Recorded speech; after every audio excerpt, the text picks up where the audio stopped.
Yeah. So Dylan presents today under the title Panopticism's Black Poché, Reading Foucault with Jefferson. And you can just start. Do you have a presentation or are you just reading? Yeah. Good. Okay. Yeah, that's totally. My computer will open. And just to make sure, we obviously started a little late, so maybe we'll just dig into everything by half an hour. Yeah. Yeah.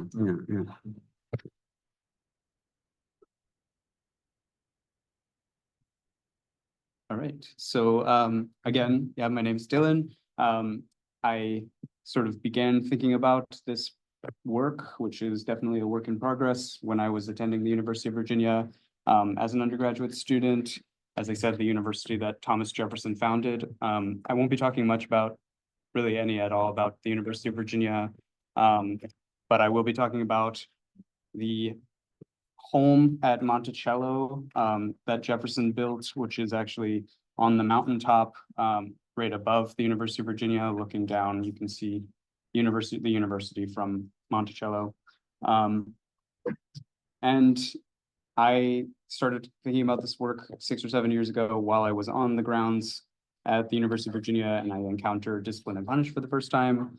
And you can imagine how Monticello's looming presence kind of overdetermines my reading of Foucault. So in any case, I am here to talk specifically about the architecture of the American plantation, and most specifically about Thomas Jefferson's home at Monticello and how this alters our understandings of discipline and panopticism, especially as these relate to the occurrence of Blackness in language, politics, and culture. More specifically, I would like to raise a number of questions. Firstly, if Bentham's panoptic architecture is defined by its insistence on the constancy of the inspector's gaze, nondescript but still absolutely certain in the prisoner's mind, what is to be made of the condition of the slave, whose position or non-position in this arrangement is not a matter of self-discipline, but of fungibility, in which the slave's expression is effaced and displayed, punished, and performed solely at the whim and the will of the master? More strikingly, if Bentham's panopticon for Foucault exemplifies a more general disciplinary society, what does such fungible black flesh, whose capacity for sight and scrutiny remains the master's discretion, expose about the fundamental relationship between power and race, discipline and whiteness in the long aftermath of the transatlantic slave trade? Or what does the aporia of black flesh as this trade's affect do to alter our understanding of the panopticon as, quoting Nicholas Gain, a normative model of the relation of the state to the market, as the very formula of liberal government in general, and as a central precursor to the neoliberal or biopolitical turn? In order to begin these questions, I'm going to give a brief history of Jefferson's plantation home and its possible connections to Bentham. So before becoming third president of the United States in 1802, Jefferson served as Secretary of State from 1790 to 1793. During this period in 1792, August of 1792 to be more precise, Jefferson received a letter from the ambassador to Britain, Thomas Pinckney, which reportedly included 3 copies of Bentham's recently published Panopticon, or the Inspection House, provided to Pinckney by a mutual friend and politician, Benjamin Vaughan, who was at the time very much responsible for reinstituting the flow of scientific knowledge between Britain and fledgling United States. The first 3 copies of Bentham's publication of the Panopticon was to be given to Jefferson, the second of the 3 to then President George Washington, and the third to Chief Justice John Jay, which indicates the possible applications of the Inspection House across urban planning and architecture for Jefferson, national governance for Washington, and judicial reform for Jay. Now the question remains, where is Monticello in all of this? Through the first rendition of Jefferson's home, located 100 kilometers west of Richmond, Virginia, was completed before Jefferson traveled here to Paris in 1784 to serve as foreign diplomat. His return to the United States in 1789 prompted plans for a complete renovation, with the second Monticello's home design process beginning in 1793, just a few months after receiving the letter from Pinckney with Bentham's Panopticon. Needless to say, Jefferson returned from France deeply inspired by both the Enlightenment thinking that he encountered and the Parisian architecture of the day, especially the Hotel Salm, which he purportedly sat right on the riverside and watched it be built from the ground up during his time. in Paris. And due to this, a number of architectural historians have, I think, rightfully marked the style of the second Monticello with its characteristic dome, which was not in the original plans or in the original building, and it was the first of its kind to be privately built in the United States. Many have marked it within a lineage of expressly French takes on Greco-Roman architecture. Nonetheless, I think this particular historicization also simultaneously works to overshadow the active presence of Bentham's utilitarian prison in Monticello's reconstruction, and at the same time renders Monticello's part as a working slave plantation secondary to its role as a home to an aristocratic family. Because we're largely familiar with Bentham's architectonics, Foucault's use of it in Discipline Punish, I won't repeat very much of this. Rather, I think it's more important here to acknowledge that beyond the connection of this well-timed letter between Pinckney and Jefferson, both Jefferson and Bentham were equally outspoken reformers of their era. Both wrote and acted extensively in favor of slavery's abolition, as well as for the development of newer, better carceral arrangements within their respective nations, the United States and England, and both acknowledged and respectfully critiqued the significance of the other's reformatory work across various published and private writings. I note this because of the great irony that on one hand, we have Jefferson, a US reformer, responsible for creating possibly the most recognizable plantation home in the history of US architecture. And on the other hand, we have Bentham, an English reformer, responsible for creating possibly modernity's most recognizable prison. And in both cases, each architectural example is buttressed or supported by early liberal philosophies which sought to sort of paradoxically justify and condemn their own creations, or which in the very least asserted that their respective projects offered nothing more or less than a necessary evil or a means to a better, freer future plagued by neither enslavement nor incarceration. Nevertheless, our two architectural objects, Bentham's prison and Jefferson's plantation, retain a number of important differences, which I think can be marked by the question of Blackness and the problem of its visibility. To my understanding, these differences can be cited precisely in how each architecture of prison and plantation handles the conditions of its captives, its overseers, and its intermediaries. Firstly, we know that the panopticon, as Miran Bojovic points out, is most effectively a place for the production of a sort of God that sustains a presumably omniscient gaze over his subject. Bojovic tells us, quote, God is himself a fiction in the imaginations of the subjects of this universe, end quote. Put differently, the universe of and in Bentham's panopticon is sustained by the invisible omnipresence of the inspector as imagined in the mind of the captive, paradoxically certain and yet beyond confirmation. The space between cell and center in the prison is therefore a space inhabited by a godly non-entity whose real absence and imagined presence act as the knot that tethers self and other, entangling the pair beyond distinction and leaving behind a diffuse field of self-discipline as this entanglement's alluvium. Still so, Bentham's aspirations for this panopticism are not limited to the prison form itself, or even to the institutions of the school, factory, workshop, and so on. Rather, as Foucault tells us in 1979, quote, panopticism is not a regional mechanics at all. For Bentham, panopticism really is a general political formula that characterizes a type of government. A staunch atheist throughout his life, Bentham's panoptic ideological God is rendered in his architecture the only possible God only on account of its capacity for appearing as the distributor of an incessant scrutiny or as the purveyor of a particular norm. If the prisoner of the panoptic apparatus recognizes the real absence of the observer or realizes that he is no longer given over to total observation, the apparatus and the possibility for governance in general crumbles. But if the entanglement of observer and observed becomes itself the norm, the panopticon is made ground zero for a new post-disciplinary social array exemplified by the competitive figure of the Homo economicus, the economic man, born out of this imaginary identification with subjection and the condition of social coherence. Now, there's a sense in which Jefferson's plantation at Monticello both grants and troubles the thought of a post-panoptic or post-disciplinary universe. On one side, Jefferson was famously tired of the old European standards of etiquette by the time of his second term as president, and the second rendition of the main house at Monticello were each completed.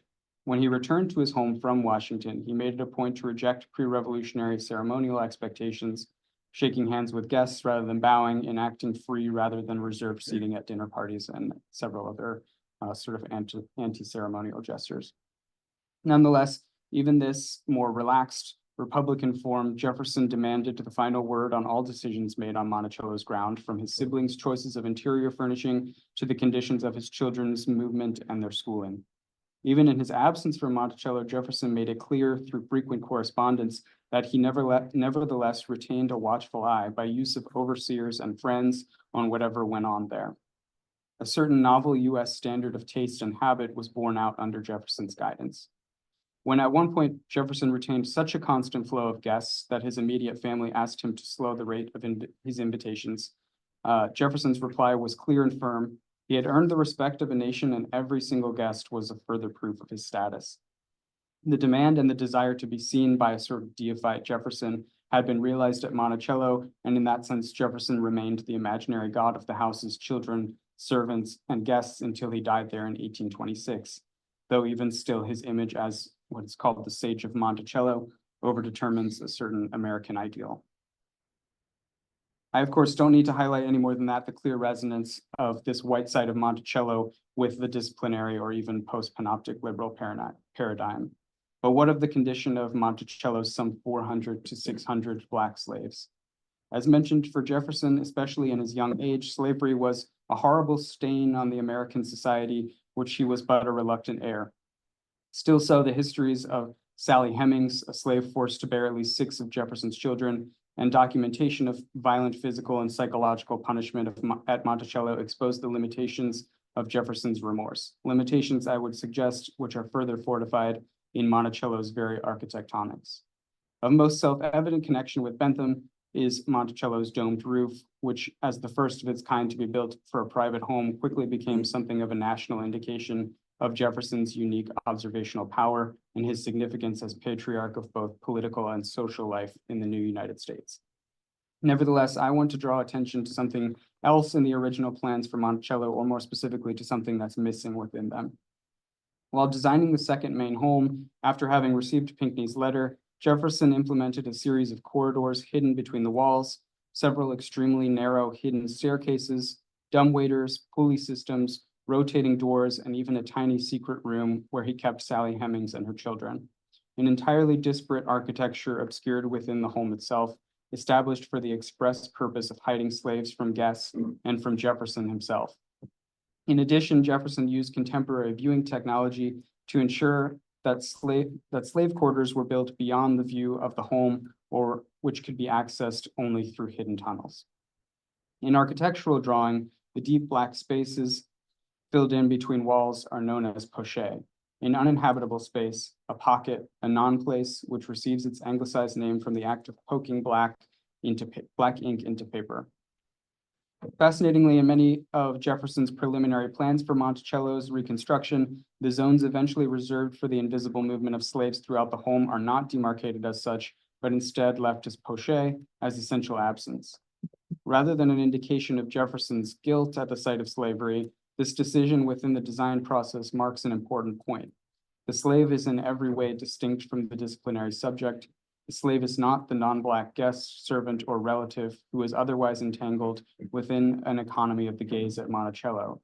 Rather, as David Marriott tells us through Fanon, the slave as flesh is rendered n'est pas, and is not permanently torn between states of being made to be the object of fungible exchange, as Tyja McDougall says, something closer to currency than to commodity, and being made not to be visible, communicable, or tangible as such. The implications of this for Foucault's Panopticism, especially as an exemplary model of a larger social project, are significant. Most importantly, if the Panopticon's architecture aims at the establishment of an entanglement between watched and watcher, thereby conditioning an endless proliferation and even interpolation of its uniquely neoliberal subjectivity to the point of that prison's pointlessness, the scopic situation of the plantation is explicitly racial and unidirectionally so. Whereas Jefferson's non-Black guests, chefs, and servants could participate autonomously in a sort of post-panoptic liberal economy of the gaze, albeit differentially and contingently affected by the visual movement of power, but nonetheless implicated in its self-making arrangements, the visibility of the Black slave is subjected only to the will of the slaver, and in a way that Monticello's architectural poché both confirms and reaffirms.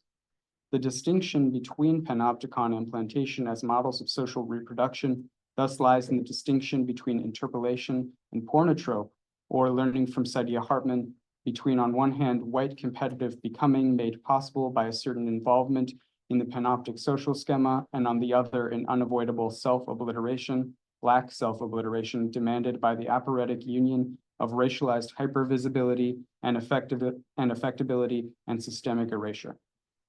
In Scenes of Subjection, Hartman makes it clear that this self-obliteration, the result of the Black body made fungible flesh, is also the condition by which the slave's every performance is always already overdetermined by the eye of the master, but in a way that remains distinct from the prisoner's internalization of the gaze in the panoptic architecture.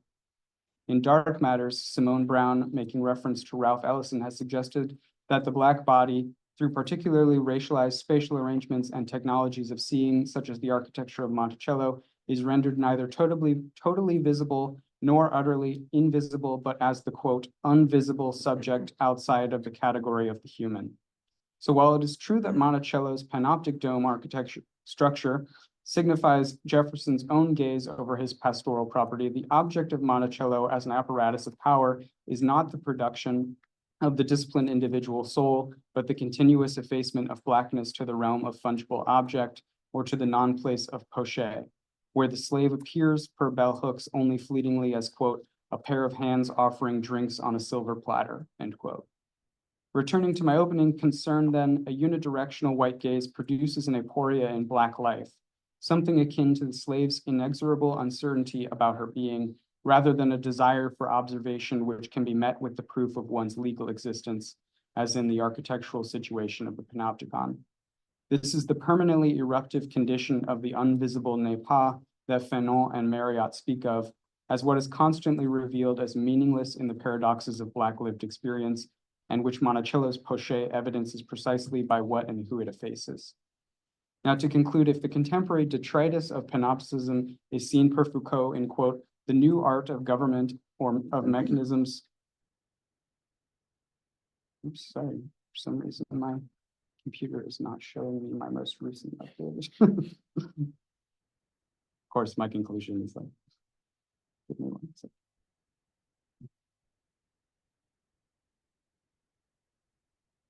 Read it from this one.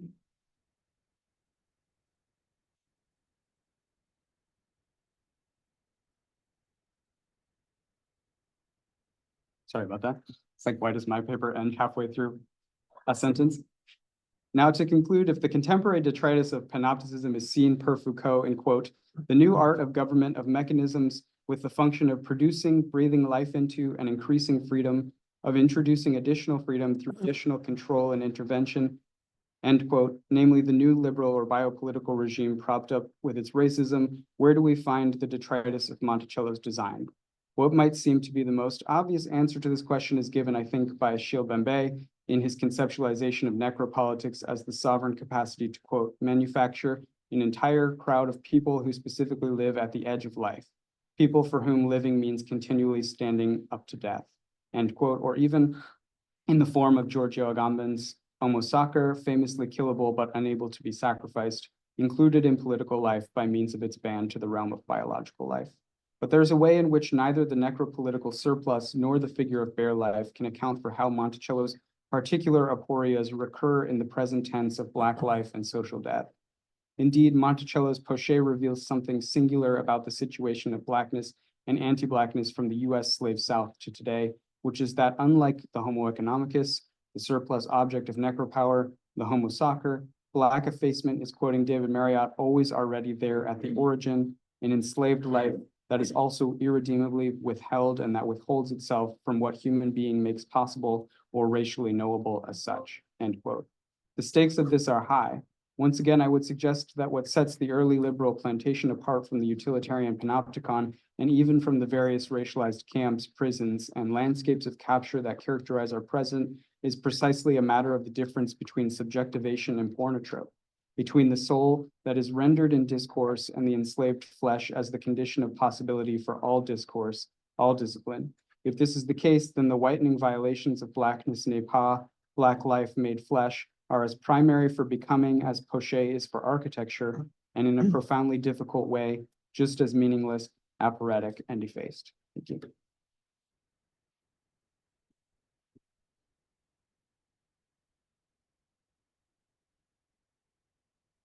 Okay, so we thought that we would have a very short round of just comprehensive questions, and then we would proceed with the second talk, and then we will have a discussion. Yeah.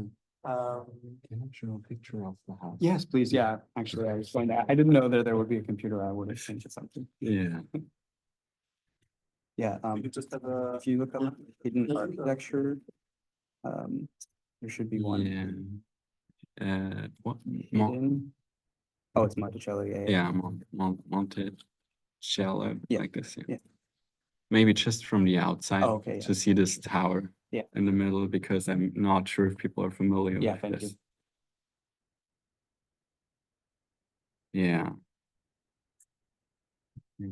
So it's actually 3 floors, which is another interesting thing that he decided to separate the windows. There's floors in the windows, so it appears as if it's all one single floor, when in actuality it's 3 separate floors, and the second floor is lit here. So the floors actually come to the top of the windows. And then the dome room is its own room, and it was actually created just for extra storage, essentially. And then as kind of a party trick for guests, where he would walk up and say, look, you can view the entirety of the plantation. And then here is marking where the underground tunnels stretch to the slave quarters. You said there was another picture about the tunnels? Yeah, if you want to see the actual drawings, the blueprints, type in hidden architecture. There's a website dedicated to the original drawing. Yeah, that far left one. This one? Yeah.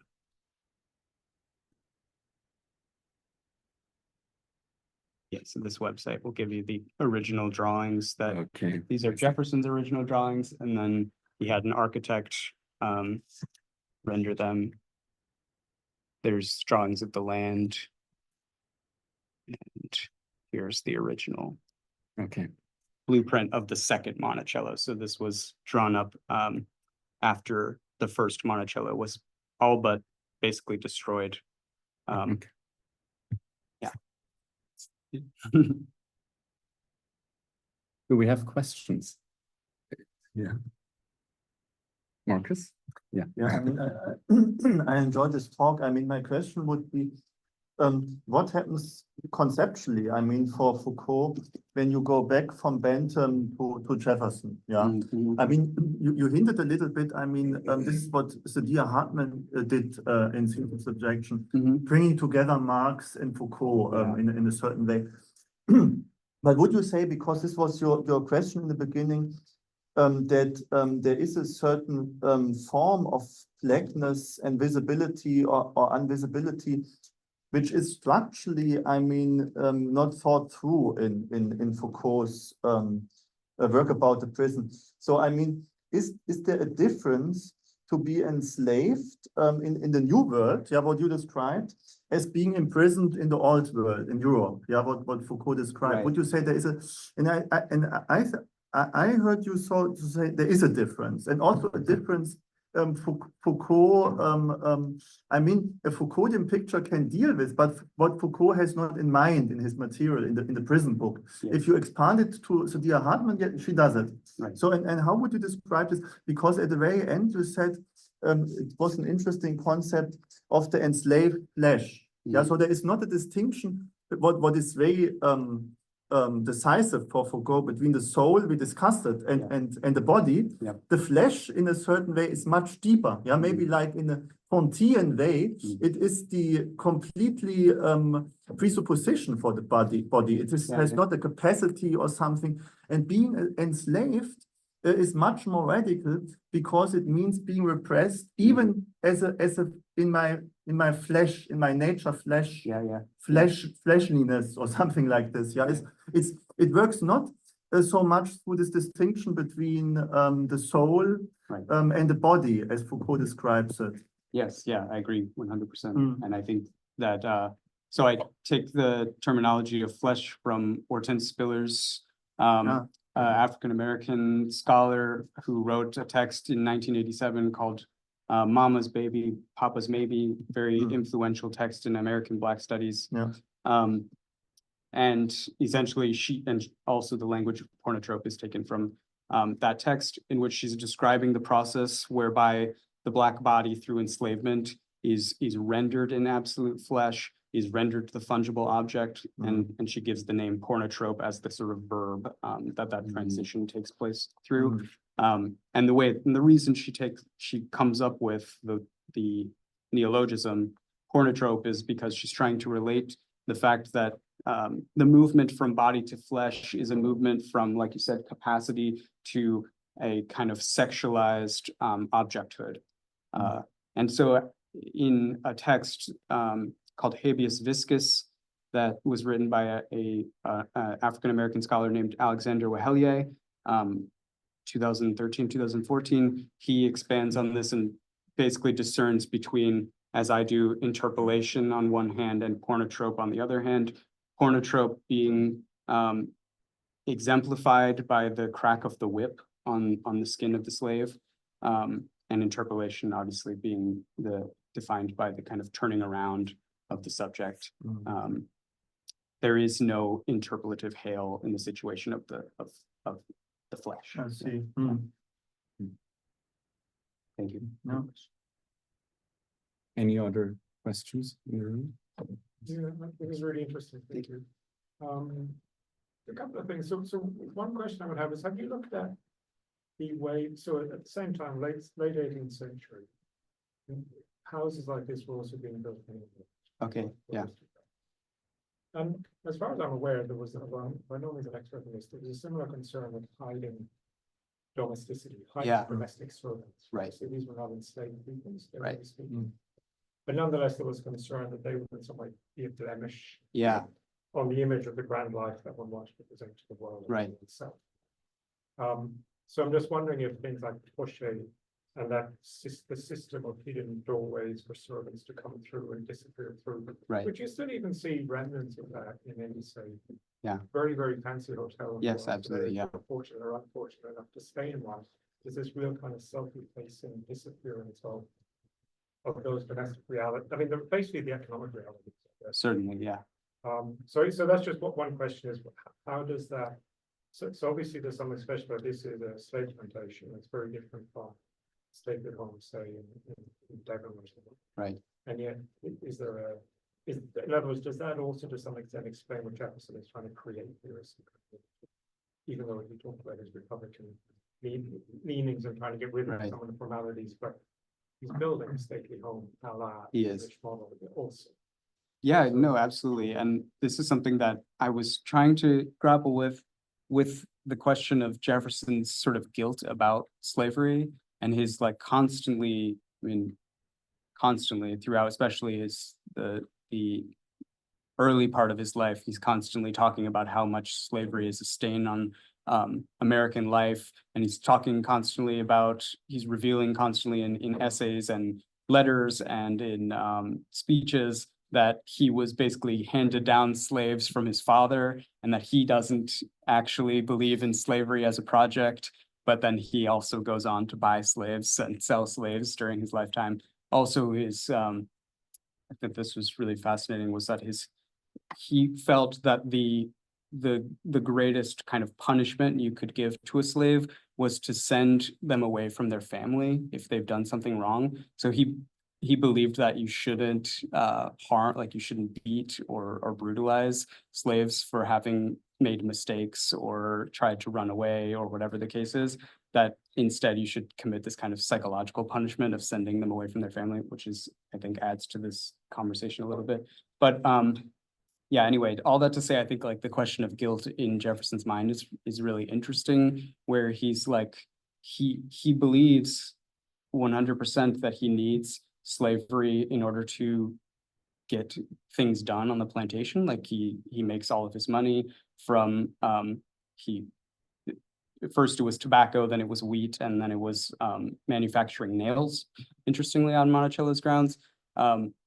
So he knows that he basically relies fully on the use of slaves, and yet at the same time he's also got this like this guilty distance that he keeps from it, which I think is different maybe than the case of the domestic servitude in Britain, where it's more like trying to, like you said, obscure the blemish of class divide. But I don't know. I haven't fully fleshed this out. What are your thoughts? Do you think that I don't know. I'm very interested in the question of guilt in general, and I think and particularly the kind of like maybe you could call it white guilt of the antebellum period, but and postbellum. Yeah. Another question? Yeah, please. Yeah, no, thanks. That was fascinating. I wonder if it would be helpful to kind of move up conceptually from panopticism to political economy of the body. Okay. Because it seems as if panopticism, I mean, in terms of interpreting all of these plans and the way it works out, it seems as if it fits neatly under a political economy of the body. Sure. Yeah. But that the panopticism being a specific way in which the political economy of the body plays out seems it does seem there's a lot of friction. Okay.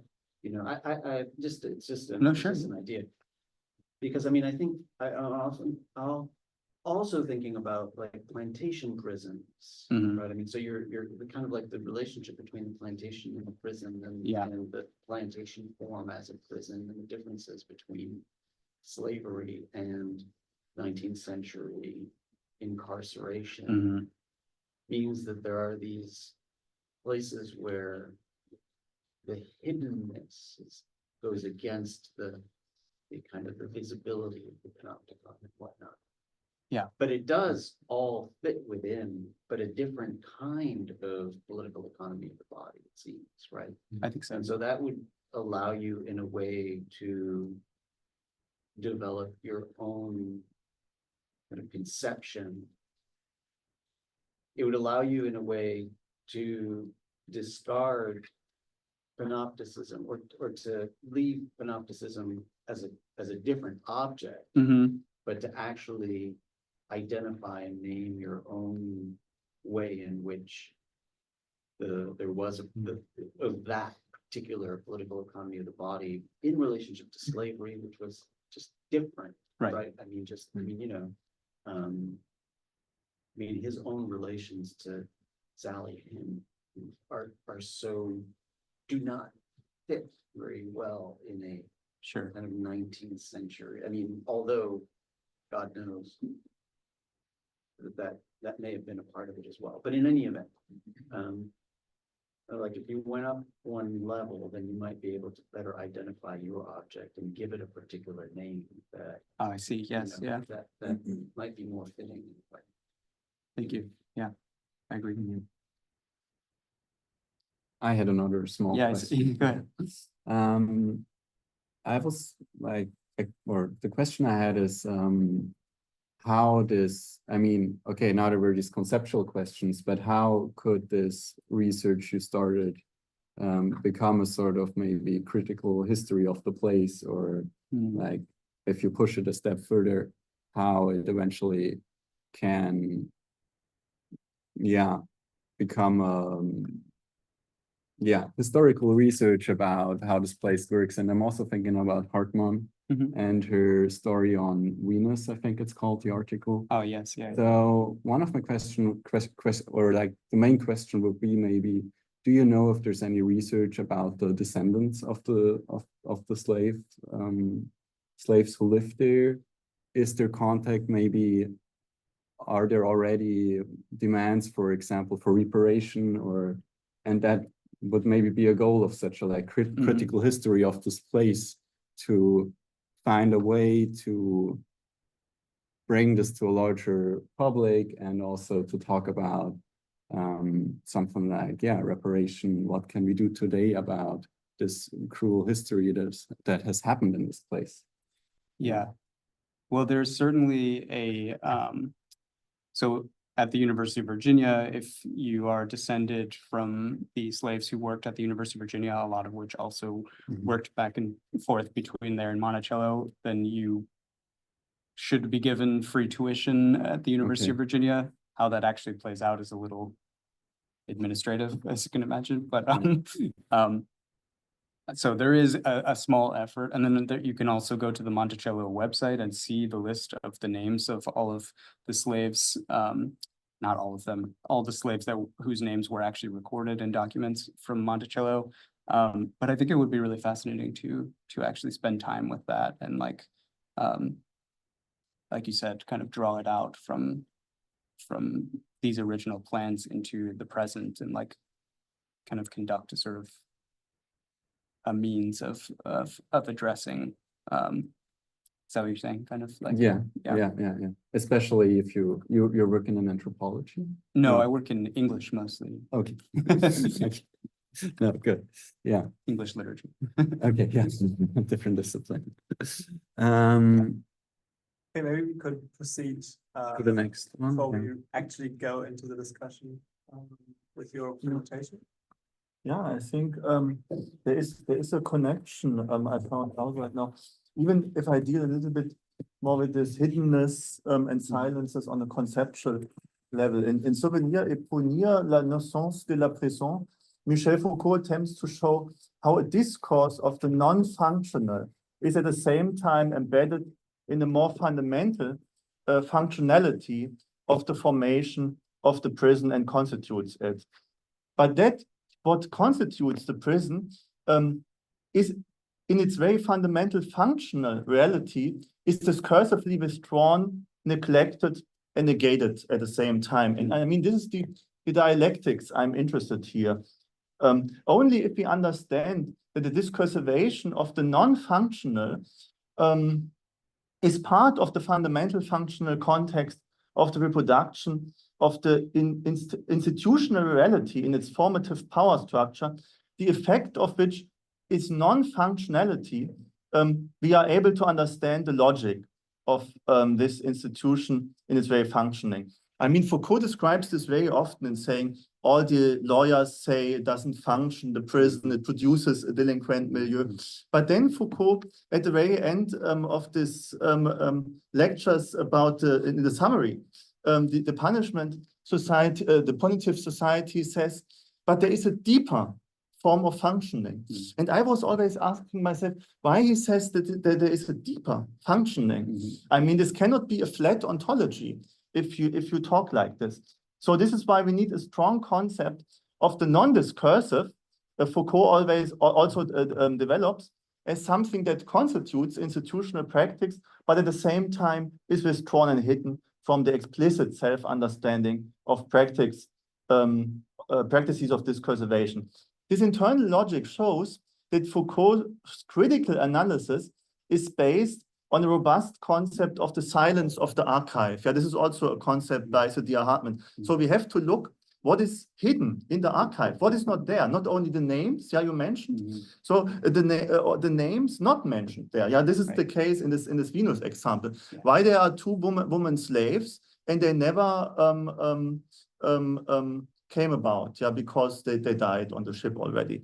So we have to look on the silence in the archive as methodologically developed by Didier Eribon and Saidiya Hartman as a fundamental program of critical thinking. Critical theory claims that we need a robust concept of negativity in order to understand how suffering is produced in not being articulated by the social actors submitted to this socially caused suffering.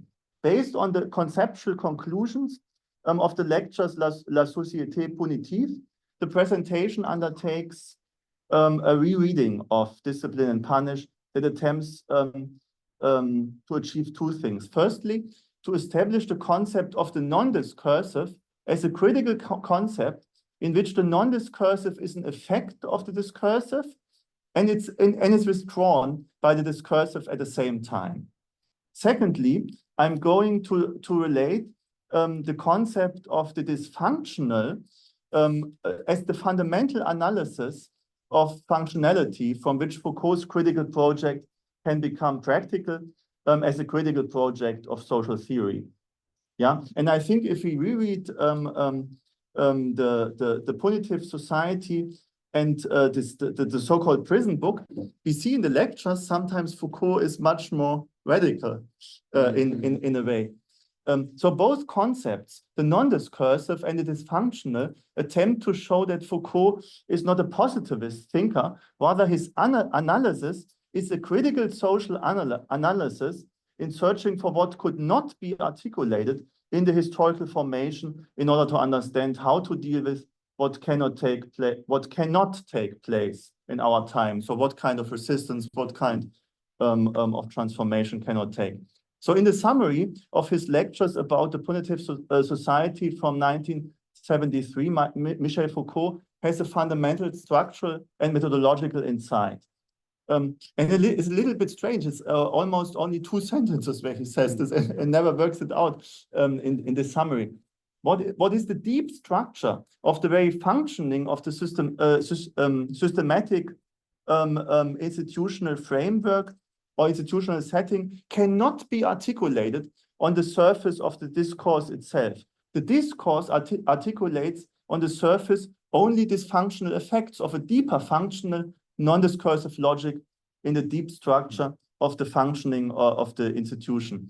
Pour comprendre le fonctionnement réel, yeah, the real function de la prison, sous son dysfonctionnement apparent et son succès profond, sous ce équé de surface, il faut sans doute remonter à ces instances de contrôle parapénal. Yeah? To understand how prison really functioned behind its apparent dysfunction and how successful it was behind its surface failures, we no doubt need to go back to those instances of pre-penal control in which it figured, as we have seen in the 17th and especially in the 18th century. So here Foucault is almost a Husserlian or Hegelian in saying there are appearances and there are essences. Yeah, I exaggerate here in a Adornian way a little bit to understand this distinction. So 2 things are striking here.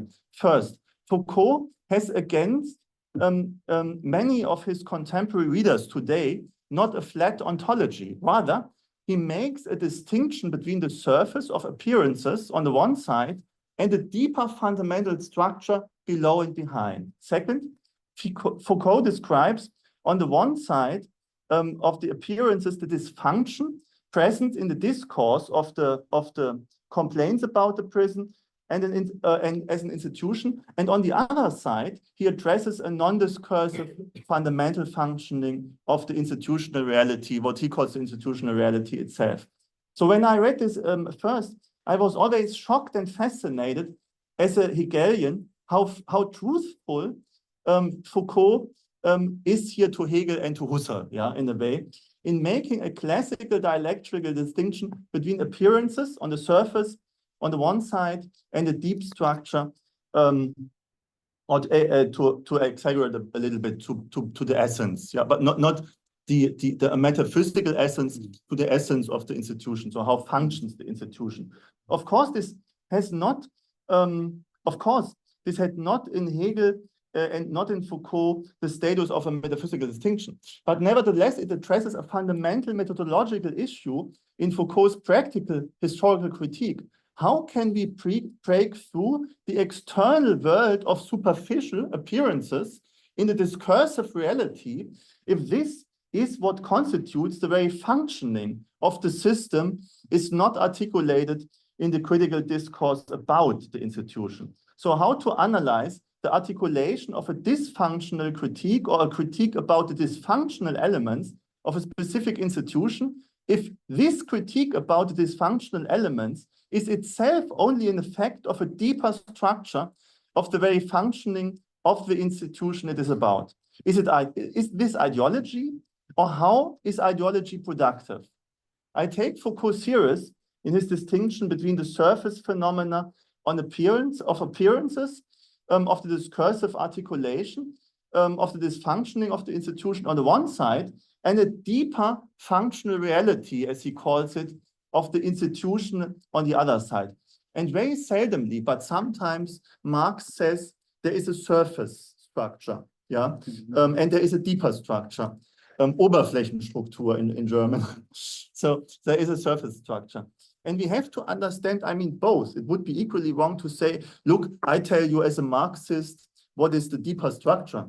How the form of the commodity is produced. This is also not enough. You also have to understand, this was from the beginning, the idea of critical theory, how the surface structure is productive also for the deeper structure. So it's not an essentialistic differentiation, of course not.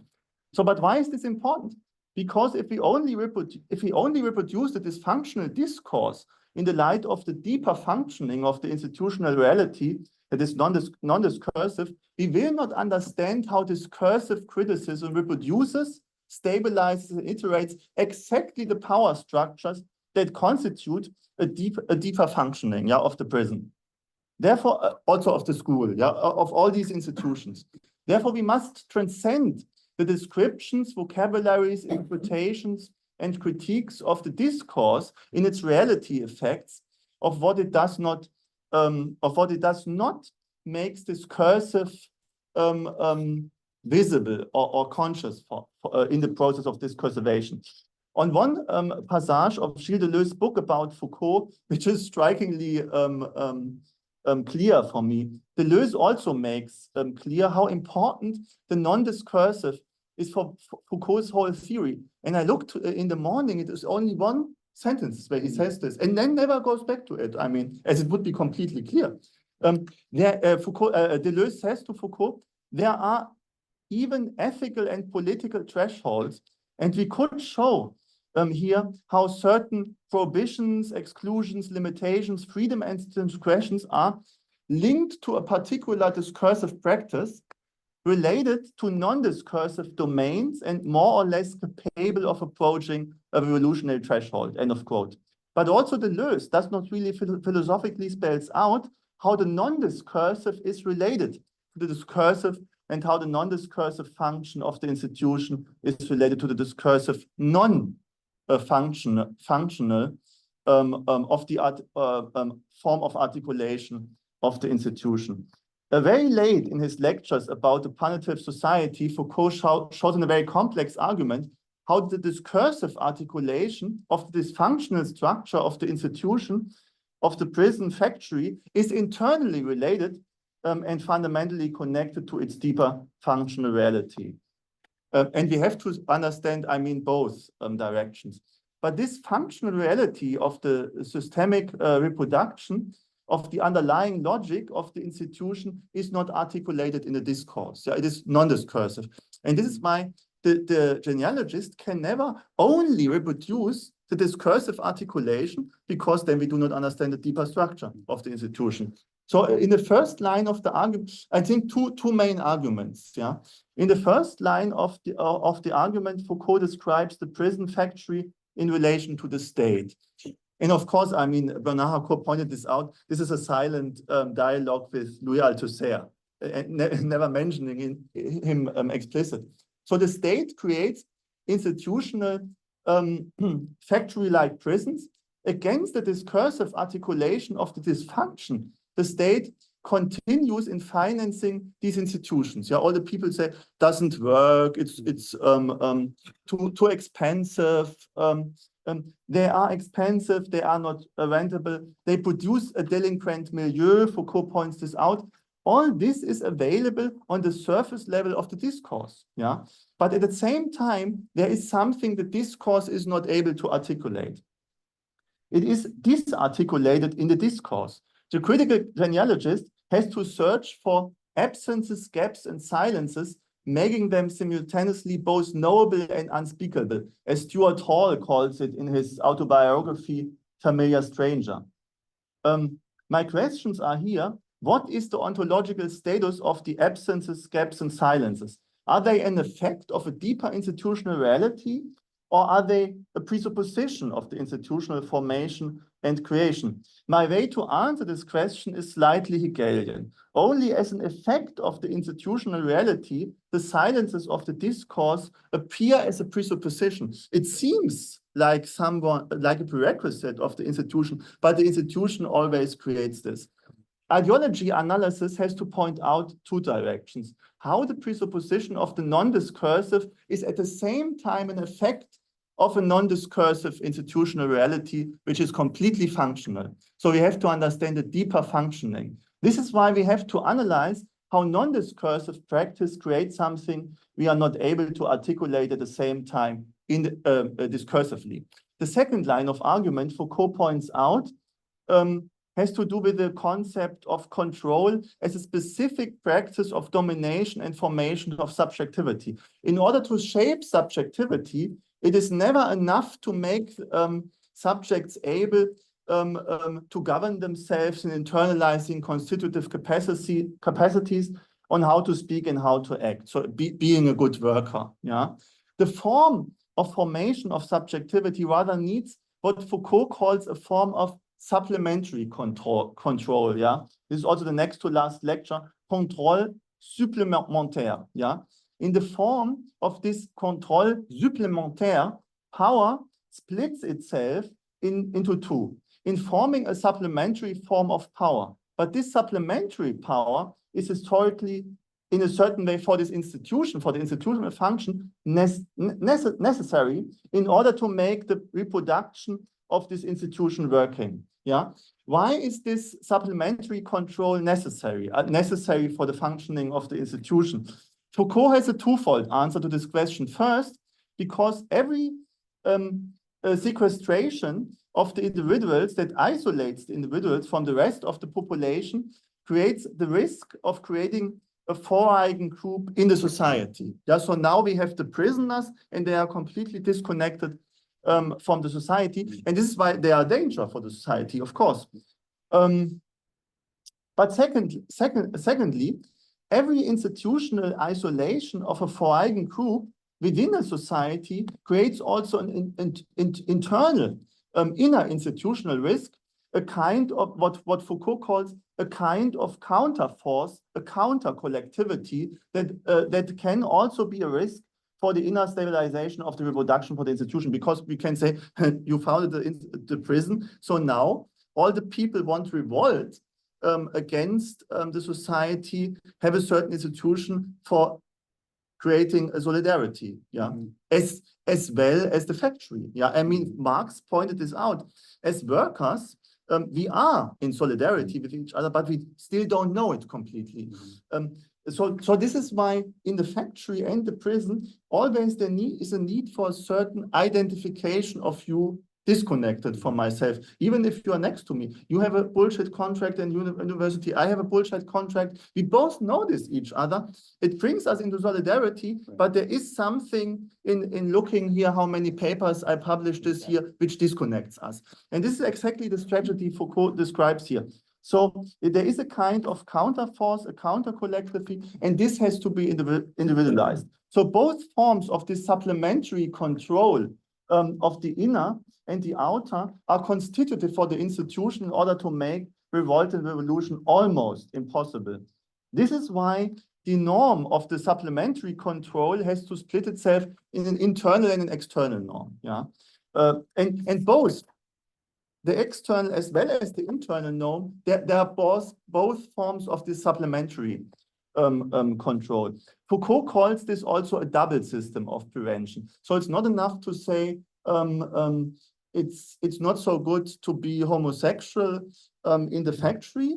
Yeah, it says also to you outside in the society, it's even worse to be homosexual. So it addresses us as workers in this double atrophy. And this means, Foucault says, it constitutes at the same time a social imagery of the outside. Yeah, how the society is outside. It's of course homophobic as well as in the inside of the system.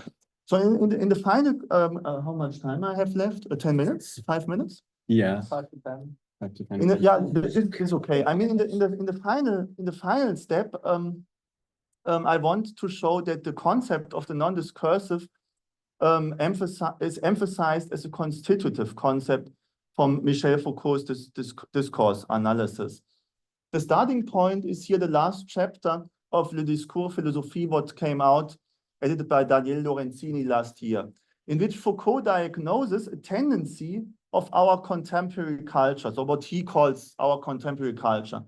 His diagnosis of our contemporary culture is a fundamental shift in the status, function, and the role of discourse in contemporary culture. Today, discourse, so in the 60s, what Foucault describes there, discourse no longer has the status of a second mode of being. He calls this, so in a very ontological way, mode d'être second, but rather discourse itself is becoming fundamental.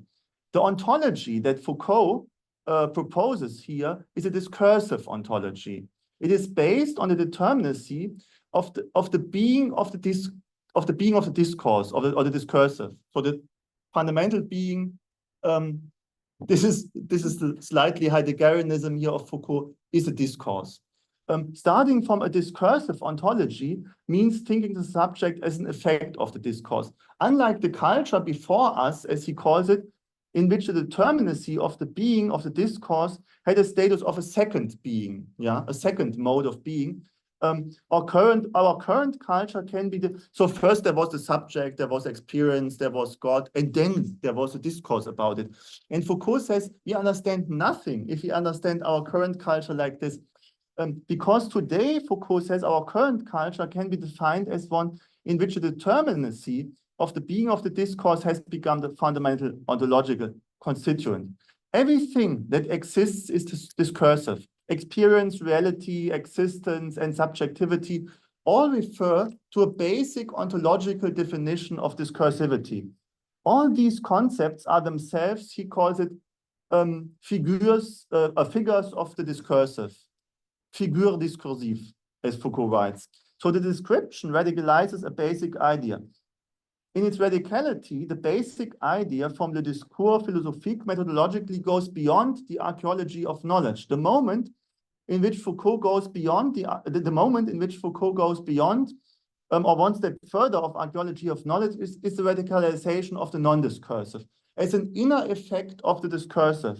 The non-discursive is no longer understood as external to discourse, but rather as an internal effect of discourse.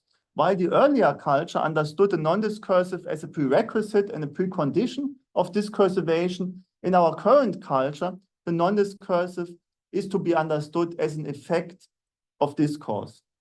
This difference is accompanied by a fundamental difference in the functioning of the discourse as an ontological foundation of all other basic concepts. And it's very interesting, I mean, that Foucault is so exaggerating here. Concepts like ontology, Foucauldians always like to get rid of.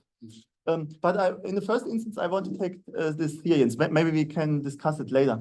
So this it has the ontological status of a second being, which is preceded by the experiences of the subject that are reflected in the discourse. And then he says, this is the culture before, every speech was based in a prior and silent solidity of a prediscursive element. So the status of discourse is the status of secondariness. Discourse presupposes a stable and silent prediscursive element of subjectivity and experience or essence or how you call it, which it subsequently discursivates and forms from within. In the second case, in our culture, the discursive is constitutive. And this changes everything for Foucault. It has the ontological status of producing discursive effects, and even the non-discursive is an effect of the discourse. This means even the non-discursive is nothing other than a constitutive effect of a prior discursive achievement. Discourse is not ontologically reified as the first being. This would be also wrong. Rather, the being of discourse only exists in the non-discursive effects that it constitutes. To think the constitution of the non-discursive effects means to understand that the subject is an effect of the discourse. And this is the title here. I mean, I'm struggling so much with my French that I read it in English. It is between the axis of discourse that the non-discursive appears and is constituted from now on. So the status of the discourse is therefore fundamental because it also forms, constitutes, and produces that which withdraws itself from the discursive. So with this alternative of discourse as a second mode of being in our culture before, and the discourse as a production of the non-discursive today, an alternative is named in the basic structure of what Foucault calls the organization of the total archive, yeah, l'organisation de l'archive intégrale.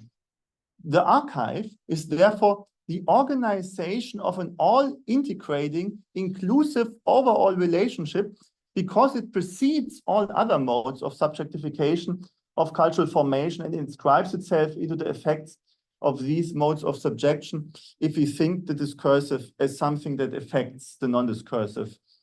Therefore, the non-discursive must be thought of as an effect of the discourse, not as an antecedent or a presupposition of the discourse that enables and conditions the discourse as a second being. So we can only think, if we do an ontology, the second being, we do not know the first being, because it is nothing other than the discourse. So rather, it is the discourse itself that constitutes its non-discursive effects in which it appears at the same time.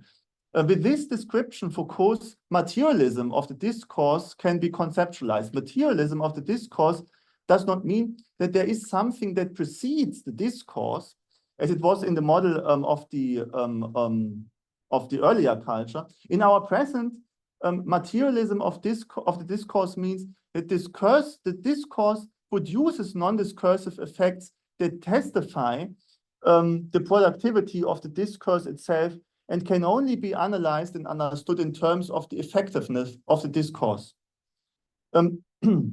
Conversely, the materialism of discourse means that the philosophy of the early culture talks about an absolute, yeah, in Pascal, and cannot see that the discursive formation of a talk or a speech about the absolute is itself a subject to discursive conditions, and these are historical conditions, whose effect it is at the same time, so which it cannot catch up fully.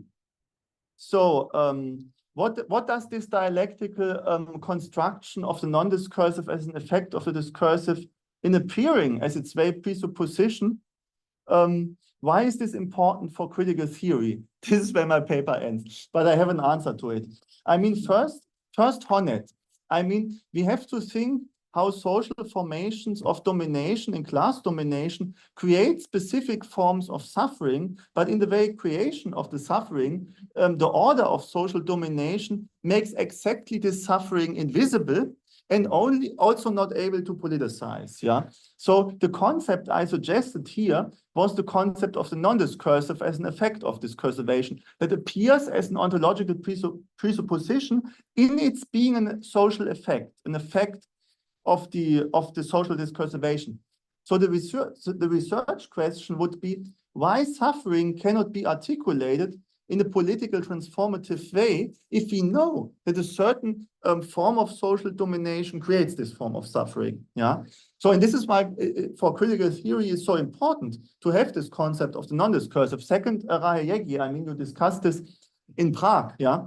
In her recent book, Rahel Yegi makes a distinction between the deep social structure of material reproduction on the one side and the surface level of interpretive discursivation of how we think about injustices and the transformation of moral concepts on the other side, in saying, I mean, it's not enough only to say we can change our historical ways to interpret in a normative way injustices. No, in a certain way, they are connected and disconnected at the same time from a deeper institutional functioning. Both make us able to think about negativity. Why? What cannot be addressed?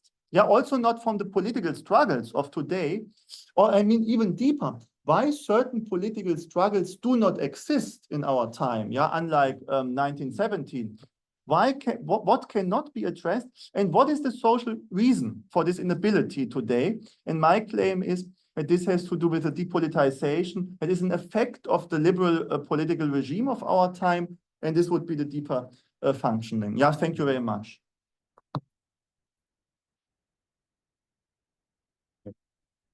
Thank you so much for this talk. Now I understand a lot what we were discussing in the last 3 weeks. So it's a good phase, I think. Are there any questions? So we have about like 25 to 30 minutes now Yeah. for discussing both your paper and the connection to yours and to critical theory and whatever else. Yeah. Okay, good.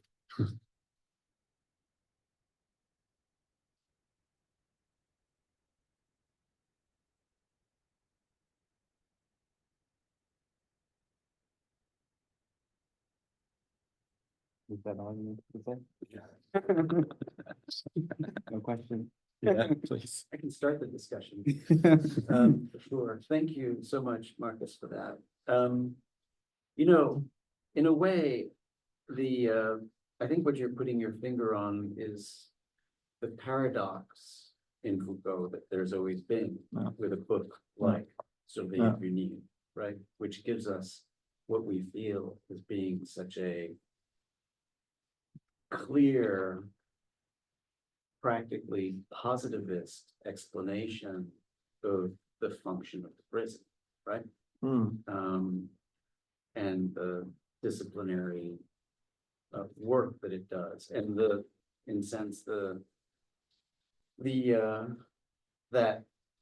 you know, not simply discursive but entirely grounded reality of disciplinary power, right? Which always leaves you a little bit perplexed as to, well, wait a minute, was this an interpretation? Was it a 19th century discourse? Was it the discourse that surrounded it, or was it just is it just the reality of this disciplinary society that we live in? So, I mean, I think you put your finger on something really important that always is jarring, I think. But in the way I've always kind of reinterpreted it was that it was a historical intervention at a particular time with his own particular function in mind, in a way.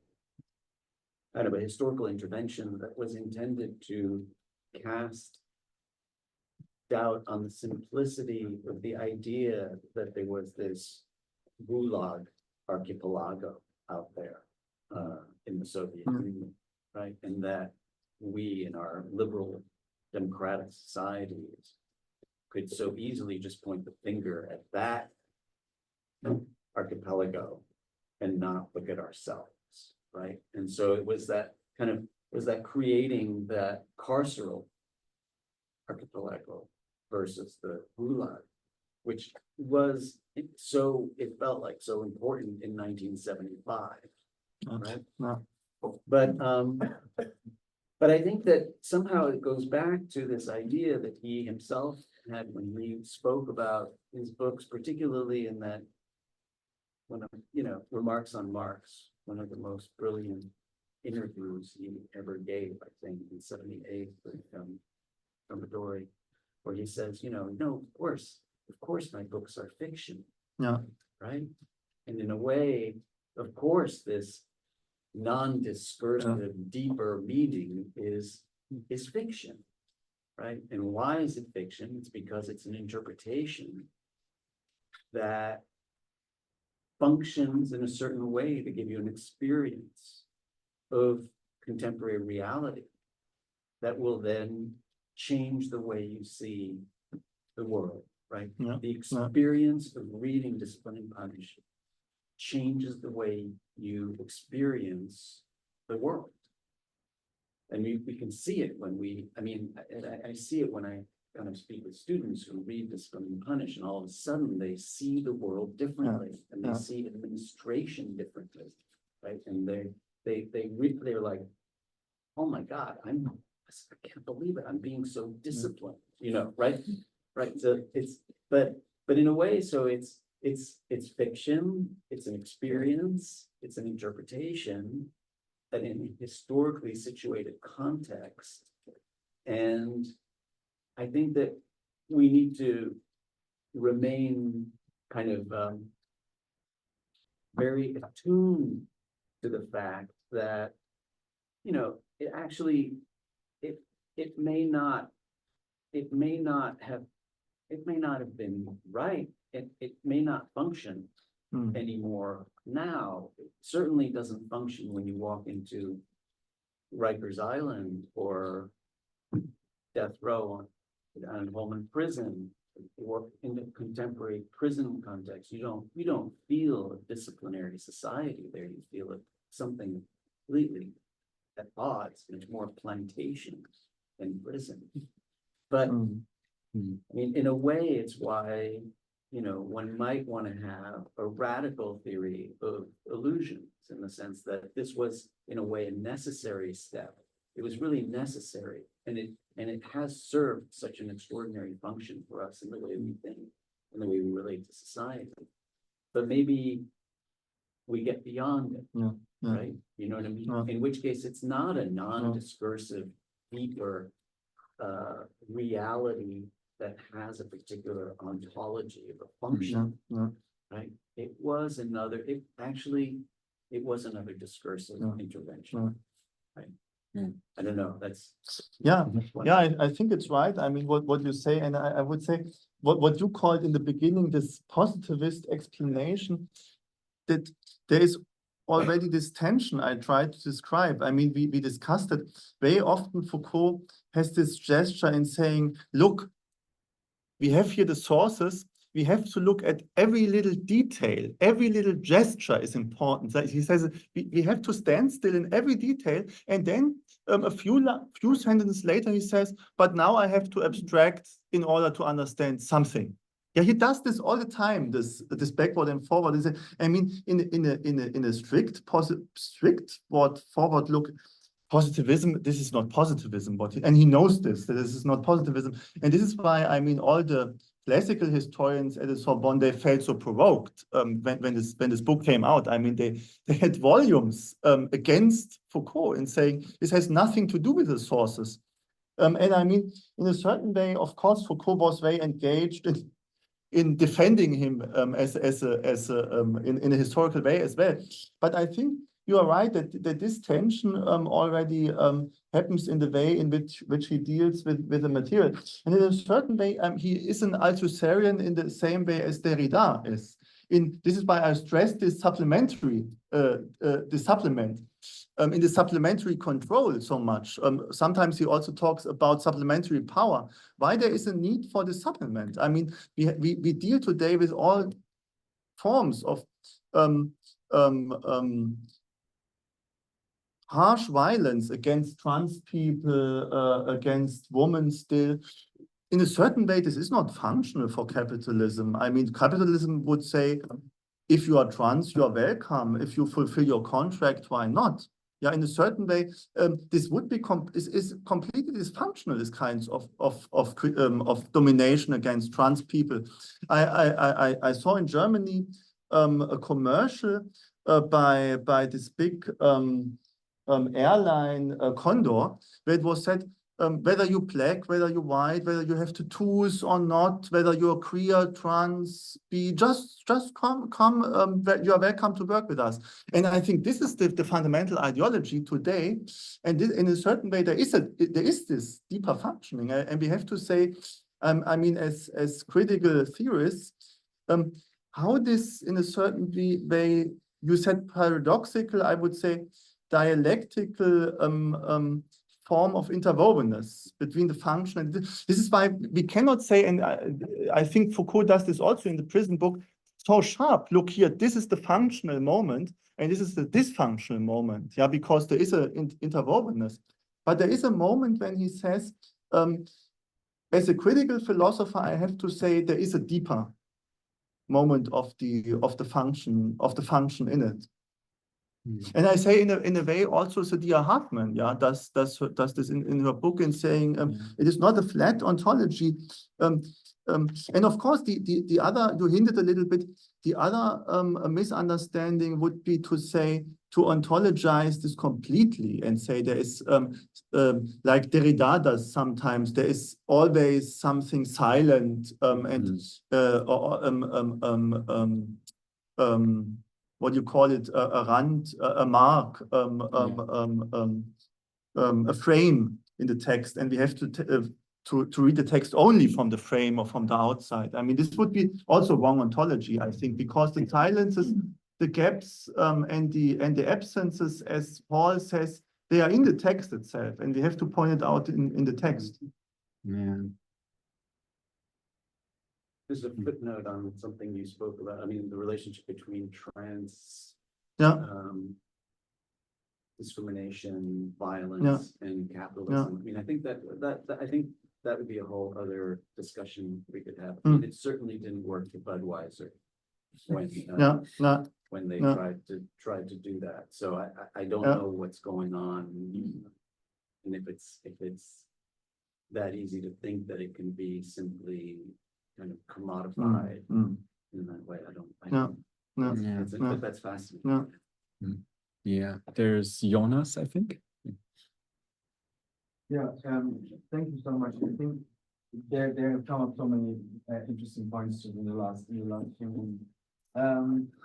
So I think the question of I will go into that a bit later, or the question of genealogy and the difference between science and fiction, and how these two intertwine in this notion of genealogy. The only thing I think I want to add, and it feeds into this question of the non-discursive, is that I don't think, of course, Foucault says that it is fiction what he's writing, but in the same interview, like a few lines before or later, he also says that it has to be falsifiable in a scientific way. Well, so there is like again like a weird interplay. So it can be completely made up.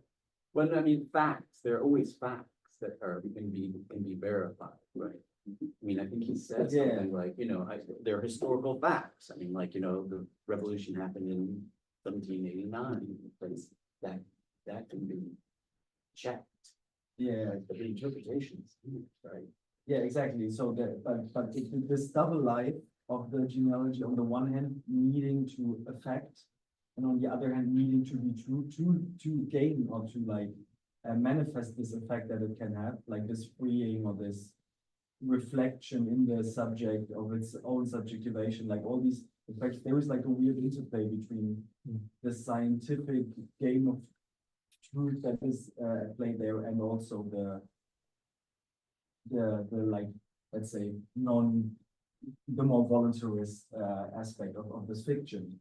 And I think it feeds interestingly into the question, because now when we take discipline and punish and the question of the functionality, if we look at, like, there are of course these passages where when you read in the middle, like it feels like this is a pure like Marxist book where he's like, oh yeah, and then we need property, and therefore we need like police to ensure property. And then 2 pages later, he turns it around and he says, and then there was the law just in itself, and through that there is the possibility of property. Like he goes around, it's never determined in which direction it goes. And this question of function and constitution of the non-discursive, I think if we take another book of his, this becomes like clear, but in a different way. If we take the dissertation, Folie des raisons, the institution of rationality, or the constitution of a society that thinks of itself as rational, only happens through the silencing of the non-rational. But that's not a predetermined non-rational. That's a produced non-rational, a produced madness that just exists at that moment where society cuts it off from itself and then doesn't understand it anymore as something else from what it now is, as like an object of psychiatry or something. And like this way of, I think this way of the function and the production of the other, of the non-discursive, not to see it in a way of simple determination of like society has a function to fulfill, there's an institution that wants to fulfill a function, therefore it produces, therefore it silences, therefore there's an epistemological way. But it needs to always being, I hesitate to say dialectical because there is like a whole different thing going on with that. But there is definitely a like overdetermined sense of these notions of discursive and non-discursive. That like I thought it was very interesting. Yeah, I mean, this is also interesting. I mean, this preface, Foucault also silenced after this debate with Derrida. But I think, I mean, there is a point what Foucault really did not like in Derrida's critique, namely when Derrida says what Foucault does here is that in a sophisticated dialectical way, he is the new prison master. Yeah, he tells us the deep functioning of the system of exclusion and how he does this in reproducing this metaphysical form of exclusion in his vocabulary, logos, concept, reason.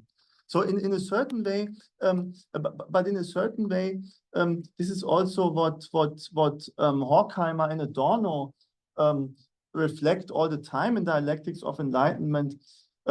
As philosophers, even as critical philosophers, we are on the side of reason. We are not on the side of unreason. And if we refer to unreason, we do it reasonable. We cannot do it otherwise. Yeah. So there is a moment in silencing unreason or subaltern reason, which is in a certain way necessary. Yeah, even in making this, maybe you describe it a little bit different, but in making this kind of silenced subjectivity reasonable, we reproduce exactly the form of domination which was accountable for this kind of exclusion. Yeah, but in a certain way, this does not prevent Horkheimer and Adorno and also Foucault to say we should leave reason. We cannot leave reason. Yeah, we should realize reason in a different form, but it's still a form of reason.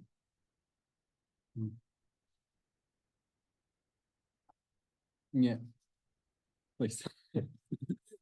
Thanks, Marcus. That was really interesting. Very challenging. Trying to work with the challenge.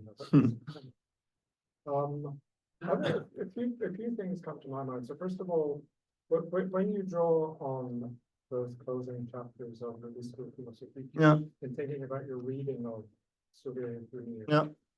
So one question I would have is what's the kind of if I were to say, look, Foucault wrote that text but didn't publish it in 1966, 1967. And there's a reason, presumably, I don't know what the reason is, but one can imagine there's a reason. But he did publish this at the time. So is there an interpretive difficulty, let's say, in using a sort of 10 years earlier unpublished text as your kind of key to understand the later text that actually was published? So they just put that out as an interpretive. And that's something I've been, I actually didn't get a copy of the School of Philosophy until 2 weeks ago when I arrived in Paris, and I haven't finished it yet.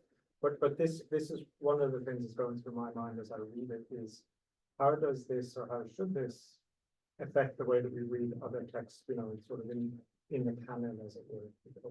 So that's just a question, I guess, for interpretive principle and methodology. Yeah, I mean, okay.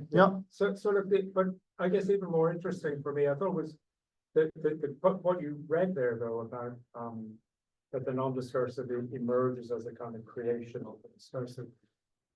Interesting. I mean, it calls to mind for me the bit of History of Sexuality volume. Exactly.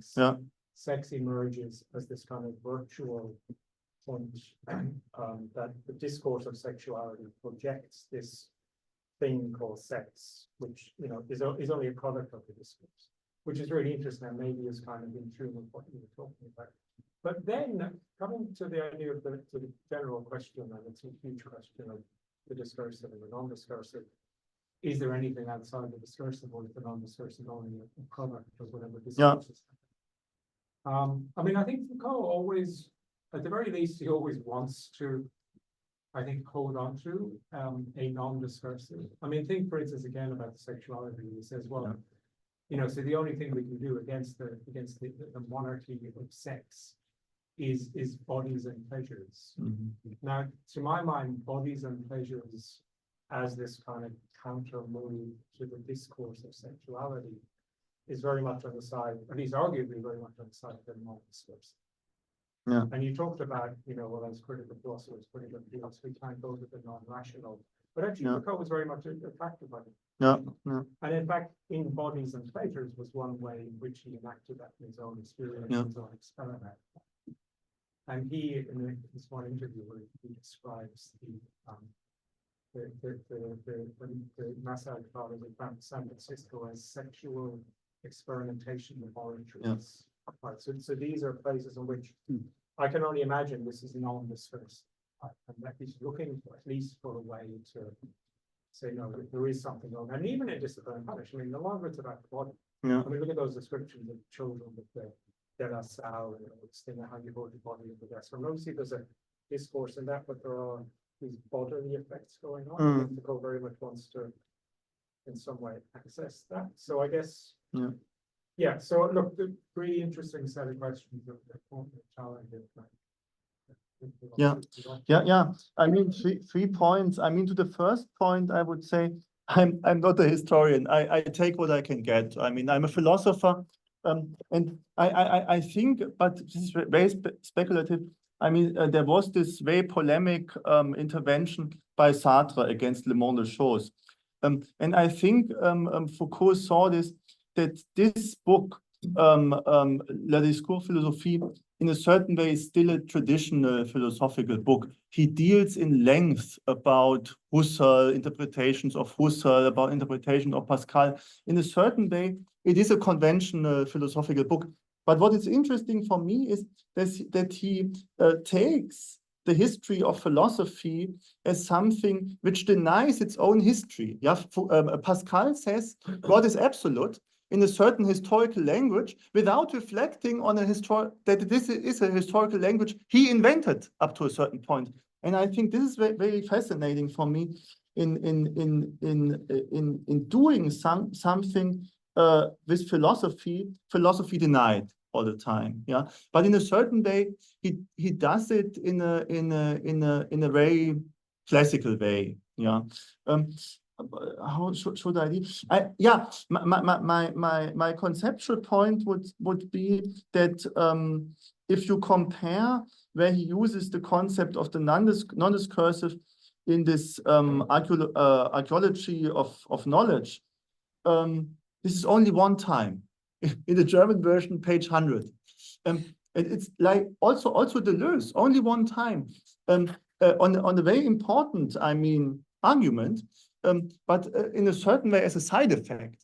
Yeah, and in this early work I saw at this last chapter, it is very fundamental for all his thinking. I mean, you pointed out, this is the second book, History and Sexuality. He points this out in the beginning. Why is there so much talking about something which is silenced? Yeah, how can this be? And this is again a paradox Foucault is astonished about. I mean, it's still today, when I'm on these dating apps, people always ask me, what is your kink? Or I ask them, what is your kink? Because you have all these categories. And then they say something complete, not you think, now you hear something dreadful perversions, shit, piss, or something, and then they say something completely normal you could expect. Yeah, and this is very interesting. This kind of tension. Foucault sees that people say sexuality is silenced, but there is a whole discourse about the way and of course there is a moment which is silenced, but there is a whole discourse about the way in which it is silenced. And I think it would be equally wrong. There is a little bit, and this goes to your third point, there is a kind of Bataille Heideggerian, let's say, sexiness of the silence, yeah, for Foucault, in saying there is something maybe ontologically unspeakable. And Foucault, in a certain way, finds this fascinating. But in the interviews, he's quite clear in saying this is existentially, this is threatening, but you cannot make a politics out of it. Yeah, I made fun of it with Daniele Lorenzini. He told me this. There is a interview where Foucault very extensively talks about his experience that he was hit from a car in Paris. He almost died. Yeah, and this was for him like this drug experiment. This was for him the experience. Yeah, he saw happiness in the dying. But he says very convincingly, you cannot make politics with this kind of experience. For you personally, this is everything. Yeah, and I think this is true. I mean, even what Simon Wade, the Simon Wade book, what came out right now, Foucault is always a little bit hesitant and ironic in saying, I took carefully prepared doses of LSD. Yeah. Just a little bit. I mean, he could have a 3 hours lecture the next day. It was not so excessive. I mean, but in a certain way, I think that there is this, let's say, stoic gesture behind. I do the excess, but I can still control everything. Yeah, and I think, of course, I mean, this sexiness of the silence is there, but I would say it would be equally wrong in ontologizing this and saying your actually existence is what you can never express, and then you are in the absolute. No, I would say this is an effect of the way in which institutions function, and in the way in which they function in not being able to describe this. And this is why I mentioned at the very end Honneth, because for Honneth, I mean, this would be the actually political question in this exchange with Jacques Rancière, how we can politicize exactly the silence. Yeah, and this is what Rancière does when the workers ensemble at night, they try to find poetical ways exactly to describe this silence. Okay, thank you very thanks. much. I have many more questions we can debate later. You want to say something to your project? No, I mean, if someone has something to ask, but no, that was great.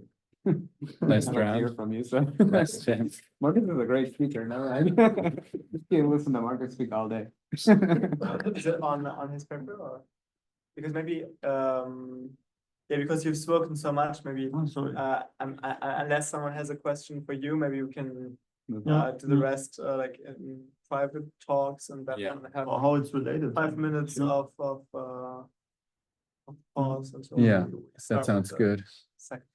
I mean, all conversation is going to be continued anyway, so this is not you will be the first to ask a question for the next panel. Okay, so see you in 5 minutes. Good. Okay.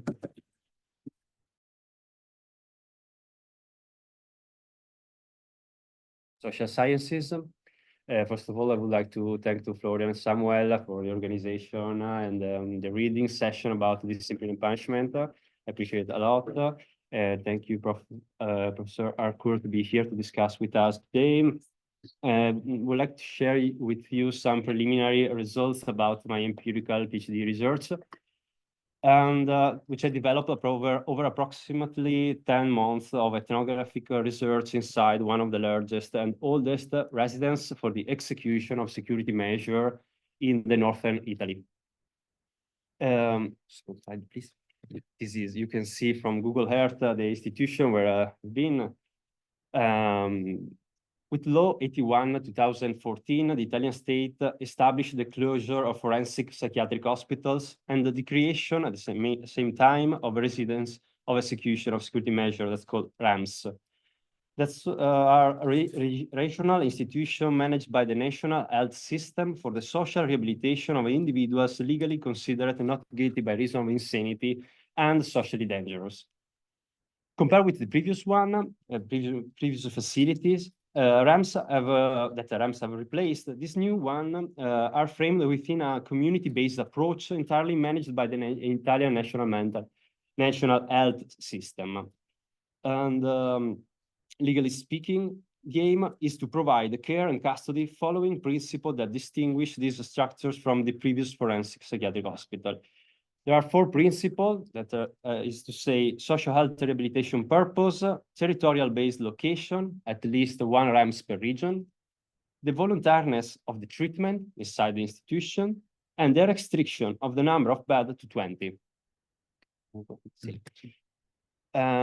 Here I provide you some national overview that's taken from a specific statistical dispositive that's MOP for the is a monitorage system that provides the same data considered national all the Italian system.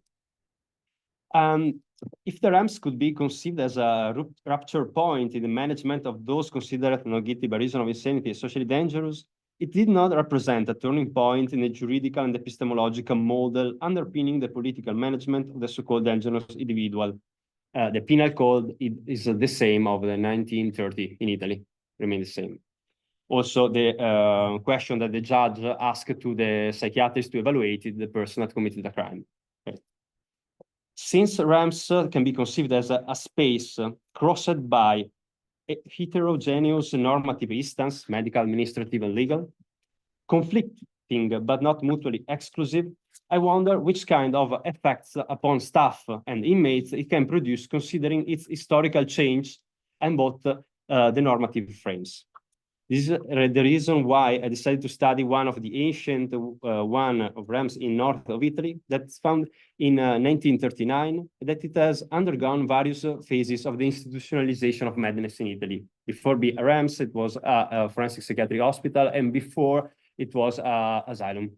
Okay, in the city center at the beginning in 1939, and then it moved next to the city in the middle of hill, as you said before. From an elite structure, at the beginning it was an elite structure because as a forensic psychiatric hospital, there were no policemen inside the institution. Okay.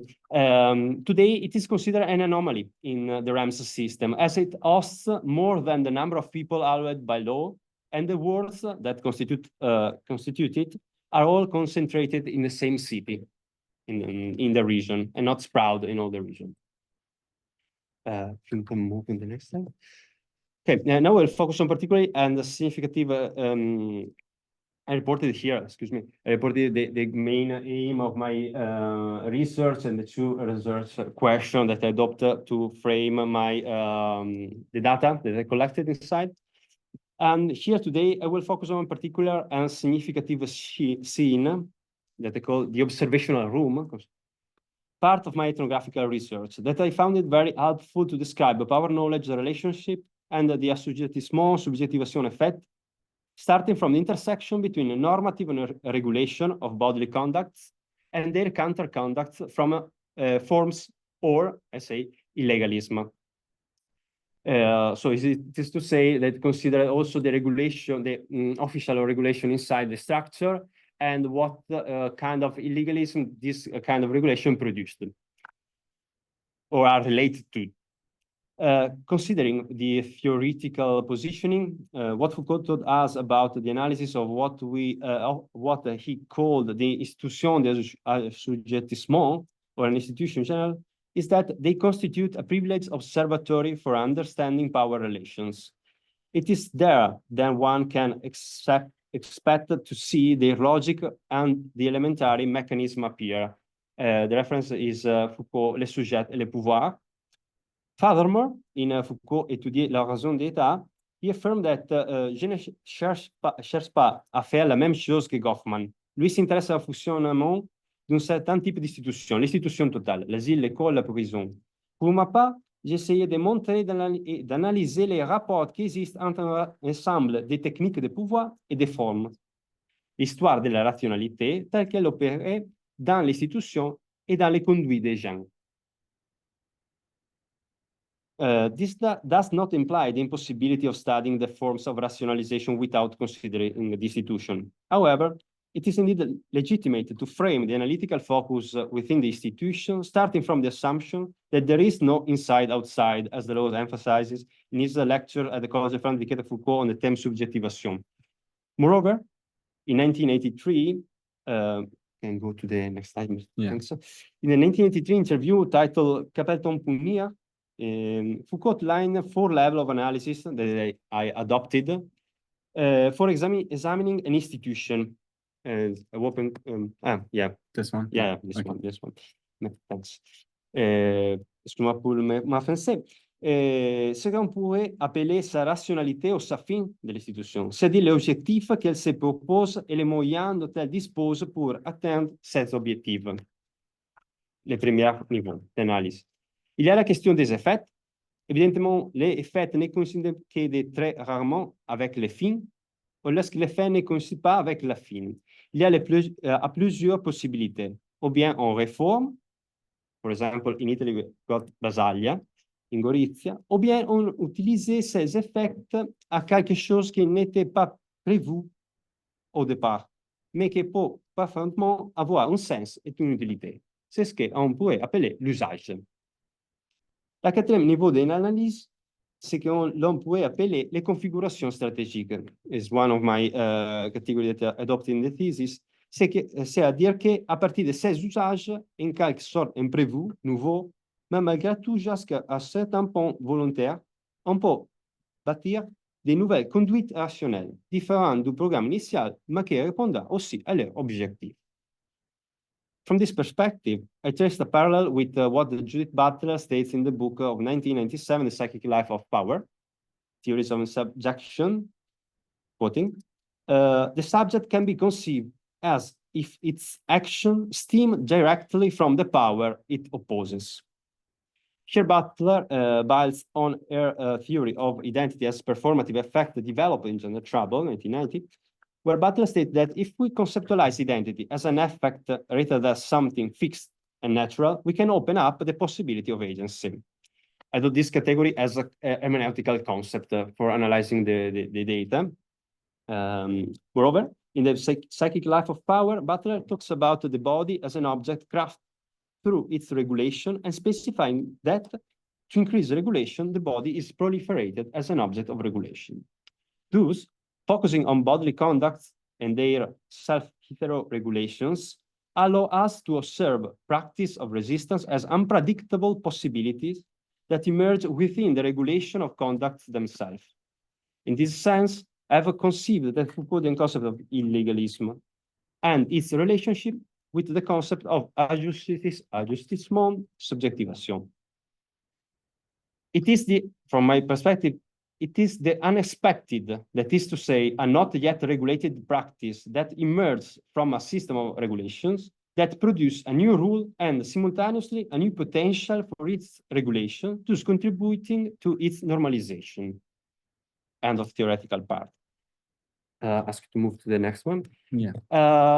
So now I would like to read with you one excerpt of my ethnographical diary, talking about the observational room. This is the first room where a inmate go inside the institution, where the patient go. And then show different usage della stanza dell'osservation, considering the talks that I had with both patients and staff. I were present when the person went inside this kind of room. The room in question has one window and one French door with bars and lowered shutters, both without handles. The walls are blue and white, like the ceiling, which has a small but dazzling neon light fixed on it. There are no other doors or exits, no furniture, while in the center there is a bed bolted to the floor with a mattress and a sheet on top of it. A blanket is added in a colder period. The bed, as the psychologist will later explain to me, is also used for restraint. But in this case, there are no straps attached to the structure, at least as my eyes see while witnessing the stripping of his stuff, of the image, of a newcomer. On the floor, I noticed a towel spread out with a pitcher of water and a portable urinal. In other words, there is also a sort of tray for feces. In fact, there is no trace of bathroom inside. Nurses, the educator, and the social worker participate in the stripping procedure, along with the psychiatrist, one nurse and one marshal, and me timidly standing in the doorway, counting the money in the patient wallet together, asking the patient to confirm the total amount.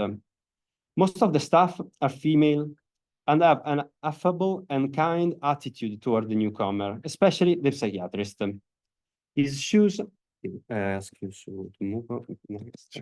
His shoes are removed and replaced with the slippers, and the patient is kindly explained how the observation room works.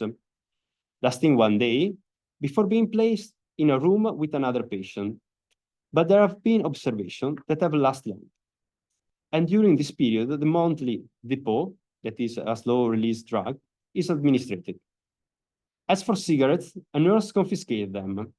However, the operation seems to be negotiated only between the staff as long as the psychiatrist intervenes, asking the patient how many cigarettes he smokes per day. 10, he declares.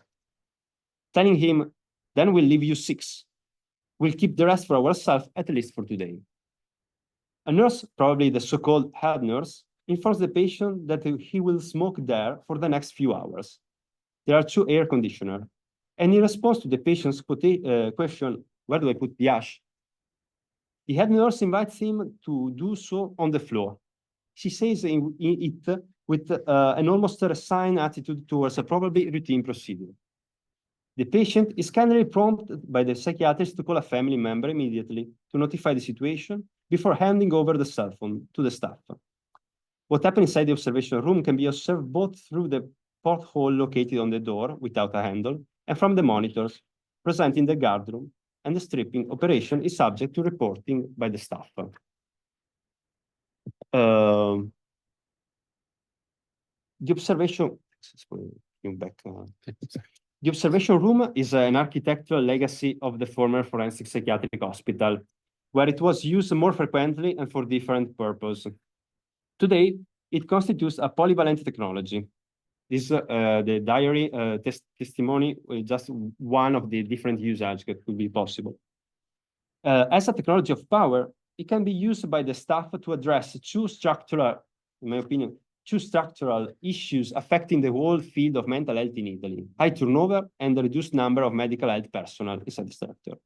In this sense, when a patient presents continuous demands, the observation room becomes an environmental containment strategy aimed at managing behaviors considered psychopathological, example, compulsive self-hydration, very common, because it's related to a high consume of illegal drug inside the institution, and to dissimulate the use of drugs, marijuana, for example. There are a lot of self-hydration. At the same time, there are compulsive self-hydration that are not related to the use of drugs. Also, to illegal behaviors, theft, escapes, or attempts to escape from REMS. When you escape, you usually go to the observational room, or potentially harmful acts. The effect obtained in this way is to lighten the load of demands on the patient. When speaking with the inmates and nursing staff, it becomes apparent that the observation room is often requested and used for various purposes, alongside the repeated use of earphones and MP3 players, as well as therapy as need.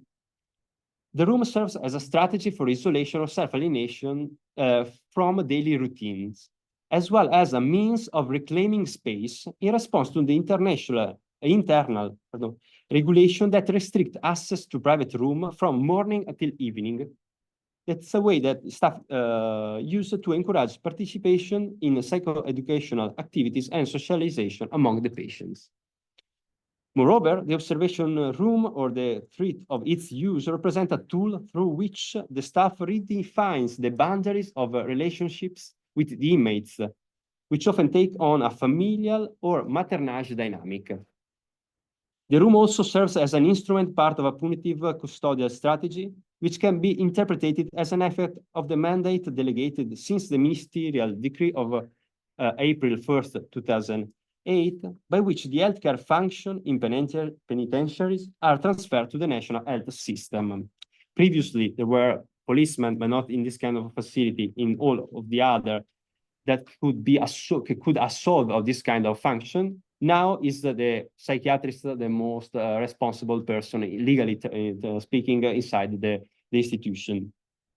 This decree indirectly designates the physician and more broadly the entire staff as responsible for custodial measure towards the inmates. This function was previously delegable to the penitentiary police. The next slide, let's see. And to conclude the point, what is at stake within REMS is not only a matter of treating the illness or containing the danger, but especially the contractual possibilities between individuals. These possibilities produce, reiterate, and transform the position assumable by all the social agents within the context. Second point, conceptualizing bodies as a counterpoint of normative conduct regulations allow to highlight the condition of assujettissement subjectivation that permeate them, as well as the ways in which subjectivity is produced through practices that destabilize the normative contractual value at stake in the care custody relationships. That's, yeah. Thanks for listening.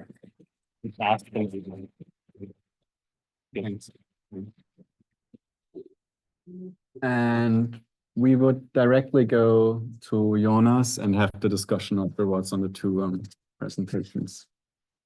Yeah, thank you so much for for the invitation and for the possibility to now talk about Foucault, which is always nice. And I want to talk about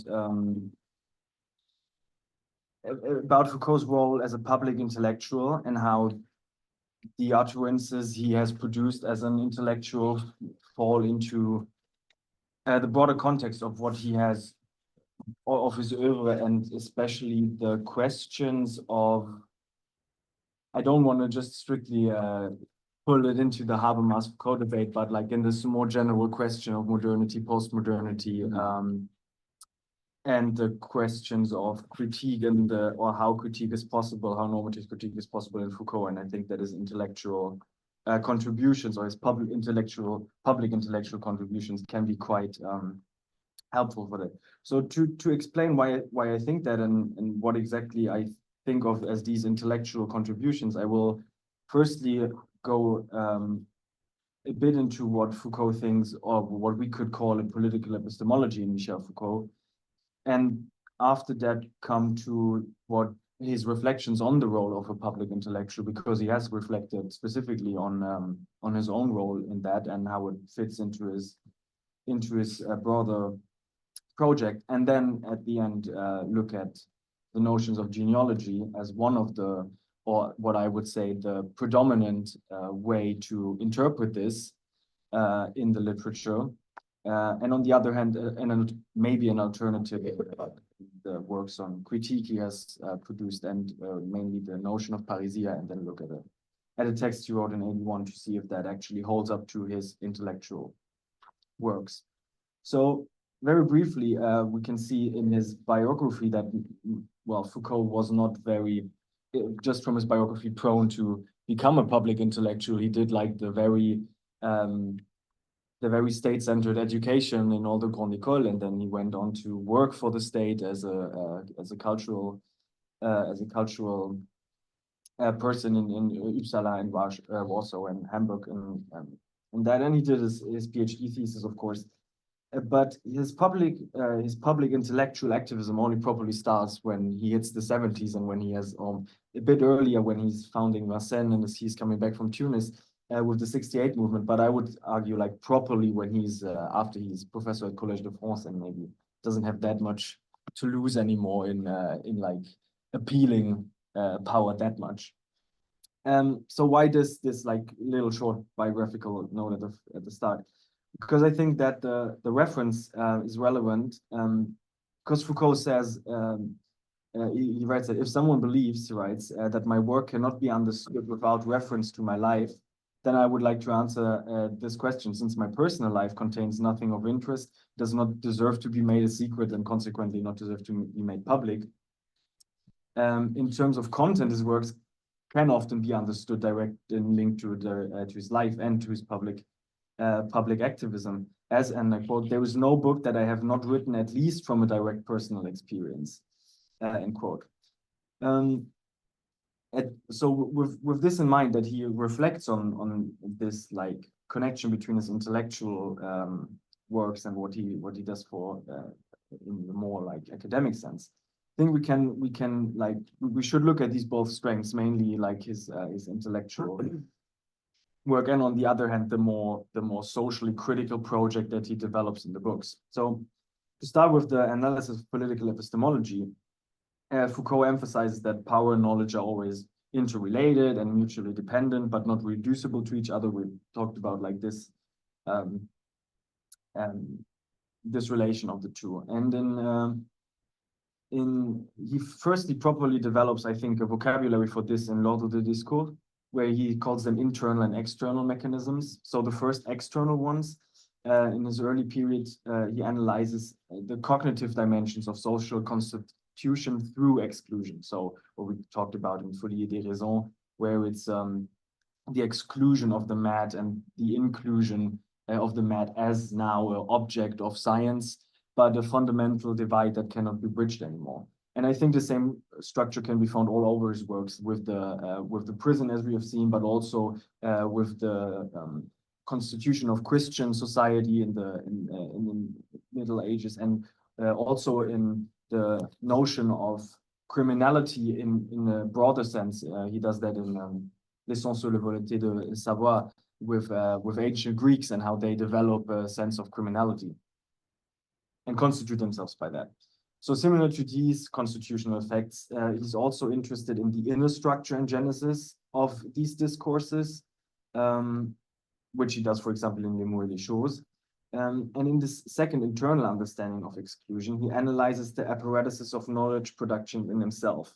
So he understands science and the production of scientific logic as a game of truth that is played, certain rule set or conglomerate of practices that help to manifest a truth. Not they don't produce it necessarily, but they are they do a milieu where it can emerge in a certain way. I take this from Frieder Vogelmann, but you can also see it in Foucault, because he writes, for example, le discours n'est guère plus que le miroitement d'une vérité en train de naître à ses propres yeux.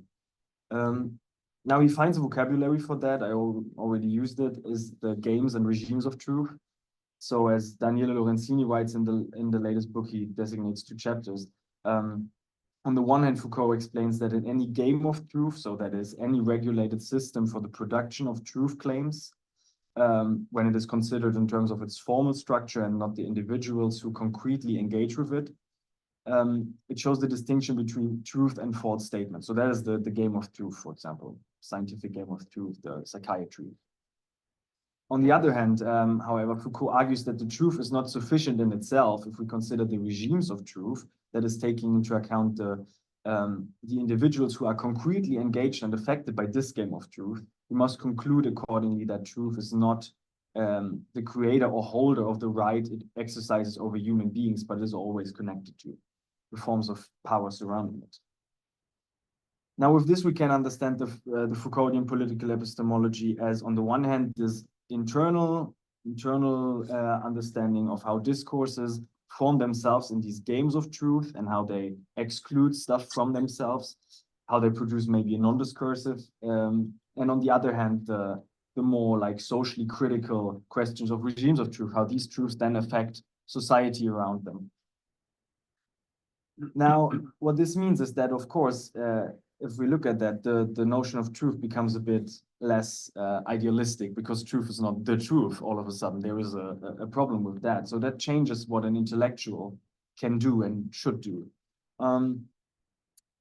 So at the beginning of his intellectual engagement, Foucault gives a lot of thought to this, especially like going away from the Marxist intellectual tradition. As Marxist humanist, there's like the famous problem with Sartre, who's maybe like the biggest intellectual who does that. So he doesn't want to be the spokesperson of the proletariat, as he says, an unreflected bearer with a little awareness, that would be the proletariat. And on the other hand, there's the intellectual who has the cognitive understanding of the situation.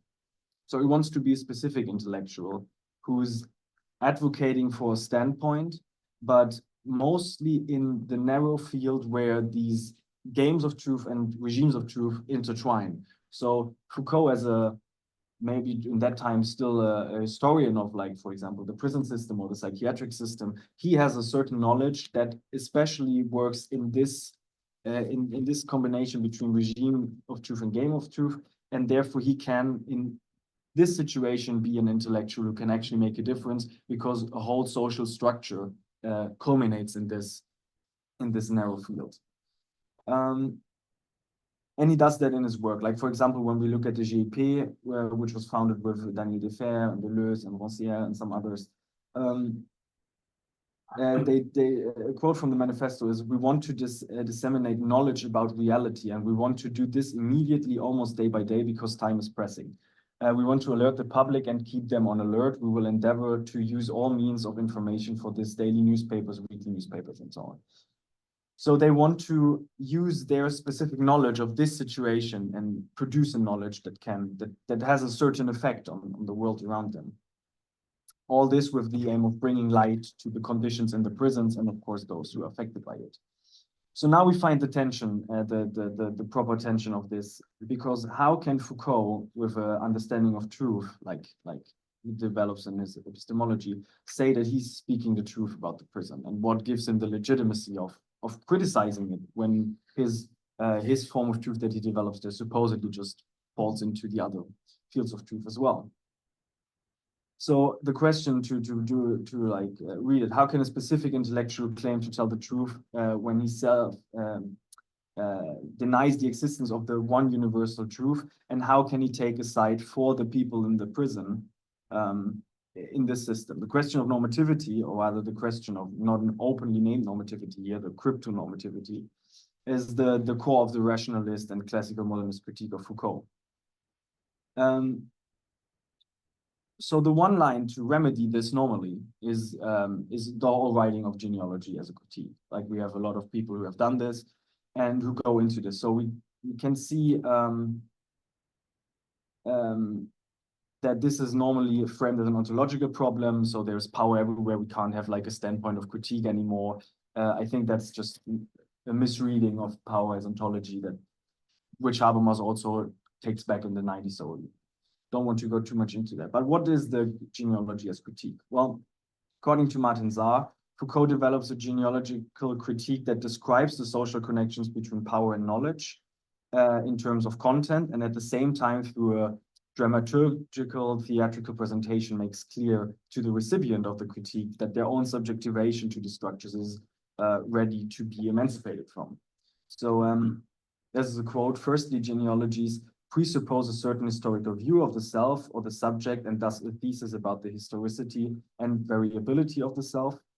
Secondly, they contain a thesis about the constitutive relationship between subjectivity and power, or about the self-determination of power. Thirdly, these representations, and these are presented in a certain narrative, rhetorical, drastic form. In general, genealogical historization always starts from the present and writes a hypothetical, fictionist, speculative prehistory that is made to emancipate the reader." So Martin Saar sees the key value in genealogy and what it does to the reader and those affected by the writings more general, so like in a public discourse. It is creating a basis of knowledge that opens a moment for the surrounding power structures to like let the subject breathe a bit and see that. Now, in this conversation with Duccio Trombadori, Foucault talks about, and we have talked about this, that he's writing in a certain way fictions about this to not have to rely on like a superhumanist Marxist like backdrop of justification. But of course, this doesn't change the Schmittian critique that Habermas or the others put to him, because why is he allowed to write such a genealogy of the subject and not another one? Why is he the one who is allowed to decide which is the true truth and not the other truth? And I think we have moved on in the genealogy discourse about that, like Frieda Vogelmann and also Daniele Lorenzini have explained in a certain way that what makes a genealogy, and this is what I referred to before in the way that Foucault reflects on this, about the question of how it is part of the scientific falsifiability of this knowledge, is that there is still a core of normativity that derives from it being part of the scientific project. So you don't just write any fiction, you write a fiction that also has to adhere in a certain way to the facts. And therefore, this knowledge that is produced, the genealogical knowledge, call it, lives a certain double life. It is, on the one hand, scientific knowledge, therefore it has a certain normative, universalizable basis to it. And on the other hand, it also is presented in a way that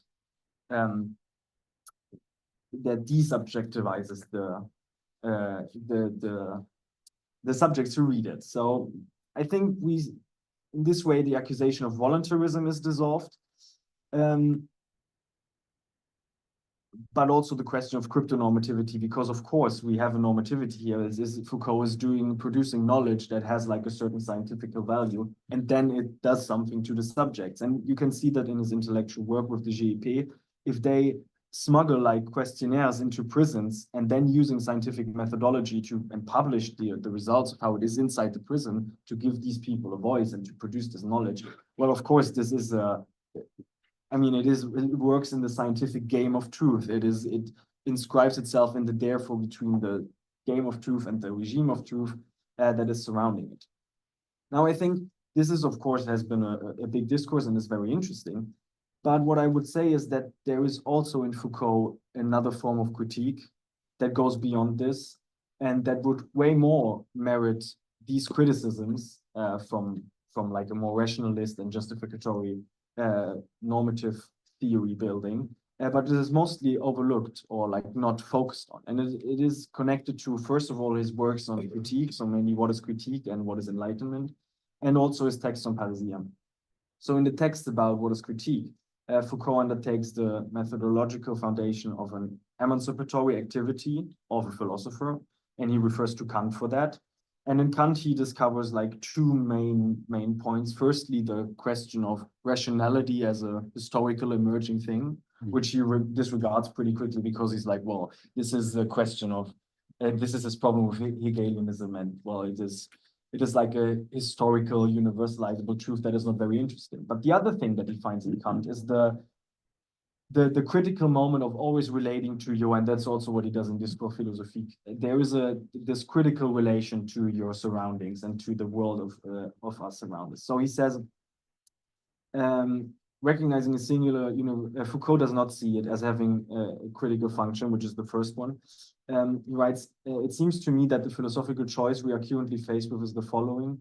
We must either opt for a philosophy that presents itself as an analytical philosophy of truth in general, which would be the first, or for critical thinking that takes the form of an ontology of ourselves, an ontology of the present. This form of philosophy, from Hegel to the Frankfurt School, has established a form of reflection to which I naturally subscribe to the extent that I am able. I love that quote. So his sense of critique is very, I don't agree with, like he says ontology here, but I think there is a question to be had about how he uses ontology in a very epistemological way, because it's a historical a priori that he's describing. This ontology is not an actual ontology, but what we think of as our ontology of the present at that moment. And in that sense, it is very closely related to, on the one hand, what we might see as the critical mode of early Frankfurt School, like this very close to the object, and always readjusting your forms of critique and always trying to be interdisciplinary and all that, which we can read in Adorno and Horkheimer. But on the other hand, it is also a critique of the ways how we criticize. We cannot just use a methodology of criticizing and say, well, all the critique that we have, all the moral critique has to work in this way. And this is the only way we do critique, because in that, and this is something that, for example, if we want to read it like a bit more spelled out, we can read Jacques Rancière for this, like a police politics division and what he does in the Emancipated Spectator. The idea that if we just use our critical methods all over again and say everything has to adhere to these critics to be good or bad or be justified or not, then what we will end up with is like just another form of power that doesn't help us. So necessarily our critique must always be way more fluid, and must always transcend its own foundations. So what is this alternative mode of critique? And this is like my last page, and then I'm done. I think we can find this alternative in Foucault's writing on parrhesia and in his intellectual activism. So in Daniele Lorenzini's analysis of the concept of parrhesia as a speech act, this speech act has to fulfill certain categories: unpredictability of the effects of the utterance, freedom of the speaker, criticism of the interlocutor's ethos, an indeterminate risk taken by the speaker, certain transparency, and that all of these contribute to a manifestation of truth in the end. With this, we can see Foucault's move away from an essentialist understanding of truth, and thereby the basis of critique as something that is internally structured, like with certain categories that it has to adhere to in itself, but towards a conditional understanding manifested through the practice of parrhesia, because only someone who really believes in telling the truth out of his ethical conviction would take these risks, and therefore renders it the truth, because otherwise he wouldn't do it. This understanding of truth is truth-telling, in my eyes, remarkably close to Foucault's mode of critique, because it does systematically reject notions of legitimacy and truth as essential, and always connects them to the context in which they emerge. On the other hand, we can see that intellectual critique that is more than just genealogical inquiry, like in the books, and like, for example, what he did with the GEP, would need to break with questions of legitimacy, and therefore put itself out of the security of the games of truth, in which philosophy of science is which is part of the genealogical project always. So I want to finish with the example of the intellectual critique that Foucault renders a bit as a parrhesiast. On the 19th of June of 1981, Foucault's in Geneva talking about the situation of the boat people and about the question of human rights relating to it. There's just it's a very brief intervention. It's just like 3/4 of a page long, and he scribbled it on a note before.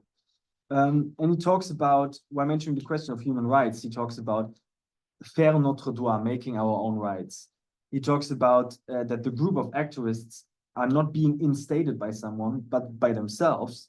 And he says that nothing qualifies them except for that they are human. So he breaks with all these like understandings of what renders a critique as a good critique, as like a founded critique. And this hints towards a radical moment which pre-established rules of critique, or the imminent critique, like there is the human rights and these are just not fulfilled yet, is transcended.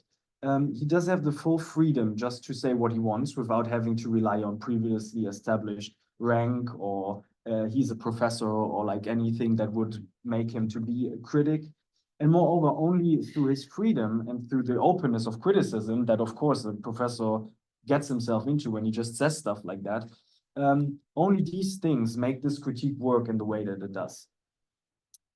It is this radicality that transcends normative critique by being more normative in a sense, and it does not put individual and their suffering behind abstract or transcendental modes of critique. Only through the practice of freedom, freedom is guaranteed. That is how Thomas Lemke names this text.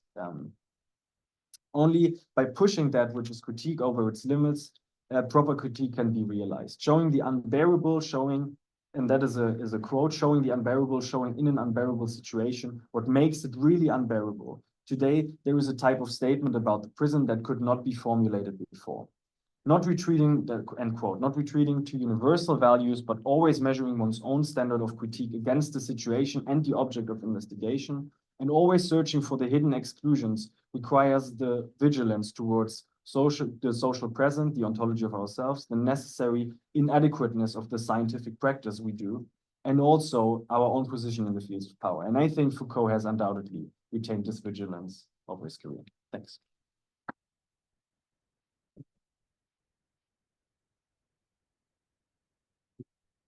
Okay, so thank you very much for both your presentations.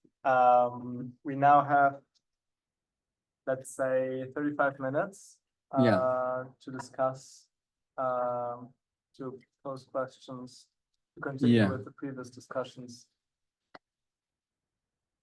So who wants to kick us off?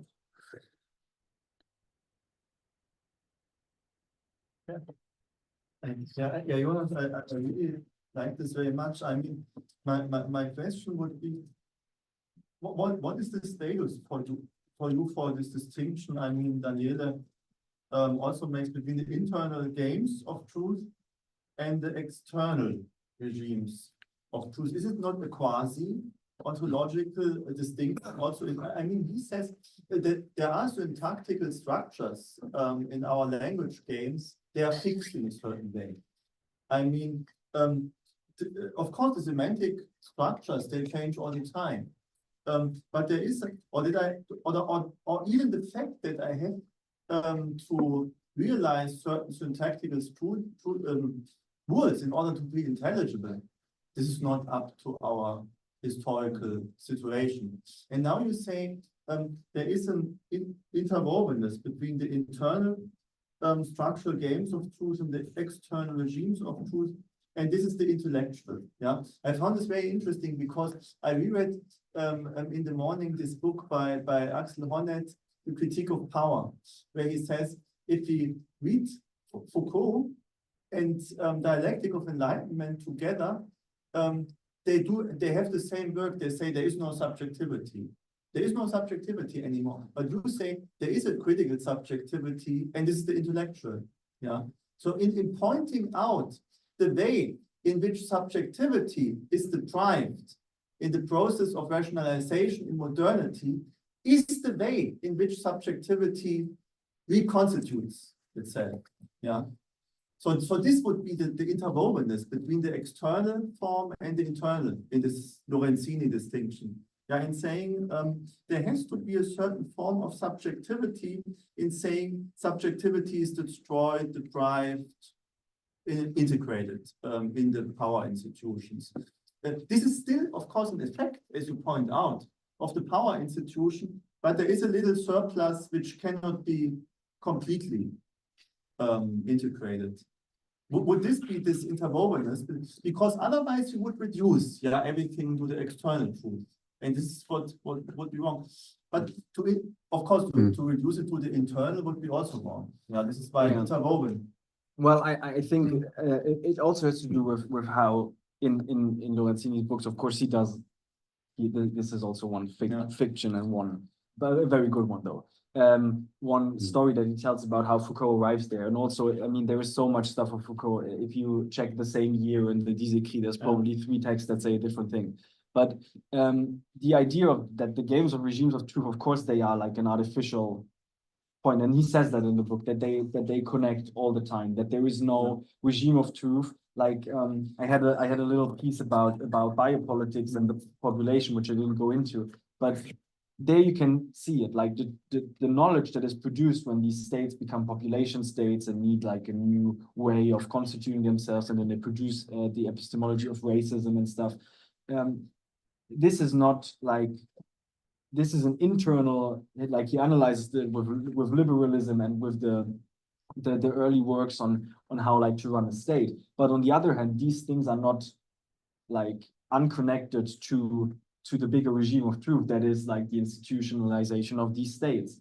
So, and with all of these things, of course, both of them always depend on each other. It's again the structure of not just determination, maybe not yet dialectical, but there is like always this interwovenness between the two. And I think why I wouldn't say the intellectual is because not everybody can be an intellectual. I don't think that's what Foucault wants to say, but the force that an intellectual can exert over these problems is that because the society as we see it now is so connected to truth and all these regimes of truth, there is always the need for a special knowledge to govern. For example, there is always the need for psychiatric knowledge to govern the mad. There is always a need for like a criminologist knowledge to govern society concerning the anomals, the problematic individuals.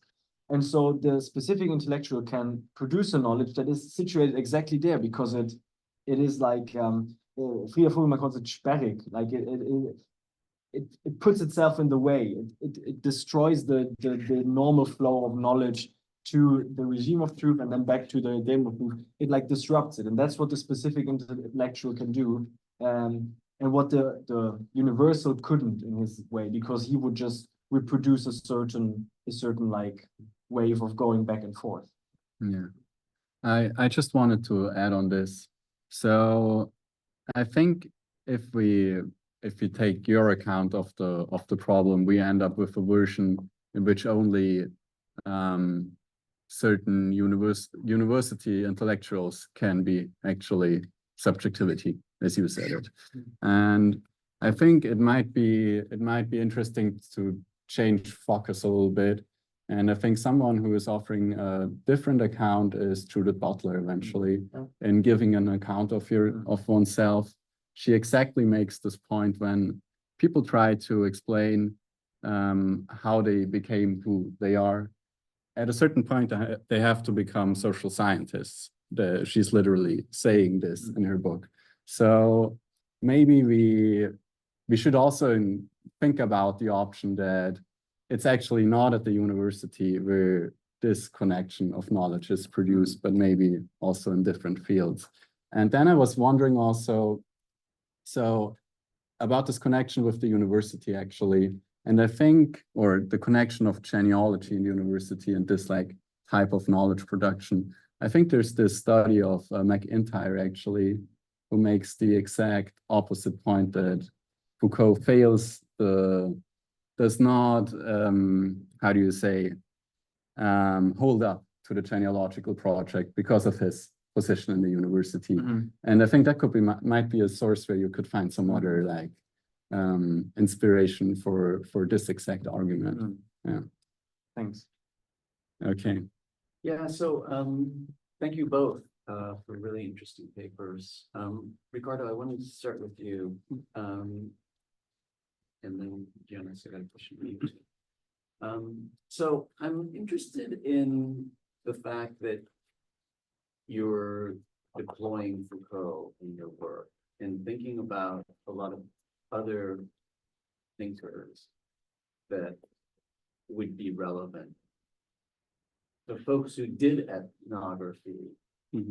So I'm thinking of folks who did social interactionism, you know, Bloomer and others, or Irving Goffman's total institutions and stuff. And I'm wondering what you think about, I mean, I realize Foucault and Butler are brilliant and have a focus on power, but they weren't ethnographers, right? And so I'm wondering what you're finding with Foucault and some Butler that you're not finding in Goffman or ethnographic sociology, rich stuff, you know. University of Chicago sociologists who really have thought about power and stuff like that. So that's a question I have. In other words, yeah. And then Jonas, thanks so much. So I feel that in a way, your argument kind of pivots and ultimately ends up in a puzzling place, I find, where parésia and the act of the truth teller becomes a form of critique when it feels to me odd that we end up there. And sometimes it feels to me odd with Daniele's work also that we end up with parésia as the way in which all of this critique of epistemological critique would end up in that space. It seems as if it's turned upside down in a way. The point was to make a history of truth telling without truth, right? And it's strange then that that we would end up in a place where we're almost modeling truth telling on a very, I don't know, on a very somewhat uncritical notion of truth. I mean, so sometimes the whole point of the Gîte, right, was for those intellectuals not to tell the truth. Right? The whole point of not doing the popular tribunals like Sartre and Lens was that they were not going to be the prosecutor and the judge, and they were going to be faceless, which we always violate in a way. I mean, we always do such a great injustice to the groupe d'information sur les prisons when we kind of put the figure of Foucault, Lieu, and Donzelot and all these people. The whole idea of the freaking thing was that it was not going to be about them. They were going to not be, we were not going to know them, right? And it was going to be enquête and the voices of the people on the inside somehow getting out, right? So it wasn't, it was nothing about, they weren't trying to tell the truth. It wasn't about him telling the truth or anything like that. It was the whole opposite.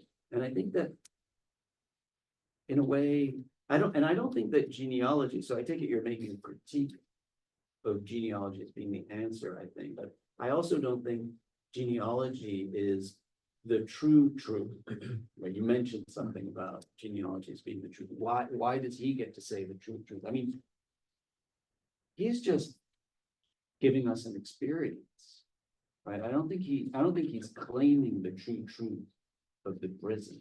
We're projecting that on that work in a way. What he's trying to give us is an experience of mostly of the discourse. Mostly of the discourse. He doesn't talk about. The book ends in 1840 with the opening of Maître, right? And yeah, so somehow I think that there's something went wrong, I think, in our reading of Foucault after Me faire dire vrai, when the notion of dire vrai, which is studied as a form of discourse, turns into a form of critique as pervasive somehow. And that's something that I find puzzling. And so maybe I'm not entirely convinced, or I need some more. Okay, thanks for the question. Very interesting. Of course, I start my PhD studying the Chicago School of Chicago, and one of my first books was Xylums and also Howard Becker. And then I have a kind of expansion from Goffman and interactionism when I start writing Bourdieu and his criticism of interactionism. This is the main critique that I would avoid to reproduce asylum works. I would like to focus on RAMS, considering its historical condition that produced the institution. I think Goffman didn't take into account. That's the reason why I didn't take Goffman. Another point, Bourdieu is one of my background author. For example, I would like to adopt his concept of capitas to describe how I get access to the RAMS. Because it was not quite easy to assess the RAMS. For example, the fact that I have my as a Capital Culturelle Institutionnalisée as a psychologist. I enrolled in the list of psychologists of Veneto region. It's one of the factors that permit me to gain legitimacy in posing the question, can I answer? Because at the beginning I find a lot of resistance from the stuff, and also it permit me to have a free space of movement inside the first word, inside the RAMS. I have access to all the stuff only in the first word, because the psychiatrist noticed that I have also read Basaglia, and I have an approach, a Basaglian approach, and here was a psychoanalytical and phenomenological therapist. That permit me to create a relation with her, and I gain a symbolic power to do something. Okay, for example, I have access to the clinical dossier, and speak in a separately way with patients. In fact, for example, I gave them a cigarette and as Goffman said, in the moment when the institution cannot see what are happening, something happening. Okay, for example, I exchanged a cigarette and speaking about the access of the system of dealing inside the institution, stuff like that. Drugs. And the other question is my focus is a relation. I conceive power as a relations, and also I have to put myself inside the thesis in this sense, wondering how my habitus, of course, but also my aesthetic impact and way of speaking impact on the conduct of the patients, and which kind of interactive possibility open. And Goffman, I think, did not put himself inside the works. Of course, he threw the ethnography inside the Saint Elizabeth, which yes, of course, but there's no reflection upon his relation with the patients, with inmates, with the staff. That's one of the main topic of the thesis. Of course, as an object of myself inside the institution. So working with the relation and history, I decided to move to go with the bit of that, of course, but I think Goffman working on background. That's the answer.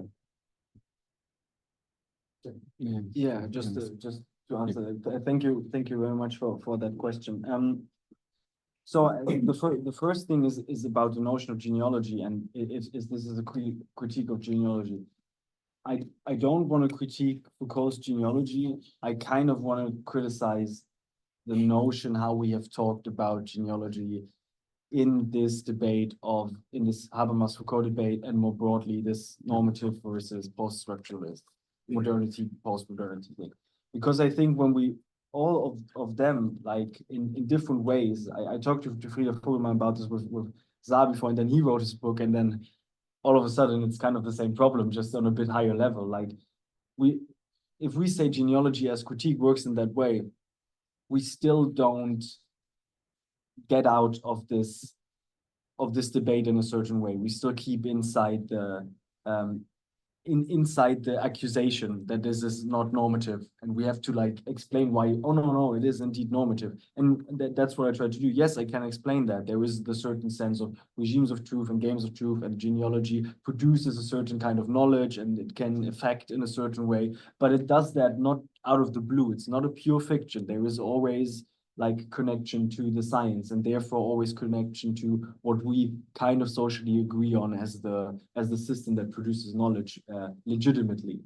And so when the JP does it, he wants to give an experience. Foucault wants to do that, but when I explain it like that, then it kind of quickly becomes just like an elaborate form of critique that adheres to certain rules all the time and has to do it all the time, which Foucault maybe didn't even intend to see his genealogy in that way. The other thing of paresia as fatigue, I think why I tend to go towards this is because it is this radical other that genealogy can't really be anymore, because we have talked about it in this certain way. And this moment of actual truth happening, that without having to predetermine what the truth is, what is the essence of the truth, we just describe the situation in certain historical forms. And then what is manifesting after that must be the truth or must be the critique, because that's what the situation manifests. This is the social setting where it happens. Can get you away from this, but it's just elaborate, and then you read some of the history and all the sources, and then you get a certain knowledge that produces a certain effect. No, I don't do any of that. I just stand there and say, this what's happening there with the boat people. I don't care if I'm a professor. It doesn't matter what I know or what I don't know. This is wrong. Why? Because I say so. Because it's just wrong. Everybody can understand. I'm a human. They are human. It's wrong. And this is like, of course, this doesn't hold up as soon as I try to put a normative explanation. But why? Why do you say that? You have to justify it. There is like a reasoning behind it, why it works. Of course, I can do that, but I just don't want to, I just don't have to, because this will always entail the problem of reproducing other forms of criteria that will reproduce another form of policing critical order. So that's why the Parisia as like a truth event is so interesting, because it transcends that. And I don't think one should integrate maybe the both. Maybe the both can just be, there is a place in philosophy for this normative critique, but there should also be a place for this event of critique that does not adhere to a certain structure. Okay. We have another question here, and then Professor O'Leary, and then Samuel. Yeah. Okay. Thank you for the presentation. I have a question for Ricardo. When you was talking in your presentation, I was thinking in the history of madness of Foucault, and then I was thinking if in the observation you can see some of the effect of subjectivation similar to what Foucault was analyzing in Punir. No, Punir was entering the prison, say that this is mad, then he's not, it's not responsible for himself. We have to construct another form of taking care.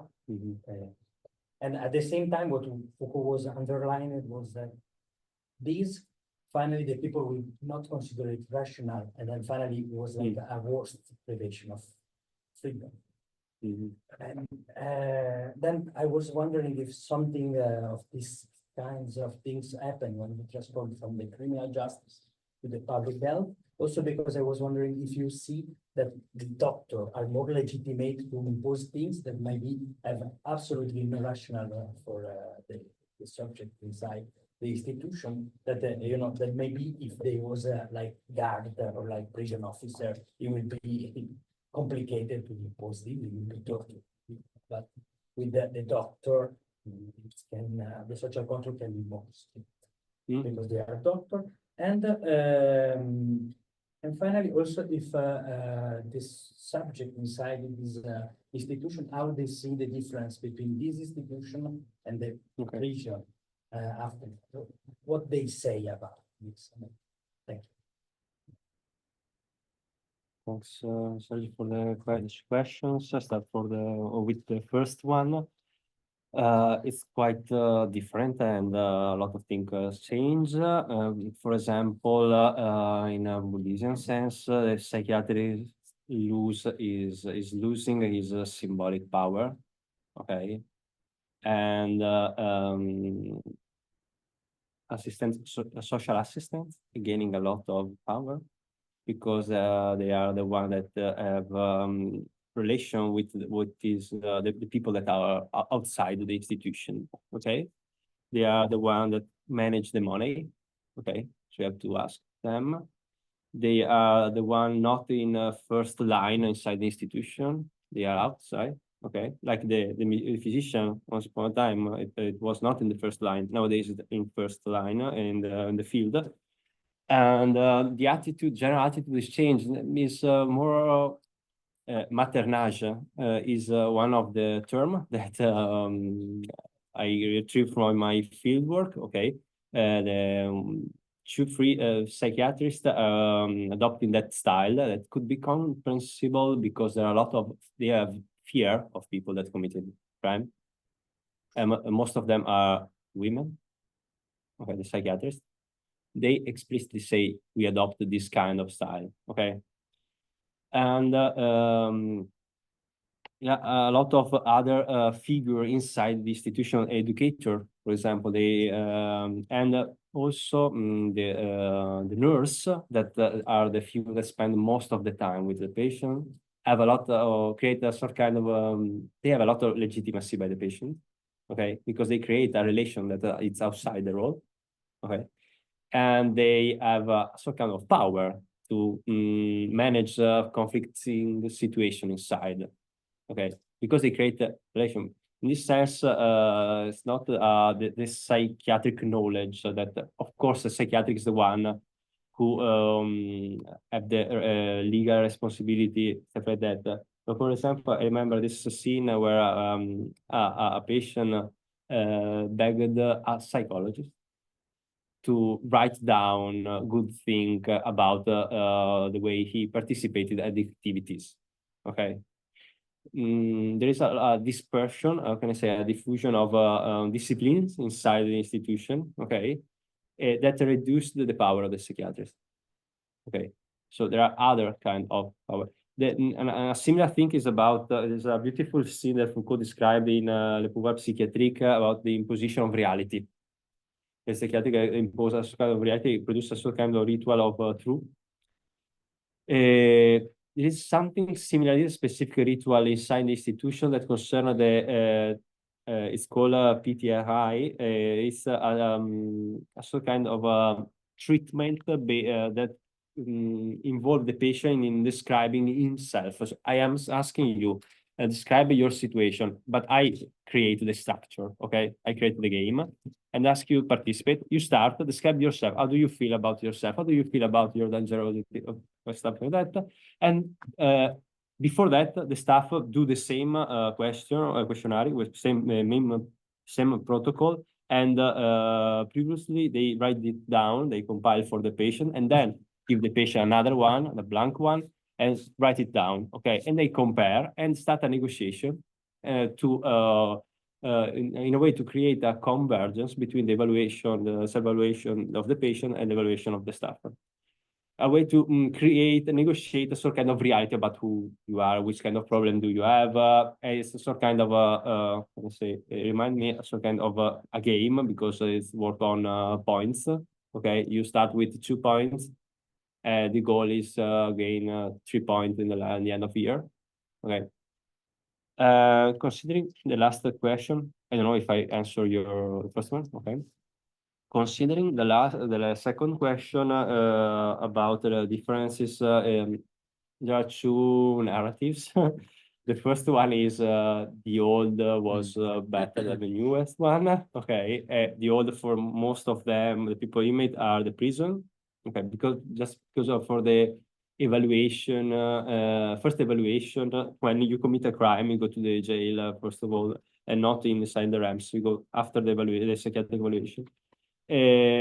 Other person, most of them have been already in prison. They say that it's better because you know when you go out. Okay, you have a specific date. You know what you got. You have a free access to cigarette and coffee.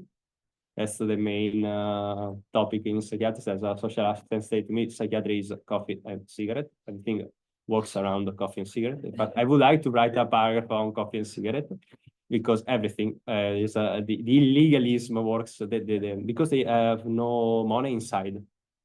When it was a forensic psychiatric institution, the money was allowed, because the logic was the same of the penitentiary. Okay, you can work, you can gain sort of economic capital that you can invest in other stuff. Today is not, because the patient have to be rehabilitated, and when you are ill, you don't go to work. Okay, basically, it works like that. No, they are patient. They do not work. They work with for gardening, but it's not work. It's a rehabilitation activity, of course.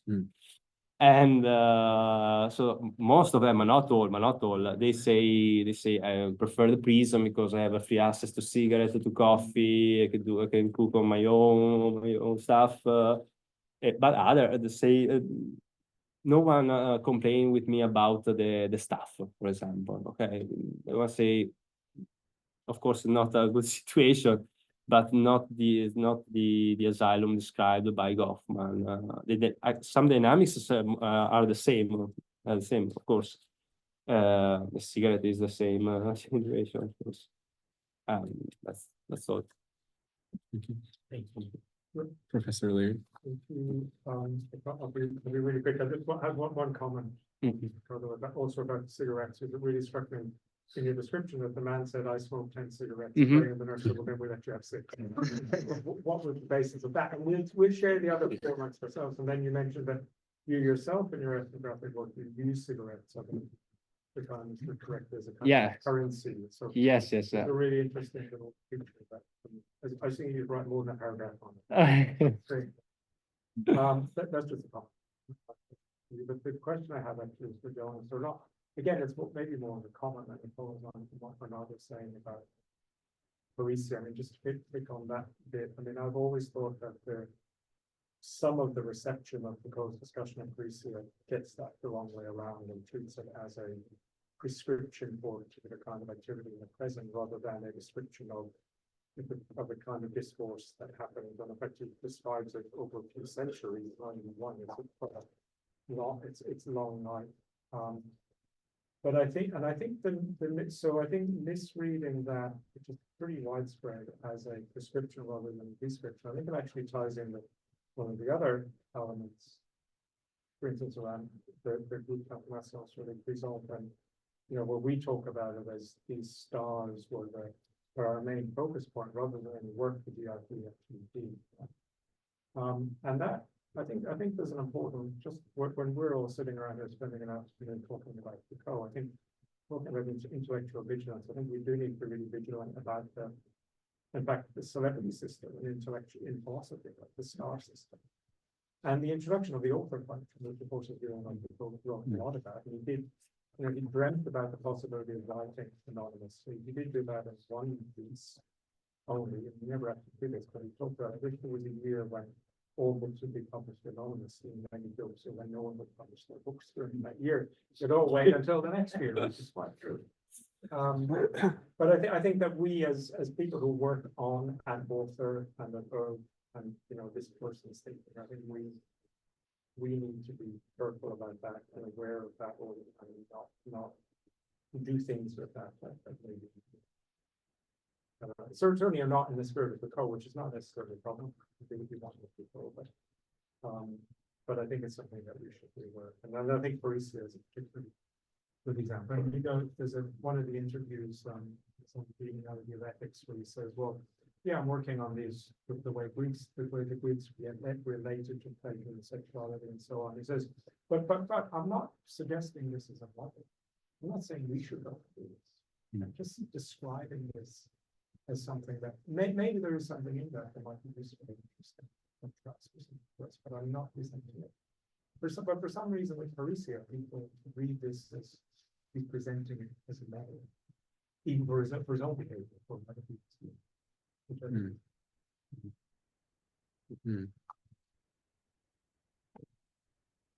Okay. Samuel? Yeah. Do you have any response to that, or is Oh yeah. I mean, I want to cut you off. Bit about the secret, just no, this is an official scene with a lot of observers that were present in that moment. There was a marshal, there was the psychiatrist, there was a lot of stuff. And I bolded the sentence because it show us a kind of negotiation. Okay, this constantly works. He said, what about what my experience about it was a sort of I move in an illegal way. Okay, but I feel free to do this after I create a relation with the staff and also with the patients. That allowed me to do some specific movement. Okay, I has been how can I say the psychologist see me once, okay, and asked me to stop to sharing a cigarette. I say okay, that's better.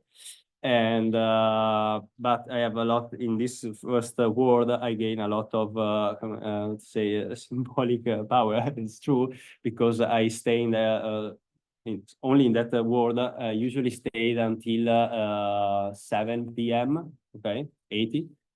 And after 6 or 6 p.m., psychiatrist and psychologist, educator, and social assistant go back home. I remain only nurse and one social assistant, no, one nurse. And there were 3 persons per 20 inmates. And so I were a little bit free to move around and start smoking cigarette with patients and have a funny moment together.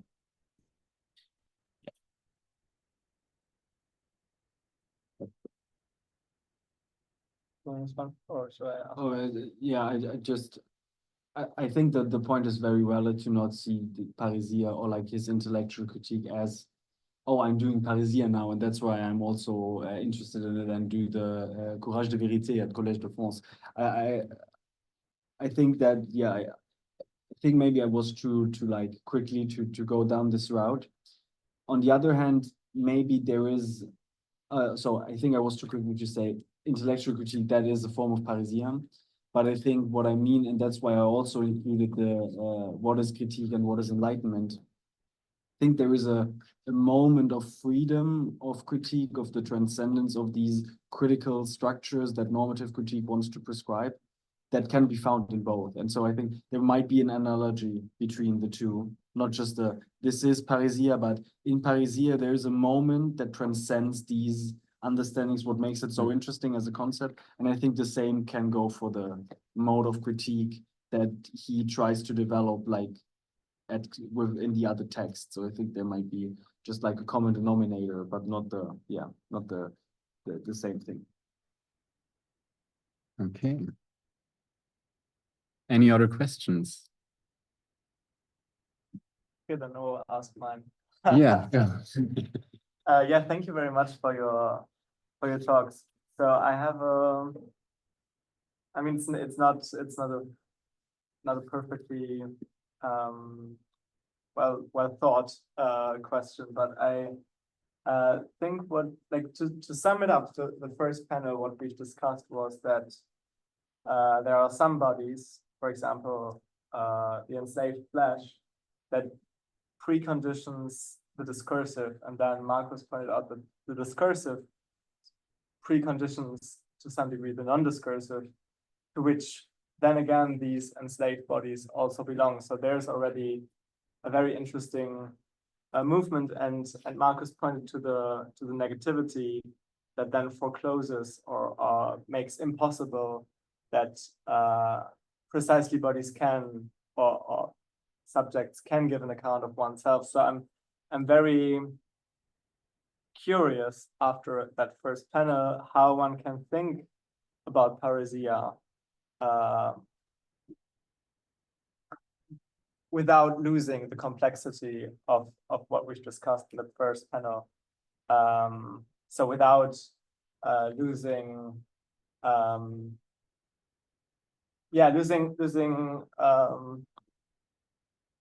the negativity of the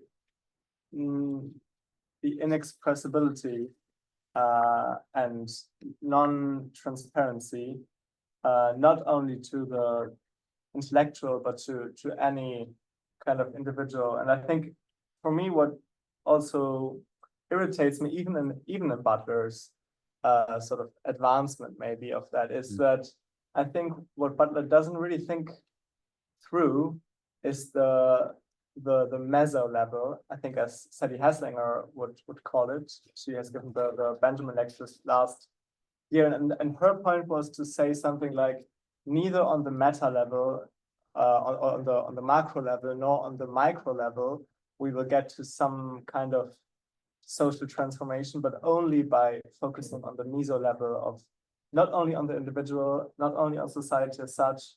And I think this can be said about critique as well, but we have to look at the social groups and how they are structured. And I think like talking like or thinking better about your presentation, I think it's very important to think about in which social setting did you do your research. I mean, I think the example with the cigarettes is quite illuminating in that sense, because I think it depends very much on which bodies are present in the room and what are the relations. And then a certain kind of criticism can be articulated, not only in the sense that they will dare to speak, but that also that it will be possible to listen.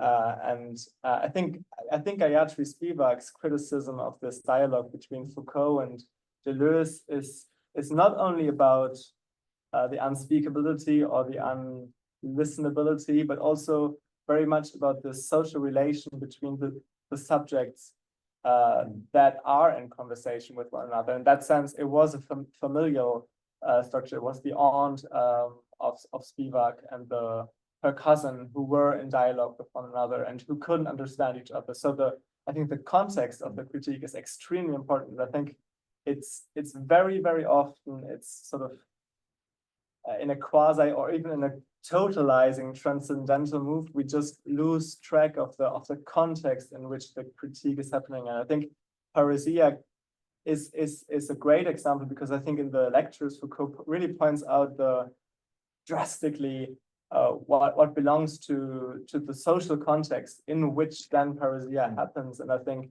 like he really makes the case that it's until death that they face death when. So there it obviously has to do something. He wouldn't face death if Socrates was talking to his wife in bed and saying something about the state, but it's in a certain context, social context, where then Parrhesia becomes so dangerous, and that's where it becomes critique, I think. So I think there's some methodological level it's about the social context in which both your ethnographic study happens and in which you think about Parrhesia as form of critique, that I would be interested if you could say a word about that.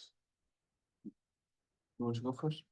No, you start. Well, I understand that, and I think it's a very, very good point to point that out, that it shouldn't be an omnipresent notion of Parrhesia. I think, however, that there is this, I mean, the whole move to use Parrhesia as a definition of truth is exactly the move away from any essential understanding of truth. This is the logical structure of truth. This is the semantic structure of truth. It is only the systems around it make this thing, what is said there, truth, because then everybody accepts it, and the person who says it would not say this under these circumstances if they did not believe this would be the truth. And so there is a paper by Felix Heinreich about like social freedom in Holland and Parrhesia, which goes into this, like, because it's a dynamic of recognition that happens there in these moments. But I think it is hard to only pin, and that's what Daniela also points out with the letter from who's the letter? The letter that one philosopher writes to one of his students in the book. Forgot it. It's about it does not have to be like the death situation for it to become Parrhesia, which I'm not 100% sure if that's a good idea to go this route, but you could like make the argument that use the situation to explain it, but the degree of how exactly this is already again a historical contingency. So could also be that for Foucault, I don't want to press too much on that. This was actually Parrhesia, because I think the point is very good to make, but it doesn't have to be he's facing death. It could also mean there is going to be another professor who's going to say this was very stupid to say. This could also be enough like social sanction to make it Parrhesia. But I understand that you should not like get this out of your mind, because of course it changes the quality of what is said. If it's a Collège de France professor who has been there for 14 years, who can do pretty much whatever he wants, or if it's like a student who, if he says something stupid, maybe will get a bad grade, you know, or even it's a subaltern who can't speak at all, you know, these things change. Yeah.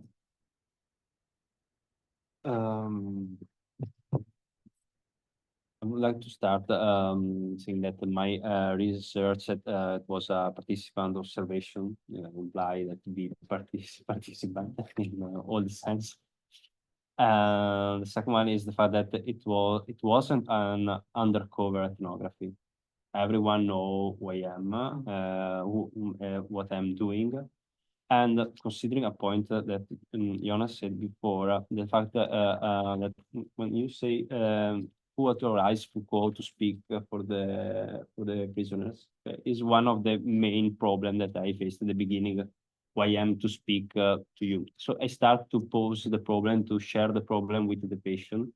After I have created a relation with them. It is the reason why I am not an interactionist, because I work on a relation. Okay. After I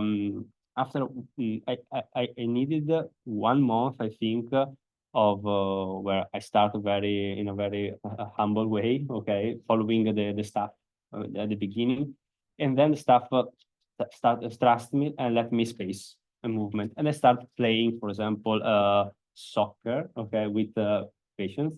Or I saw a T-shirt of a patient. I say, it's One Piece. One Piece. And we start a conversation about this animated series, and we started creating a relation. And I started share, and he started asking me, why you are here? What are you doing? And I say, I'm doing a research on relation between people inside this kind of institution. Okay, and so we start conversation. I started sharing things. At a certain kind of point, I told him, and other people came. In my mind, I would like to produce an interview, but I don't want to reproduce sort kind of power structure that say to you, I decide the question, you have to answer to my question. Okay, I'm doing a PhD, this is my aim, I'm working, I would like to explore this kind of theme. What do you think about it? Which kind of question do you do, should do in my food? And we start a dialogue about this, and at the end, I have a list of a theme, and ask them, what do you think about this theme? Could be an important theme. Why it's important? For this reason. Okay. And then I adopted these themes to open a dialogue in the other words where my possibility of movement were highly restricted. Okay. Because there are different logic inside the words. And I adopted the same theme, and they say during the interview, I speak with those patients. They told me about that how they experience time is one of the most important things. What do you think about? Do you think there are other stuff? And also say what I can do is to collect your voices. And that also a fiction, because when I write it down, I change. Okay, the stuff is inevitable. Only for translation, for example, stuff like this for the article in English, I don't know. And to analyze with these kind of categories, and of course not explaining which kind of categories I adopt. I try to involve them and also myself in the construction of an interview. Is my way. I don't know if it's the correct one, the most ethical one, but is an answer that started from the point who authorized myself to speak about you. It's the same with the staff, but the staff have a different possibility of doing things. So I've been not so clement with them. I don't know. But it was clear also with the staff. I'm interested in a relation. I'm interested in a kind of in terms of power. I'm not here to judge you or to. I'm not interested in it. I'm not going to do a psychiatric stuff or criticize psychiatrists. I'm interested in relation, our relation constructed themselves in a iterative way. I don't know. As you say, that to conclude. The kind of relation that I build with them, the people present in the scene, the place, all impact in what kind of discourse started to speak about. They also affect everything, most of it. Thanks for the question. Okay. Yeah, thank you very much. Yeah, thank you. Very interesting talks. Should we do a very, very short pause, continue with Guillaume, and open up the conversation then? I think I would do the recap we have prepared in the next colloquium session eventually, because otherwise we run very late today. So maybe we'll have Guillaume and then open it up to everyone. Next panel, so that we can immediately open it up afterwards and have the final discussion. Good. Yeah. Cool.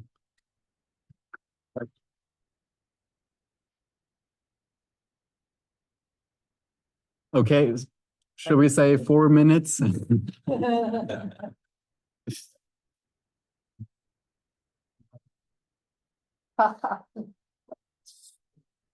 kennst du diesen Text von Heidenreich? So ein Sammelband. Who haven't asked a question yet, feel free to ask one very soon, so that Or several. Yeah, or several questions if you like. Okay, but we will first hear a last presentation by Guillaume. and then we will discuss. Yeah, Right. on ideology, critique, and subjectivation in Foucault? Yes. Yes, okay, good. Yeah, so once again, my name is Guillaume Rouleau, and I'm a PhD student at the École des Hautes Études en Sciences Sociales, working under the supervision of Bernard Arcault on the topic of the reinvention of the notion of ideology in France after 1945. I would like to thank the organizers of this conference on Michel Foucault's Discipline and Punish for inviting me to speak. This invitation is an opportunity for me to work again on a notion that Michel Foucault erased from his work, the notion of an ideology, a notion linked to another, underlined this one by Foucault in his work, that of assujettissement, which can be translated by subjection, subjugation, submission. Discipline and Punish, mainly written in 1972-1973 and published in 1975, is central to Michel Foucault's thinking on ideology and subjection. Central because Foucault is reworking in it developments on ideology from earlier texts. Those of the 1960s, The Order of Things, Les mots et les choses, published in 1966, The Archaeology of Knowledge, L'Archéologie du Savoir, published in 1969. Central because it is also the moment of a disengagement from these developments for Foucault, and which can be read in his subsequent texts of the late 1970s and early 1980s, as is in his History of Sexuality.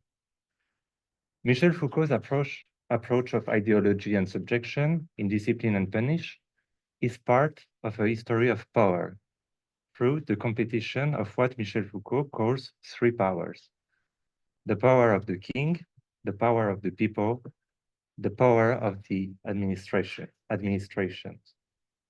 These are overlapping powers at the turn of the 19th century. This history of power is intertwined with an history of the prison from its birth.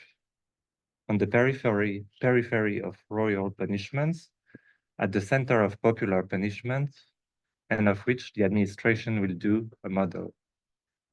Again, at the turn of the 19th century. In this history, Foucault will bring ideology and subjection into a play for two of these powers, the power of the people and the power of the administration. The power of the king will be set aside here because it precedes, in a way, ideology. And Foucault is doing so through two main references. The first, in relation to power, to the power of the state and its administration, is Louis Althusser. When Foucault wrote Discipline and Punish, Althusser's work on ideology and subjection, which he followed closely, was dominant. Not so much the work published in For Marx, and Reading Capital, Lire le Capital, in 1965, which were rejected by the May 1968 movements, but mostly ideology and ideological state apparatuses, notes towards an investigation. Idéologie et appareil idéologique d'État, note pour une recherche.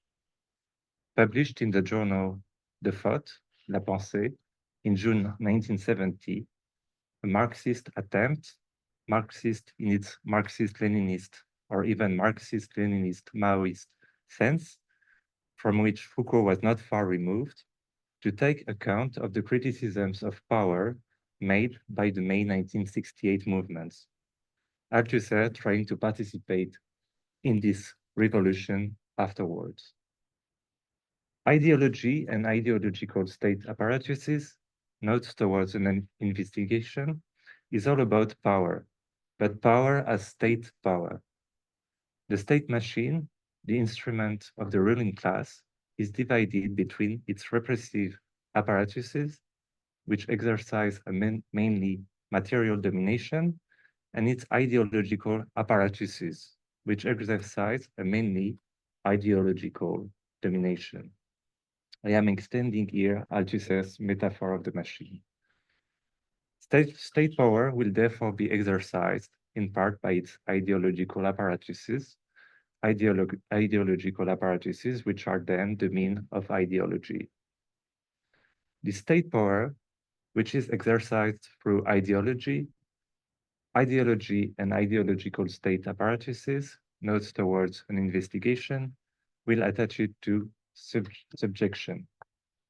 The state machine, through the intermediary of its ideological state apparatuses, will, to use Althusser's expression, interpolate individual into subjects. The state power is a power to transform individual into subjects. Political subjects, but above all, economic subjects. Individual subjects, but also a totality of subjects. It recruits them all, Althusser writes. Politics, for Althusser, being founded on economics, the ideological apparatuses is a recruitment of individuals into subjects, is a recruitment of individuals into producing subjects. The second reference for power, the power of the people, is the ideologist, ideologue, who Michel Foucault also calls reformatives, réformateur. When Foucault wrote Discipline and Punish, this reference was much less dominant in works on ideology and subjection. But Foucault would have read them no less than Althusser. The ideologists are the large group of scholars gathered around Antoine Destutt de Tracy, who coined the neologism ideology before the moral and political sciences class of the National Institute in 1796. These elements of ideology, éléments d'idéologie, worked on by Foucault, were not published until the early 19th century. This invention took place in the context of another revolution, the demise of the monarchical power by the bourgeoisie, to which ideologists belonged. Ideologists are part of this bourgeois revolution. The work of the ideologist is all about power as well. Ideology for the ideologists is a revolution in science. Ideas are no longer understood on the basis of an authoritarian foundation, such as the transcendent one of the religion, but on the basis of an immanent foundation, whose authority is constantly questioned by science. Ideology would then be understood as a scientific discourse on ideas, as a science of ideas. And this science will involve several disciplines, including grammar, which studies the expression of ideas.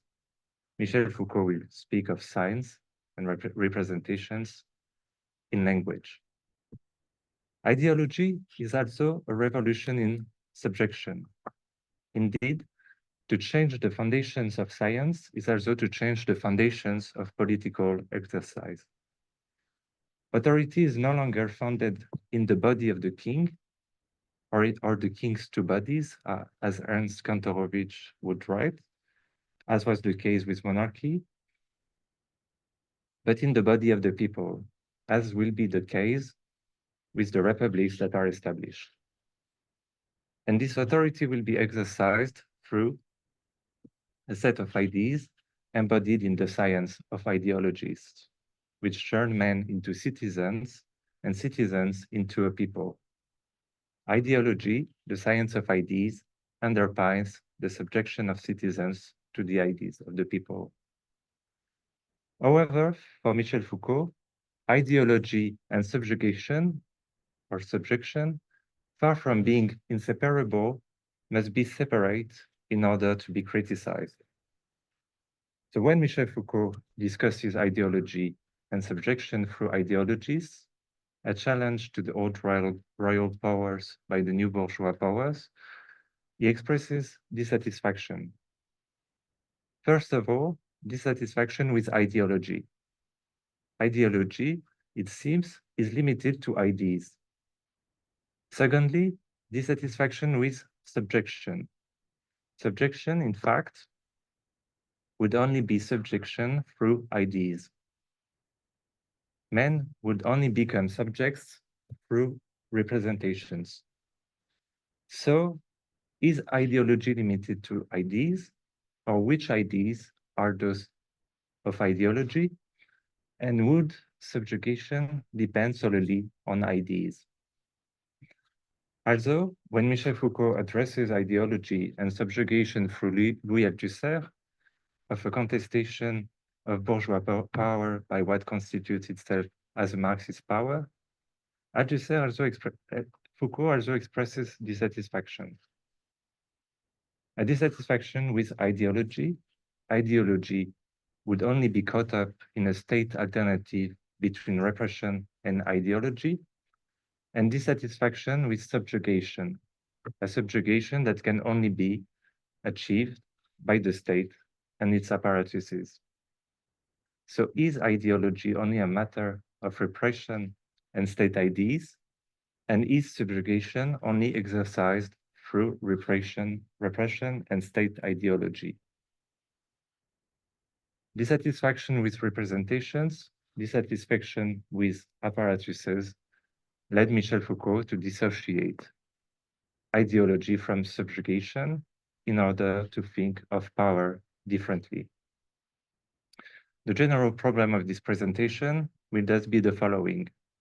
Does separating ideology from subjugation allow Michel Foucault in Discipline and Punish to do without ideology?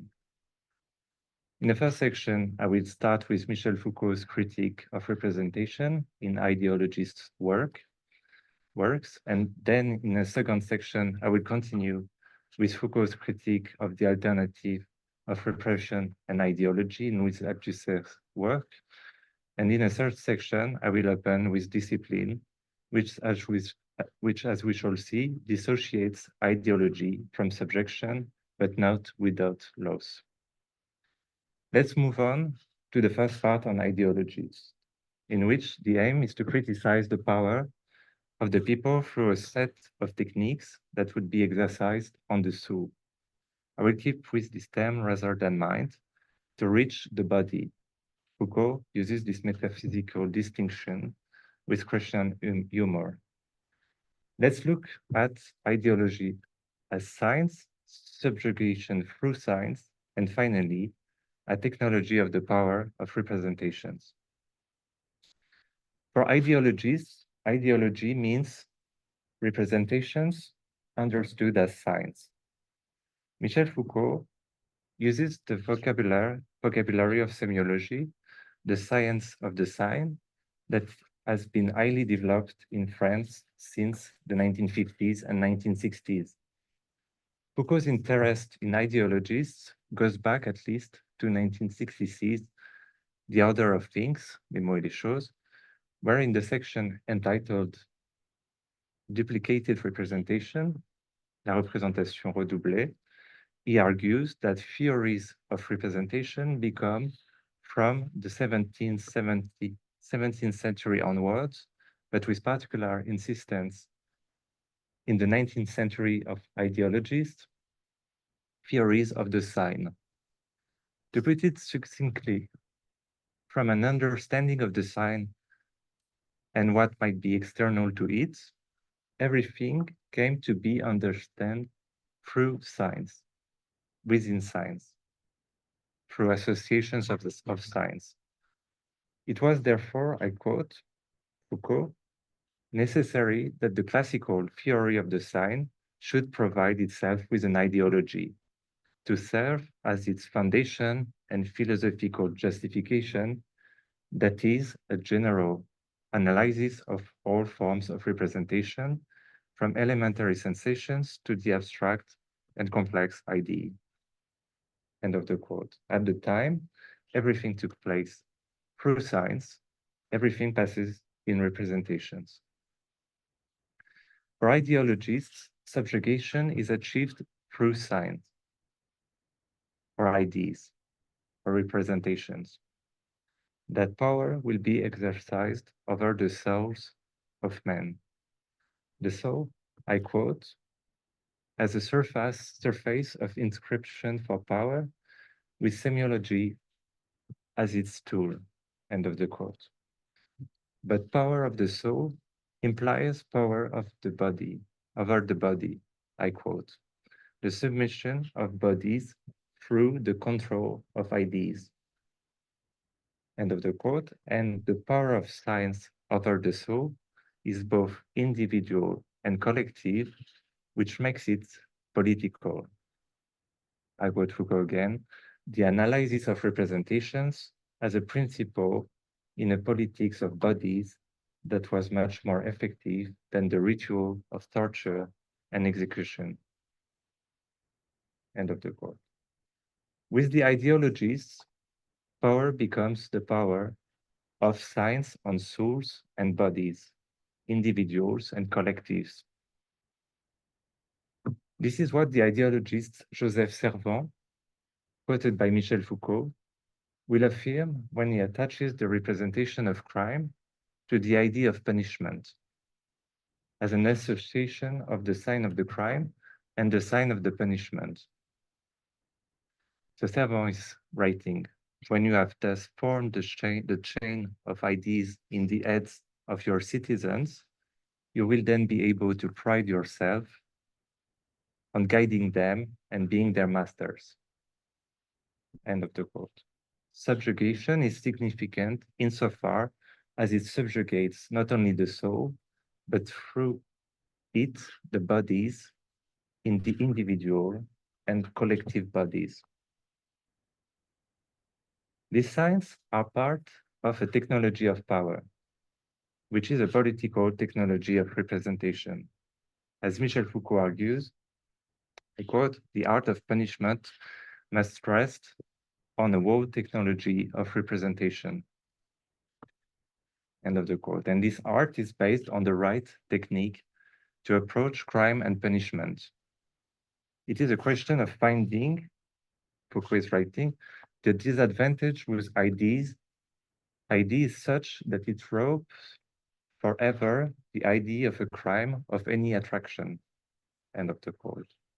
And the techniques of this art of punishment will be manifold. By finding signs that stand in the way of the crime, by modulating these signs over time, by organizing an economy of these signs. This is what Foucault calls a semiotechnique, a technique of signs used by power over the soul to coerce bodies. Foucault writes, the thought of the ideologues was not only a theory of the individual and society, it developed a technology of subtle, effective economic powers. But for Foucault, this theory of science, this submission by science, which produce subject of law, are limited to representations. Ideology is a set of signs. Subjection is to become a subject through a set of signs. This theory, Foucault discussed, will not allow us to understand subjection beyond these signs. So in the second part, we will consider another critique of power in the soul through the body, with an alternative in state power between violence and ideology.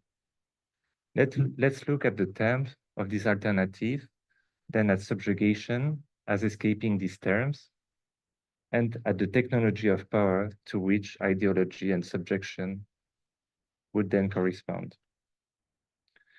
For Michel Foucault, the alternative between violence and ideology is misleading.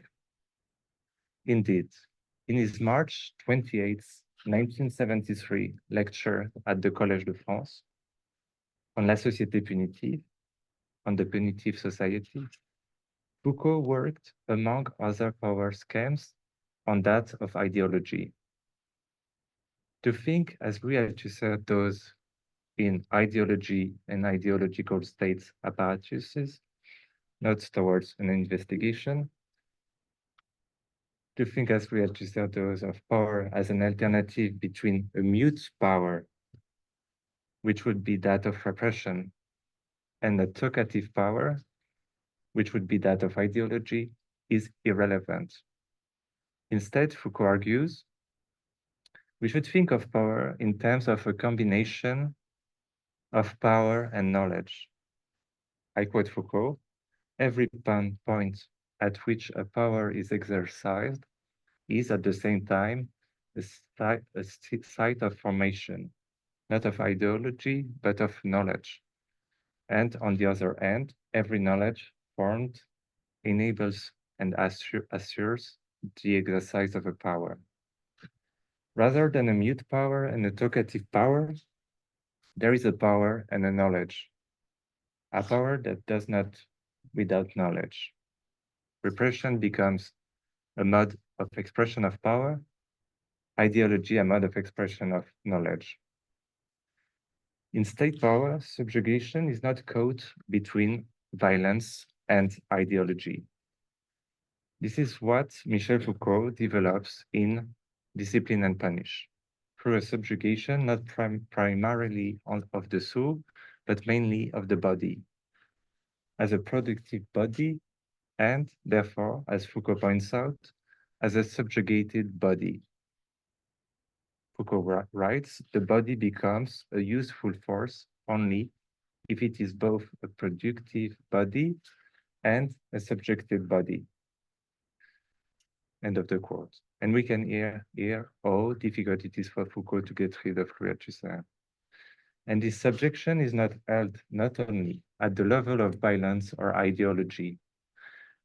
This subjection, I quote Foucault, is not only obtained by the sole instruments of violence or ideology, it can also be direct, physical, pitting force against force, bearing on material elements, and yet without involving violence. It may be calculated, organized, technically throughout. It may be subtle, make use neither of weapons nor of terror, and yet remain of physical order. End of the quote. Thus, to hold subjugation in an alternative of violence and ideology is to miss the whole bodily part of subjection, which is not or not only about violence and ideology. In other words, there is a technology in state administrative power that mainly targets the body, a technology that combines knowledge and power. With the knowledge of the body goes the mastery of the body. Foucault writes, there may be a knowledge of the body that is not exactly the science of its functioning, and a mastery of its forces that is more than the ability to conquer them. This knowledge and this mastery constitute what we might call the political technology of the body. End of the quote. Knowledge that is not just science, forces that are not just violence, knowledge and forces that constitute a political technology of the body, that is a set of techniques, and I quote Foucault again, that serve as weapons, relay, communication routes, and supports for the power and knowledge relations that invest human bodies and subjugate them by turning them into objects of knowledge. End of the quote. The technology of power produces a certain knowledge, and this knowledge produces power. To be subject to power and knowledge is going with being object to power and knowledge. It is through the body targeted as an object that the soul of the subject will be subjected. Foucault replaces a theory of ideology as science, as theory of subjection by representations and signs, with a legal subject, by a theory and a subjection that are always caught up in relations of power and knowledge for an obedient subject. Ideology is, if not rejected, at least limited by Foucault on the side of a certain knowledge, as a limited part of knowledge, whereas subjugation would be affirmed, if not reaffirmed, by a power and knowledge over bodies, with source becoming the effects of a power knowledge over bodies by a political technology of the body. But what, more precisely, will this power mean, in which ideology plays only a small part in subjugation? It is to discipline that we must now turn in a third section. In discipline and punish, in brackets, to translate surveiller, to survey, to watch, to monitor by discipline, already positioned the reading a lot.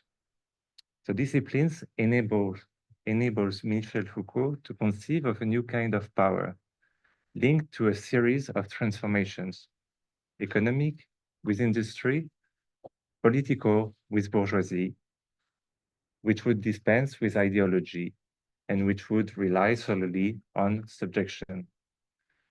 We will define the discipline, address its singularity, and the multiplicity it organizes. Discipline, Foucault argues, is exercised through the body. A body, I quote, that may be used, transformed, and improved. End of the quote. Discipline is the exercise of a method.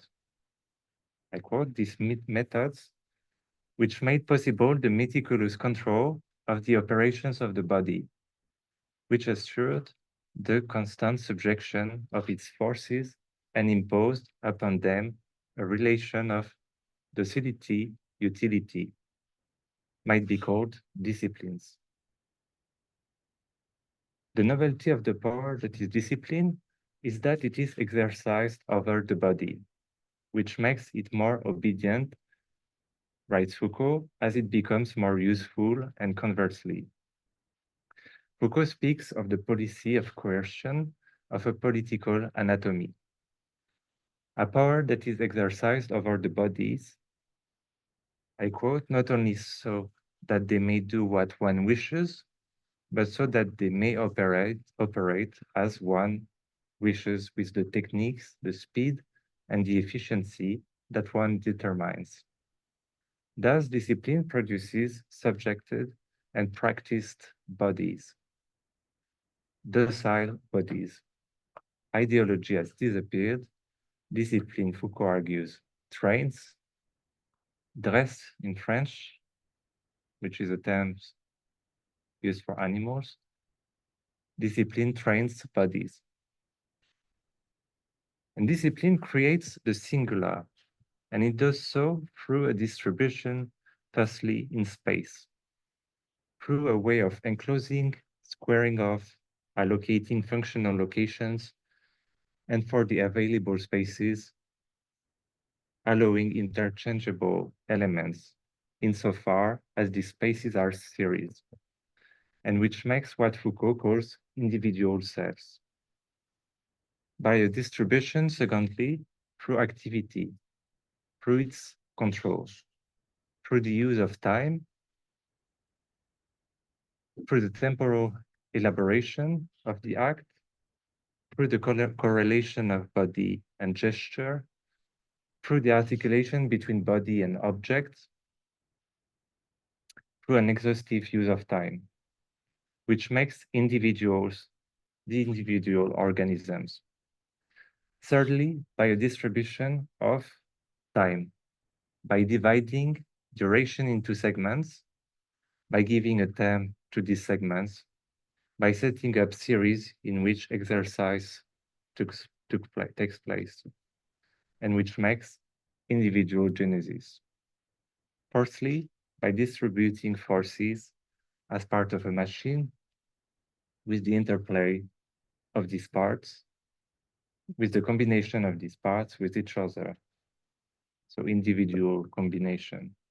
Thus, Foucault argues, discipline creates French edition is writing fabricate. Out of the bodies, it controls 4 types of individuality, or rather an individuality that is endowed with 4 characteristics: cells, organisms, genesis, combination. There is a singular subjection, or rather individuation, in discipline. But discipline also deals with multiplicities: workshops, schools, armies, nations. Michel Foucault writes, I quote, "Generally speaking, it might be said that the disciplines are techniques for assuring the ordering of human multiplicities." End of the quote. Any organization of power is both individual and collective. But disciplines have 3 original features. I quote, "Firstly, to obtain the exercise of power at the lowest possible cost." End of the quote. Both economically and politically. Secondly, I quote, "to bring the effects of the social power to their maximum intensity, and to extend them as far as possible without either failure or interval." End of the quote. And thirdly, by linking this economic growth of power with the output of the apparatuses, educational, military, industrial, or medical, within which it is exercised. In short, to increase both the docility and the utility of all the elements of the system. End of the story. Discipline of the collective that accompanies a demographic thrust and the growth of the apparatus of production. Multiplicity of men, multiplicity of apparatuses.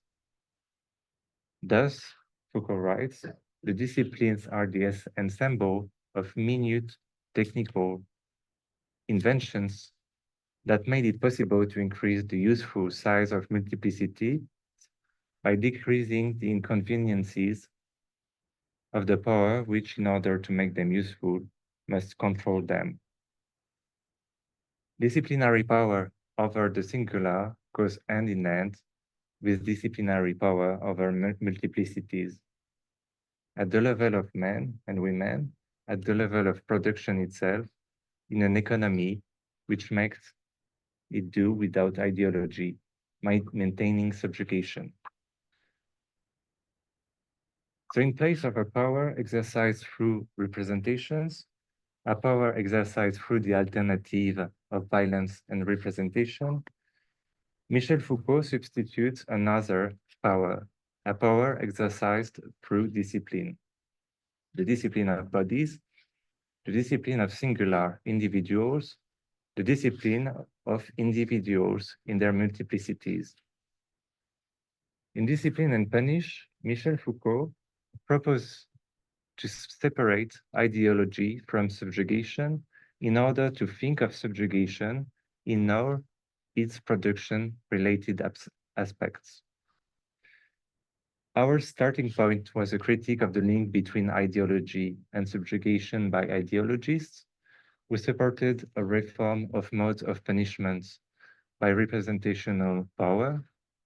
Foucault criticizes both ideology, which would be no more than a set of representations, and subjection, which would not be no more than becoming a subject through certain representations. All of these through a political technology of representations. Constraint on the soul that constrains the body. We have come to a critique of the link between ideology and subjugation in Lieu, whose approach refers to state power. We should not think, Michel Foucault argues, in terms of violence and representation, but in terms of power always combined with knowledge. The power knowledge through which subjugation takes place. And this power knowledge would refer to a political technology of the body, constraints on the body that produces the soul. Foucault substitutes knowledge for ideology, and he replaces subjugation by representations for subjugation by power and knowledge. We have arrived at the critique of the link between ideology and subjection through discipline. Discipline is a production that is exerted directly on the body, and it produces individuals, and it organizes multiplicities. Discipline, for Michel Foucault, finds it hard not to mention the word ideology. Indeed, is it enough to affirm discipline without ideas? Is it enough to think of discipline through the body or bodies? Is it enough to situate discipline at the level of production? Michel Foucault used a coup de force with the ideology to think about subjugation, a coup de force of silence on ideas to make bodies, productive bodies, speak. And this coup de force is achieved through a loss. If subjugation is considered without ideas, isn't subjection then considered without a subject? Indeed, what would a subject be without ideas, or whose ideas and whose ideas will not be primary? A subjection without a subject, then. It brings us back to Louis Althusser, who spoke of the state and its apparatuses as Foucault would later develop. For Althusser, state apparatuses constituted the subject. Foucault's non-state apparatuses constitute only individuals. And I thank you for your attention.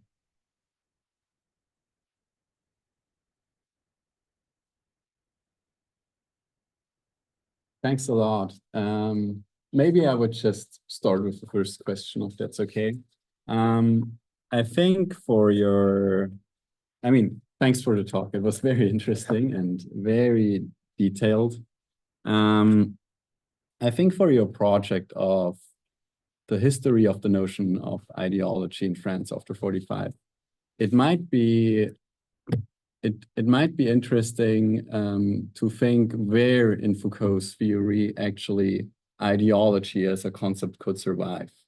And I think in the first part of your talk, you had a focus on the body, and it's true that Foucault is talking a lot about the body, but maybe it would be interesting to focus on the soul as the place maybe of ideology.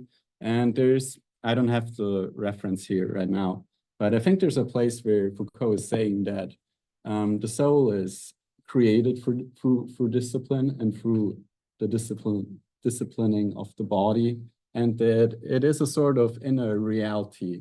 So if we think about ideology as a like necessary wrong consciousness, I think it could be this concept of the soul where we can find such a thing.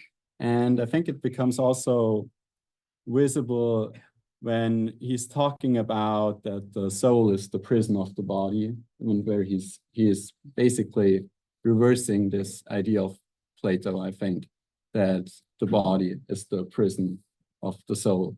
So I was thinking, if you want to search in Foucault's theory where the concept of ideology disappears and is also cut off from ideas, this might be an interesting place to start eventually, to focus on the soul, which is created by disciplining the body.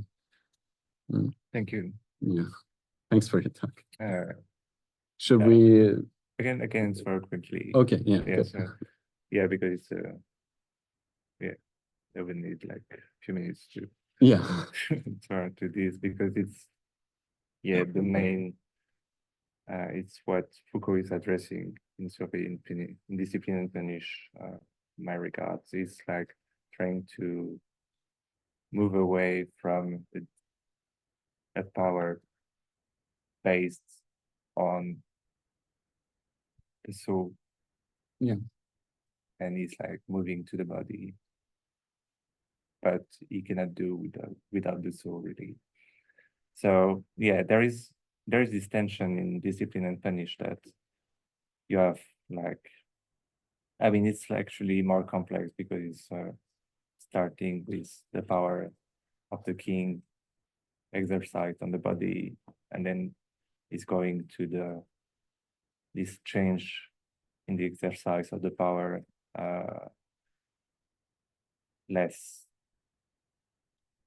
which is less of violence on the body, but more like the violence on, like his distance, like he's thinking the distanciation with the violence on the body, let's say. But yeah, I think in Foucault, in Discipline and Punish, the soul is really not primary but secondary. It's like trying to think power beyond the soul. And how it evolves at this moment where the disciplinary power is taking place. So yeah, just to answer, not taking too much time, I would say that, yeah, you are right that I put the emphasis on the body, on the switch from the soul to the body, let's say. But I would say that the movement in Discipline and Punish is to go from the soul to the body, but dealing still with the soul. Okay. And yeah, the body becomes primary and the soul is becoming secondary. So yeah, all the challenges to think the soul. Okay. With its critique of the body. We might have to discuss this later. Yeah, we have That's very interesting. Marcus signaled Jonas. Anyone else? Bernard? Okay. Marcus. Yeah, First. I mean, I also want to relate to this point. I mean, what you pointed out is that always in the model shows there is this duplication of representation, which is constitutive. And Foucault also says this in the book For the Birth of the Prison at the beginning, that the creation of the soul presupposes exactly this duplication. Yeah, the body is shaped in a way that it shapes something which is something unbodily, he says, and this is the soul. But is this not exactly the place where he locates ideology? Because this means already for the form of representation that there is something which is withdrawn, and this is the inner life of the subject. And I mean, at the very end of the book, also in the lectures, he says there is, in a certain way, no need for a judge anymore, and this means we are all a judge. The teachers, the pupil, the judges, the therapists, they are all judging, but they don't need to judge anymore. He says the judgment takes place completely silent and supplementary. And why silent? Because I know that the professor will not say this is bullshit you said, this is good you said, because the judgment functions completely internal to the subjectivation itself. Yeah. So this means for our form of subjectivation, this would be too much if the therapist would tell me, now you are healed or something. So it's completely internalized. Yeah, you do it by yourself. And this means there is no judge anymore because we are all our own judges. Yeah. And is this not this logic he describes, that the ideological moment of this power formation you described leads to the fact that in a certain way power becomes more and more invisible because it works only through the soul more and more. Yeah, he says also in the lectures, the places where we are located is not so important anymore. It's the time. Yeah, when do we make party?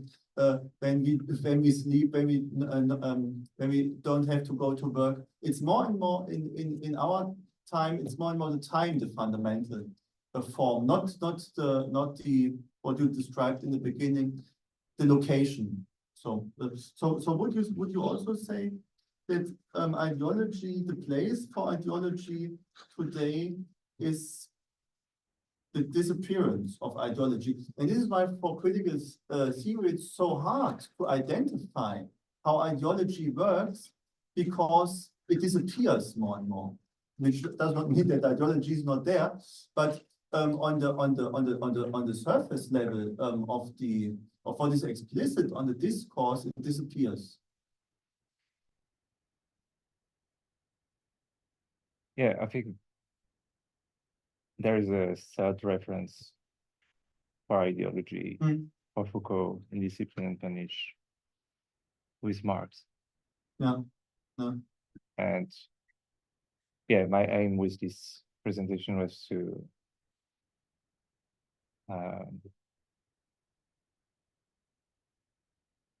insist on the two main references in Discipline and Punish, which are the ideologies and Althusser, but Marx is at the background. And I mean, Marx is very present in Discipline and Punish, but not, I mean, when Foucault is referring to Marx, it's when it's developing on production, but not when he's developing on ideology. And he could, I mean, but I mean, there is this understanding of ideology in Marx, in Foucault, that there is something at the level of the production. And for Foucault, I would say that Foucault is like, yeah, really close to Marx, the Marx of German ideology on this point, when he's like locating ideology at the level of production, and not at the level of representation. It's saying ideology is always here in the production. It's before like the representation, and yeah, but he's never like explicitly in this. And that's making it interesting. Yeah. But yeah, I would completely agree. I really like your answer. But this means a certain marks, namely the marks of the original accumulation. Yeah, so the 24th chapter of the Capital, when Marx said already for the capitalism in the 19th century, there is no need of police anymore. Only for problematic cases when strike happens, because the workers, they go to the factory by their own. So the next question is how to produce such workers. But for Marx, it's quite clear that the police is for the subjectivation, not constitutive anymore. And this means that the original accumulation has to iterate, yeah, how Nancy Fraser also describes this. So there is always a need of a certain violence at the borders, but it is on the center for the subjectivation, this withdraws more and more. And this would be the ideological moment, that we do not need this external kind of domination anymore in order to go to school, to go to work, and so on. Yeah, that's why my point is that Foucault is trying to keep away from soul. It's because the body is in the production. I mean, the soul as well, but the soul is produced through the body. So, but there is one point, important point, I think, regarding Marx in Foucault's Discipline and Punish, is when Foucault is working on inequalities. And it's one of the rare moments in Discipline and Punish when you can read the Marx of ideology, when he's like speaking about how inequalities were removed from popular classes, let's say, to less popular classes. And there is this, it's the moment where Foucault is speaking about class struggles.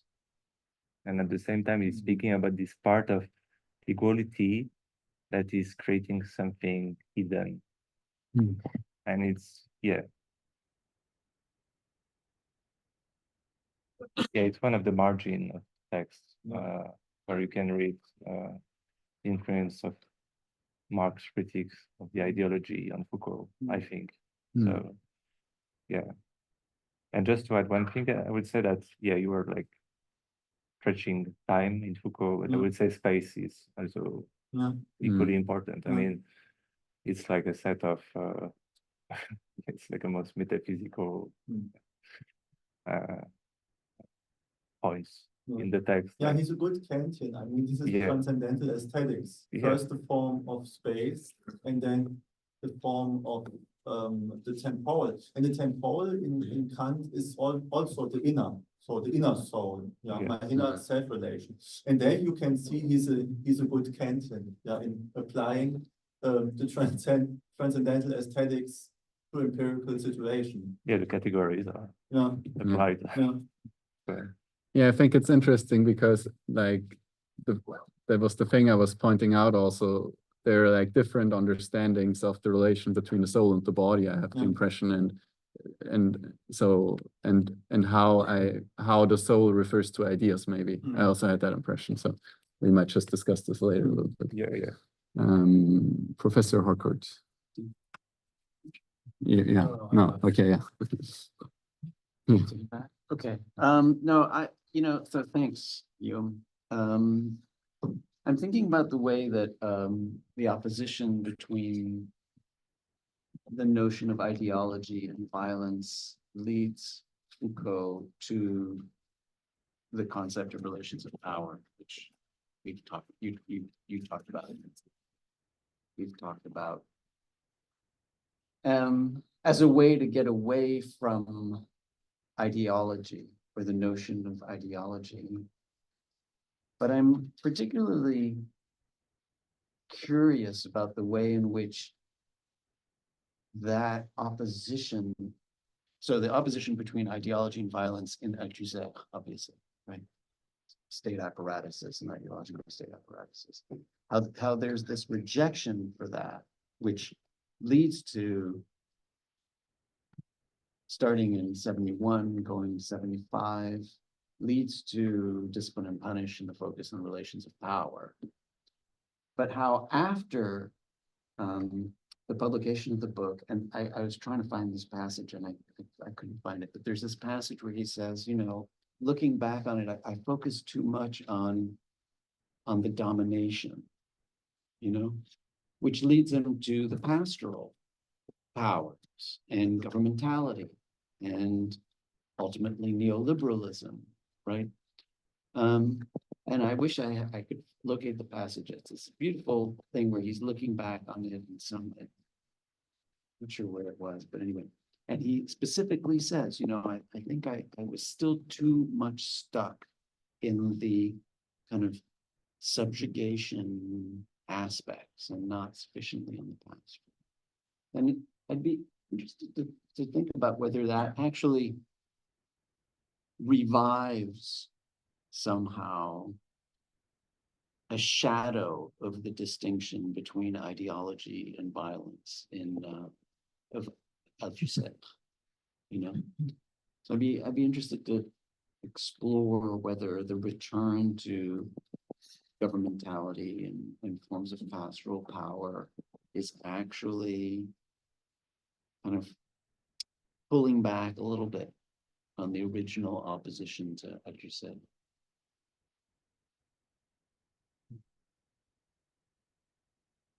Something worth exploring, perhaps, at some point. Are you going to respond? I'm sorry, I was. Oh yeah, sorry. I can answer, or you can ask. You want? Okay, well, why don't I just add on to that then? Because also this has been in my mind. I should point out to everyone, I didn't know when I came here to again that I was the on this panel, but it's been on my mind also the distinction. Well, is it a distinction? Two different terms: assujettissement and subjectivation. Now, at the beginning, and I just was reading a paper the other day where someone basically makes a really claims there's a really clear conceptual difference in Foucault between assujettissement over there and subjectivation over here. They're different things, right? And I was kind of struck by that because I thought, yes, there is a difference. Now, at the beginning, when you were talking, Guillaume, you almost hyphenated it. It was like assujettissement hyphen. You didn't say hyphen, but I saw a hyphen in my mind. Assujettissement, subjectivation, like kind of the same thing, by like several people. And this the question that Bernard brought up is really related to the same thing, that because at least the English translations of that, assujettissement is going to be much more subjugation. The subjugation is pretty negative, right? Nobody wants to be subjugated. Whereas subjectivation, sometimes in English that gets translated as subjectivization, which I think is too many syllables. We don't need that many. Leave it in exactly the same form actually as the French word, subjectivation or subjectivation. And that term much more, I think, has the potential for these kind of self-formation technologies of the self aspect to be brought into this understanding. So it's not just the technology of discipline that restricts the body and twists the body and forms the body and then generates these effects, but that you have a process of self-creation. At least there is an element of self-creation in the mode of subjectivation. But the difference there, I mean, and this is a question for me just from the whole session, is that I think that's really interesting, I guess, when it comes to reading a book like Discipline and Punish today, or in fact, at any reading Discipline and Punish at any moment after 1984, to what extent should one take into consideration the books that Foucault wrote a little bit after Discipline and Punishment, even History of Sexuality, Volume 1, right? Which I think is where he says there's no power without resistance. Well, where is the resistance that we see? We don't see much resistance in Discipline and Punishment, right? And one of the criticisms at the time, people found it quite a depressing book, as well as being a wonderful, life-changing book. Also people found it a depressing book because it didn't seem to give any way out, but this total kind of, we live in a disciplinary society where practically the society is a total institution. There's no hope for us. Now, Foucault, I think, was very responsive to that kind of criticism. And he began to develop some different ideas around governmentality, pastoral power.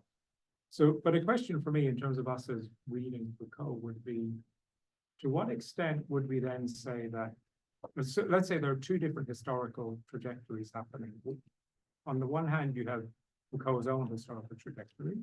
On the other hand, you have, let's say, the history of Western or Westernizing or Westernized societies. To what extent do we say that the assujettissement, subjectivation, if we want to get a bit of space between them, is that difference a difference that, I mean, is it true that in, say, late 18th century, mid 19th century, say, European societies, is it true that you were living in a total institution and you were being fully disciplinized and there was no room? And maybe in other societies, such as maybe in ancient Greece or maybe in early Christianity, there was more space for it, or maybe today there's more space for it. Is that the difference? Or is the difference simply within Foucault's conception of that? So one thought experiment I would have there is if Foucault was writing Discipline and Punish in 1984, how different would that book have been?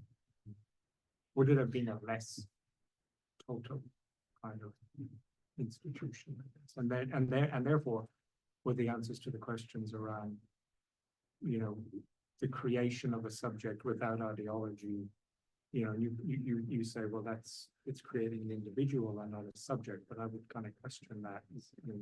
Not quite sure what is in that, but I would question it and as I said, wonder what would Foucault do 20 years later, thinking about that. And therefore, what should we do?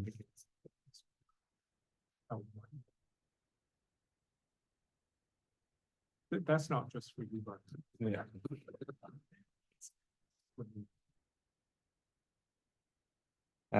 Thank you for your questions and remarks. I will respond. I mean, on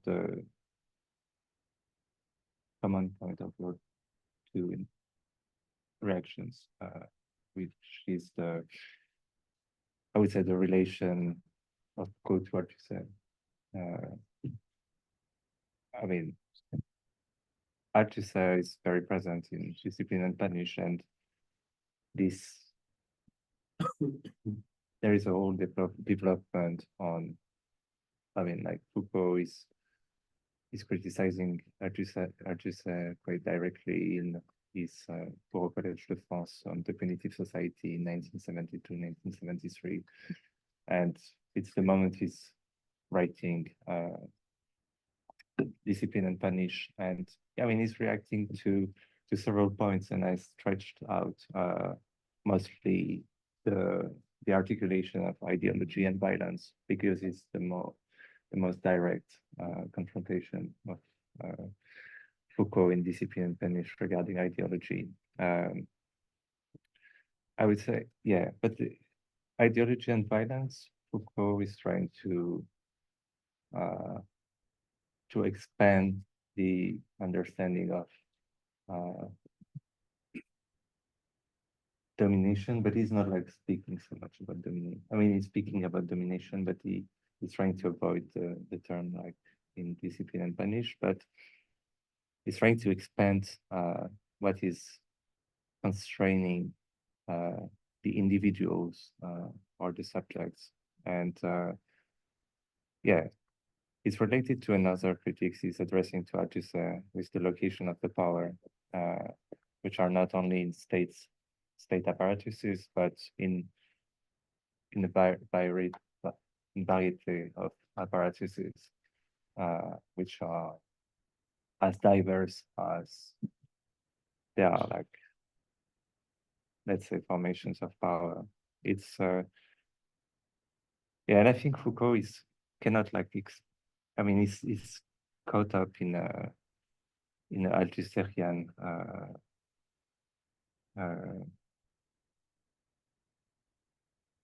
in Discipline and Punish is caught up in a Althusserian understanding of power still, even if he's expanding the understanding of ideology and violence, or expanding the location of the power, is still like in this Althusserian problematics of power in a way. And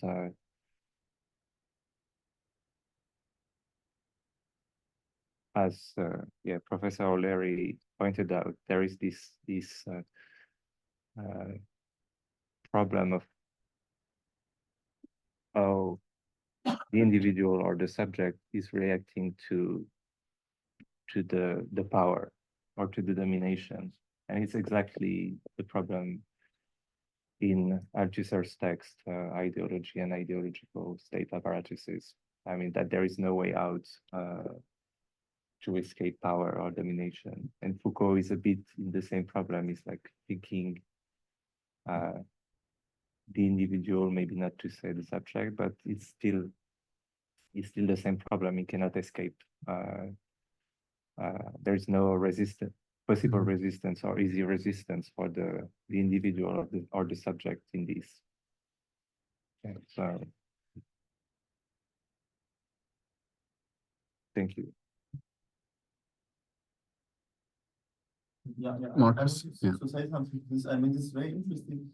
This way from ideology to violence to power, because what was astonishing for me, that at the very end of this lectures of the Punitive Society, Foucault ends with habits, and it goes back to the philosophy of the 18th century, how Hume criticizes and affirms habits and saying there's a thought that habits are completely natural. I mean, it's a good thing for us to have habits, I mean, in order to achieve capacities.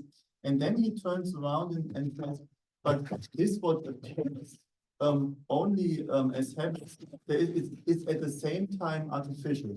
So it is created and it's normative, and it creates a normality at the same time. And he says, this is why it's so hard. I think this is one of the last pages, that the power expands in its disappearance. So we cannot even say where is the border between what is natural in the habit and what is artificial. or normalizing in the habit, because the way in which we are habitualized is the way in which power in a certain way is ideologically effective. So but this means also for us from a critical perspective that it's very hard to say here we can make a distinction between where the normalization starts and what is natural, because the normalization is a way in which the naturalization works. So and this is also why the concept of power becomes so slippery at the very end of this lecture, that Foucault said, of course we know that habit is power, but power in the mode of disappearance of power. And this is, I think this is exactly the place for the concept of ideology.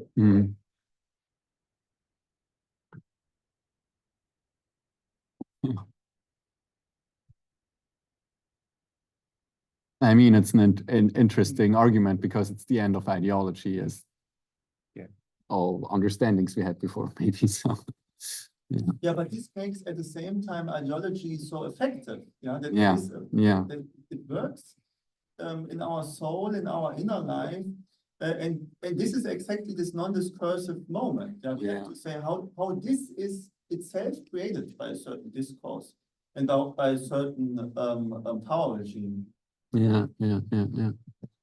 Yeah, I mean, we discussed this in the last session also. I see how it fits now with your argument about the non-discursive. Yeah, Samuel. If I may follow up my own last comment, but also following up your discussion. I think what you've all pointed out is the relationship between an individual and the power regime, which can be one of assujettissement or of subjectivation. And thinking about the classical like police hating situation, it's me and the police officer, and thinking about how this relation then maybe gets internalized and all that kind of stuff. But I think in Discipline and Punish, what is really striking to me is that Foucault is not only describing the relationship between an individual and a power regime, be it in the old regime or in the new regime, but I think he's always very, very interested in describing how people relate to one another in these different regimes. And in the old regime, the dangerous point in these punishment situations is when people start talking to each other.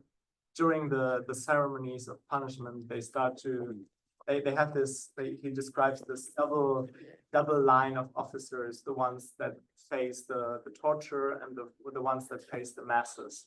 And there is a sort of communication situation. And the moment when, like during the days where they have this big ceremonies of torture, people would go, I think he describes that also, they would go into bars and they have a vacation day, so people would meet, and there's an open space of communication. And that's what makes it so dangerous. And that's why they have to change the power regime, because it doesn't work, because people start to cooperate and to think about, well, we could cooperate, or we could communicate, or we could build bonds of solidarities with the criminals.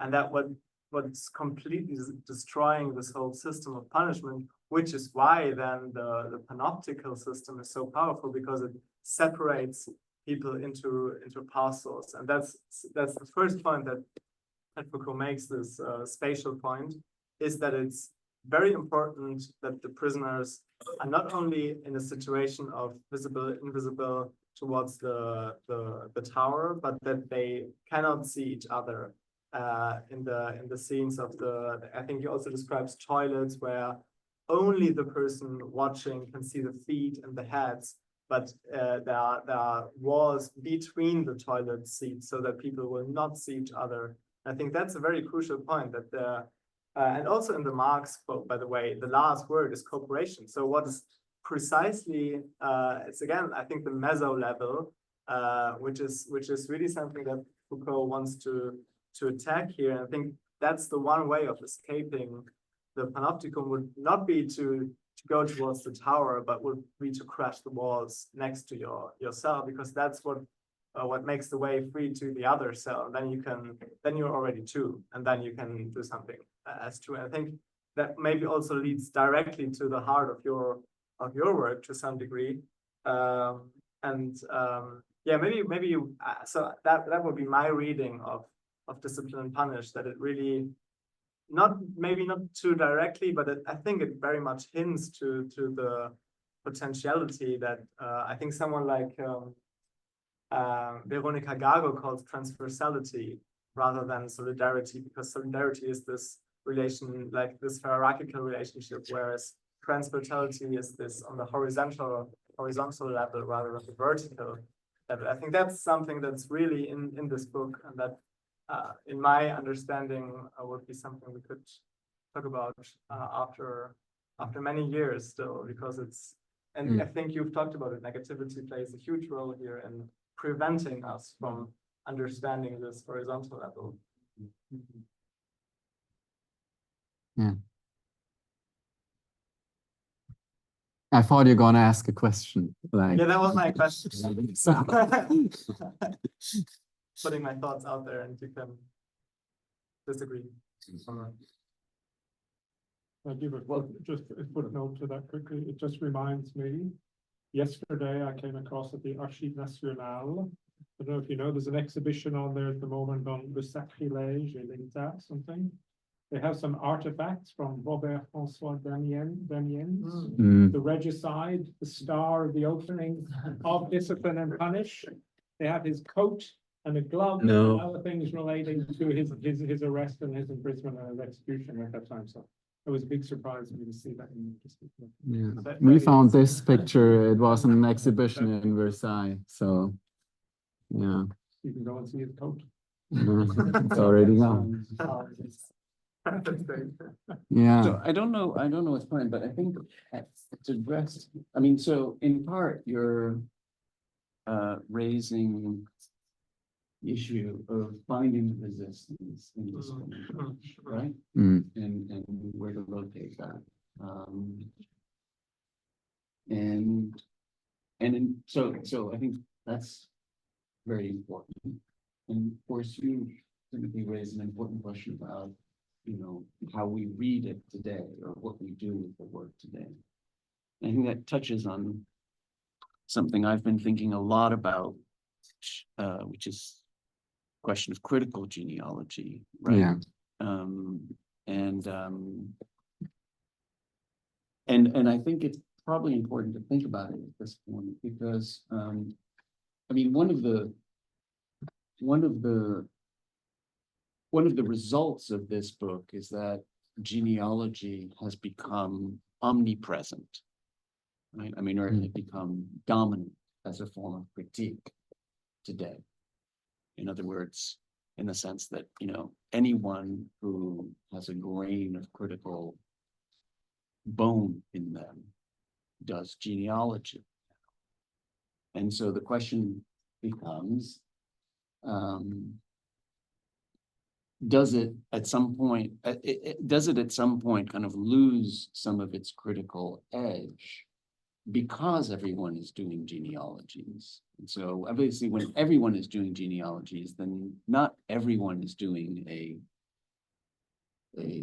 a good job at the genealogy in some way, right? I mean, so what is the, how do we think about that? And I think that one of the things that we've done is to try to categorize or create a definition of the right way to do genealogy based on what Foucault did, for instance, in Surveiller Punir. Right? So it's you know, it's possibilizing genealogy or problematizing genealogy, right? And I think that there's been a lot of debate over the proper way to understand what he was doing, but also then the proper way to do genealogy following on that, with probably problematizing being the major way. as opposed to these other forms, like the Nietzschean form of debunking, right? So we've got these categories, and then you've got to live up to that somehow. But it strikes me that actually that undermines completely the impetus of genealogy, and actually the Nietzschean impetus of genealogy, which, when he looked at history, right, he would deploy different forms of history in order to achieve the goal. And I would say his goal was to, affect our lives, change our lives, right? And I think that if you look in Surveiller, you see different forms of genealogy at play. It's not, it's not simply a question of problematizing. There is debunking. There are forms of valorization as well. So I think that there's a deployment of different modalities of genealogy in this book that are not limited to those questions of kind of those categories. It's a deployment of the different ways of thinking, different ways of doing genealogy, in the same way in which Nietzsche was deploying different ways of doing history. And so one of the things that I've been arguing for is this notion of critical genealogy being a particular way of doing genealogy that isn't bound by these narrow categories, but deploys them in different ways to achieve the objective, which has always been, in my opinion, a form of praxis, right? That was definitely the case with Nietzsche's use of history, which is how he opened up that marvelous inactual consideration, right? In order to affect our lives, to change us, to make us create change in terms of facilitating, to make praxis. So, and that then goes back to these questions of, what was it? Transversality is for solidarity, is for cooperation, etc. As the, in a way, the ambition of the genealogy, right? Which, of course, it's clear that was, well, there were many ambitions, obviously, in Surveiller Punir, but it's pretty, well, it's evident to me, at least, that one of the ambitions was for this book to be used by people in terms of transforming the carceral system that we live in, right? So, so the test then would be how to turn genealogies into critical genealogies like this work. I think when I write about it, the term critical genealogy, I refer to Angela Davis and Gina Dent and Beth Ritchie's new book, Abolition, Feminism Now, where they also actually use the term critical genealogy, and that's what they're doing. And they're going through practices of abolition and the different movements from the early 2000s that formed and give rise to social movements today as a form of the critical genealogy. So I think that's something that's worth keeping hold of when we read this book and think about it. Yeah. Just add again to that, Werner, that there's so thinking about this book, of course, critical genealogy, and Foucault wanted it to have an effect, but there's a very nice moment in an interview, I do not remember what interview it was, where the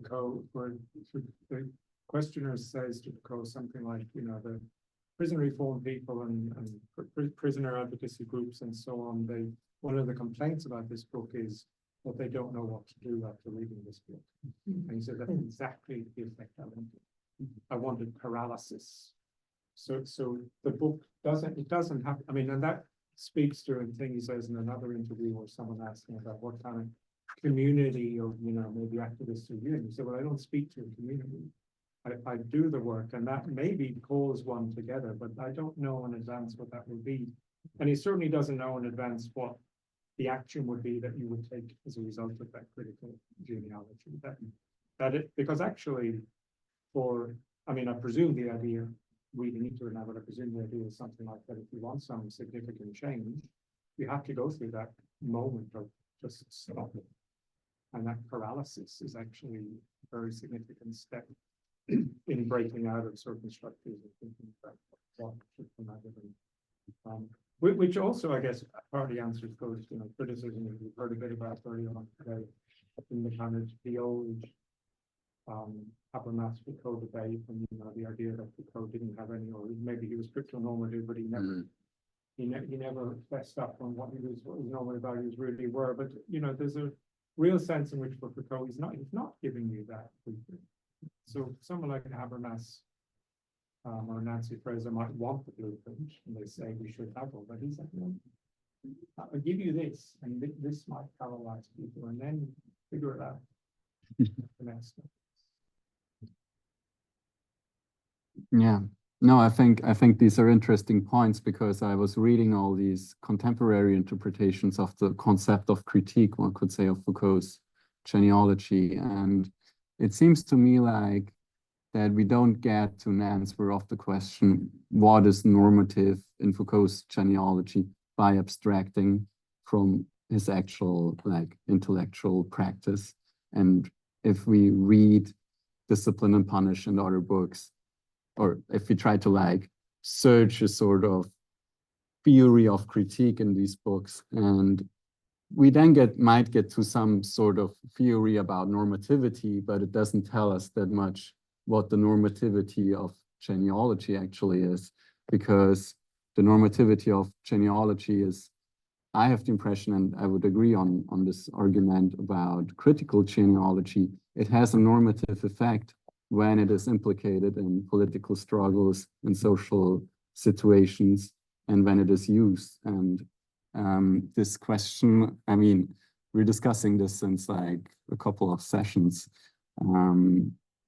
But yeah, it's interesting.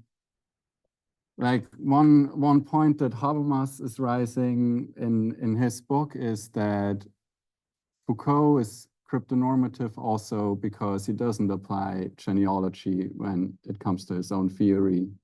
And maybe that's just not possible, because the question is, can we write a genealogy of a genealogy which gives us the essence of genealogy? And maybe it's not possible because it's just based on a different approach to critical theory, which is always the subject who is writing the history is implicated in the actual thing which is happening in the actual practices, in the actual politics. And maybe we should not accept this presuppositions Habermas has given us, but just do genealogies and see what effect they have. Yeah, instead of trying to justify them as a theory of critique. But Marcus, Jonas, and others maybe, if what you say, Jan? I think that now there is a disagreement between you two. What you say, it sounds almost pessimistic, resignation for me. And in Foucault there is this tension, and you say you're much more optimistic for different practice. We discussed this in the last session, that Foucault at the very end in the summary says there is no outside of the prison, and if there is an outside, it's maybe the factory. So there is no real outside. And then I was thinking, but one of these earlier essays, it's called the outside of thinking. And he thought there is a real outside. But in this later books, it seems for him, like you described, that there is no outside. And the outside of the prison is the society. And what is the society? Yeah, go to work.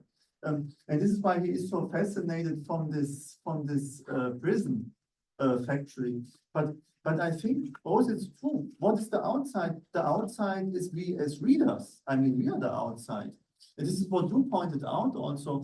And this means the political audience, like in Nietzsche, Nietzsche says this in the untimely meditations, the political audience does not exist. Yeah, this means Zeitgenossenschaft or Zeitdiagnose in Nietzsche.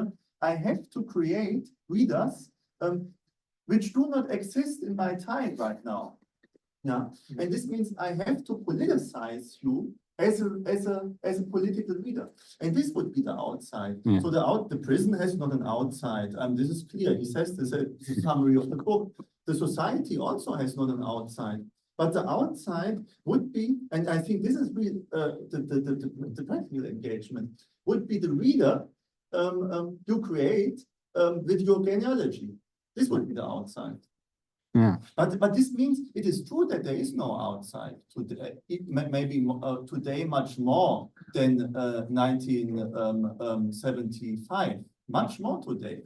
But this is why, as critical theory, in critical theory we have to create this outside with our method.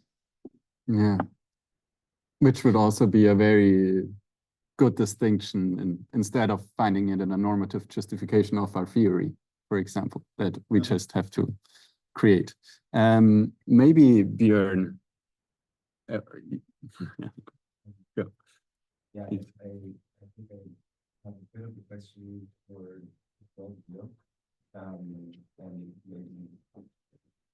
maybe hinges on something that you were saying, Marcus, at the end of your talk, where you ended with depoliticization of the status quo, and maybe also what you were talking about Theresia, but I think you were interpreting Theresia as something of an expert in a certain field which has a firm and truth-telling position because very informed. And I have the impression that an interpretation like that will fall very easily into division of labor, which is basically a reformulation of Marxist ideology term.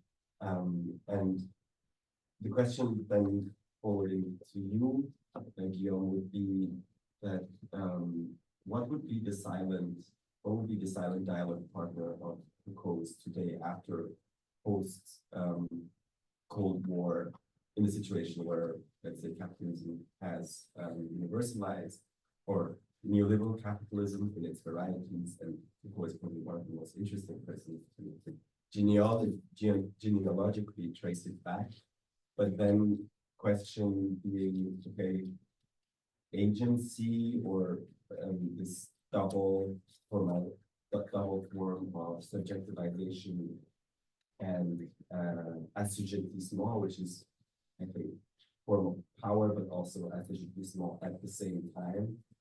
And I was wondering, do we not also need a counter to power, identity, and discourse, and critically informed ideology theory? And if so, who would that be, or what would that look like? Maybe, I mean, I'm not saying we should discard genealogies per se of Foucault, but yeah, in the context of today, how would an agency and agency expanding critical ideology theory look like, or would it maybe also transcend the mere constriction of writing in the first place? Because we were talking last point on that, because we were talking about the experience that reading genealogies incurs. And I was wondering, is that enough? Or do we not also, maybe more with Black Marxism informed dialogue between Wilson Gilmore and Cedric Robinson, where Cedric Robinson responds to Wilson Gilmore, no, it's not about experience, it's about consciousness of lead towards. Thank you very much for your question. Yeah, I would start saying that Foucault is one of the figures criticizing the notion of ideology in the 1970s. I mean, it's part of a group. It's not like the only one. So to focus on Foucault is already like cutting off the old part of the dialogue. Is inscribed in. It's like, I mean, Foucault is responding to Althusser, but Foucault is also dealing with other groups regarding ideology. It's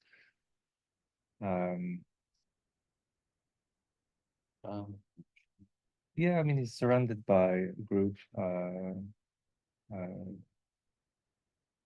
Yeah, I mean, Balibar a bit, Machelet not so much, Français mostly, because Daniel Defer, his partner, is part of the Gauche proletarian left, and Jacques Rancière is also part of this proletarian left. So it's like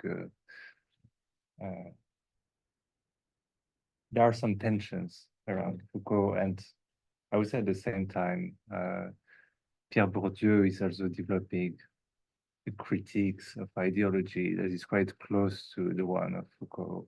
I mean, they are both responding to Althusser, they are both responding to Althusser in the terms of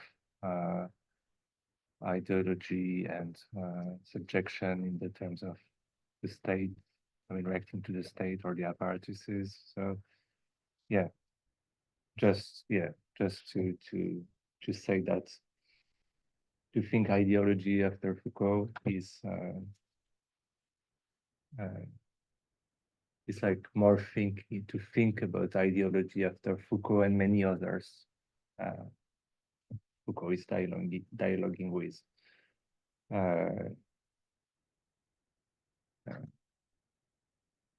But is there someone after Foucault criticizing, I mean, like pursuing the critiques of ideology in Foucault?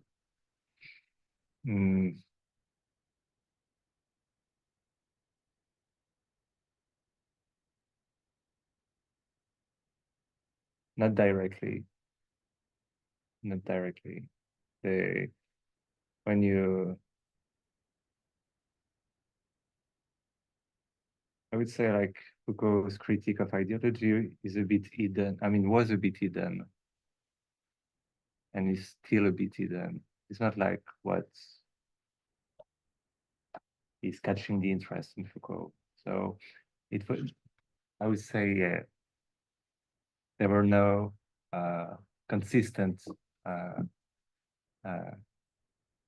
continuation of Foucault. But the questions we are asking ourselves now is like this, like what can we do after Foucault in terms of ideology, in terms of resistance to ideology? So yeah, I think Foucault was not like satisfied by his critique of ideology in Discipline and Punish, and that's why in these subsequent texts or interventions he tried to change the approach, let's say, and by focusing on other thematics, and maybe, yeah, it's a bit improvised as an answer, but it's like, I would say that it's tricky to look for critique, like a consistent critique of ideology or a continuation of the critique of ideology after Foucault, like on the tracks of Foucault. Yeah. Should we do a last one? You you, Bernard, and then we really have to go because I think this is closing. Yeah, so no, it's closing at 7:30 or at 8? Or in between, probably in between, so let's go. Yeah, just, We just go until they kick us out. Okay. Yeah, just very quickly to what you said, I think, maybe I didn't put it across right, but there is the division between the specific intellectual who can fulfill his function precisely because he has a certain knowledge. And on the other hand, the criticism of that, maybe I shouldn't have put poesia in there, like it creates so many problems. And just say what is critique, but there, the prerequisite, what he says in this text on the boat people is we are here just because we're humans, nothing else, like nobody instated us, no knowledge base, nothing. Like exactly in this mode of critique and in this parasitic moment, these things that make a specific intellectual and its genealogical knowledge valid as what he does don't apply in that. So it's like the opposite. So in Parisian moment, you don't need that. For the question of normativity, I think we haven't talked about this yet, but it is not a coincidence that the words are so similar. One of the major techniques of disciplinary power is the norm as a thing. So, and normative theory is not just normative, like because it has a certain moral approach to problems, but also because it has norms that you have to adhere to for it to work as a critique.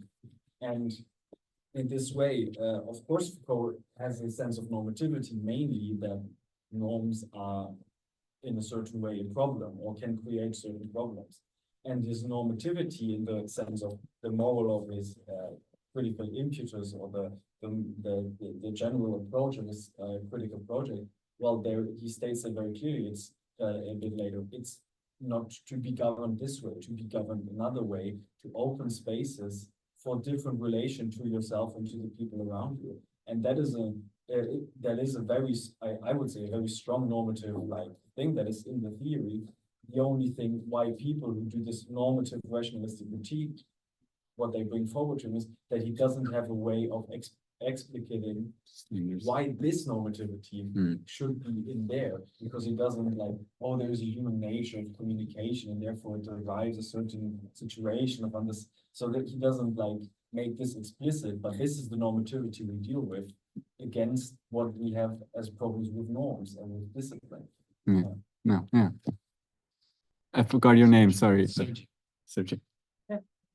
It's interesting because when I was reading Discipline and Punch, I feel this book full of hope, because there are a lot of parts when Foucault describe criminal hope, then criminal doing like singing in the street where they was finished when they started the prison, or then the criminal that are sometimes revolutionary, and then these kinds of bond, the revolutionary and normal criminality. I was thinking with the Übermensch, the Nietzschean theory, that finally he don't want to propose like this book, he want to propose like a normative vision of what a human could be, but at the same time, there are the transformative contestation of the criminality and the revolutionary power, and then I feel this is like Foucault describe empathetically this person, the criminality and then the people inside the revolution. And for this, I was thinking that it's like some sort of also not ideological resistance, like proletarian resistance, and like with not clearly defining where they want to go, that they go, and then they contest rules, and they make, and it's something that I find like in criminal organization that I studied now in Brazil and so on, or like gangs sometimes in North America. They resist, they construct structure, solidarity between the people, but at the same time they are not like an ideology. They maybe don't see that they want to do revolution, but they resist and they construct like collective power against. Yeah, it was interesting because seeing this, I was thinking on the contemporary. Thank you. You wanted to say something or quote something from the book? No? Okay. Oh, yeah, no, this is something I was looking for. Okay. Okay. Do we close slowly? Do we have more Anybody has a final remark? final remark? Yeah, who wants? That's a great final remark. Yeah. Well, just one, I mean, I want to put together that. Yeah. And your notion of paralysis. And, yeah, well, and just, and you know, just, I mean, so where does it end, right? I mean, I always harp on this, but it ends on, il faut entendre le grondement de la bataille, right? So if, you know, I mean, that is resistance, that is battle, that is struggle, that is all of that resistance that's there, right? I mean, that's essentially what is in it's that within which this is embedded, right? Struggle.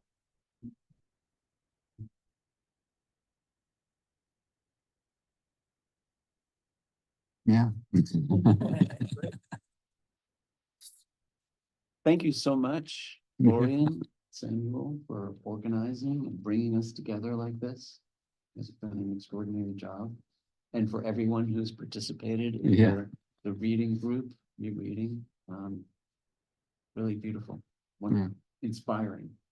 So thank you so much.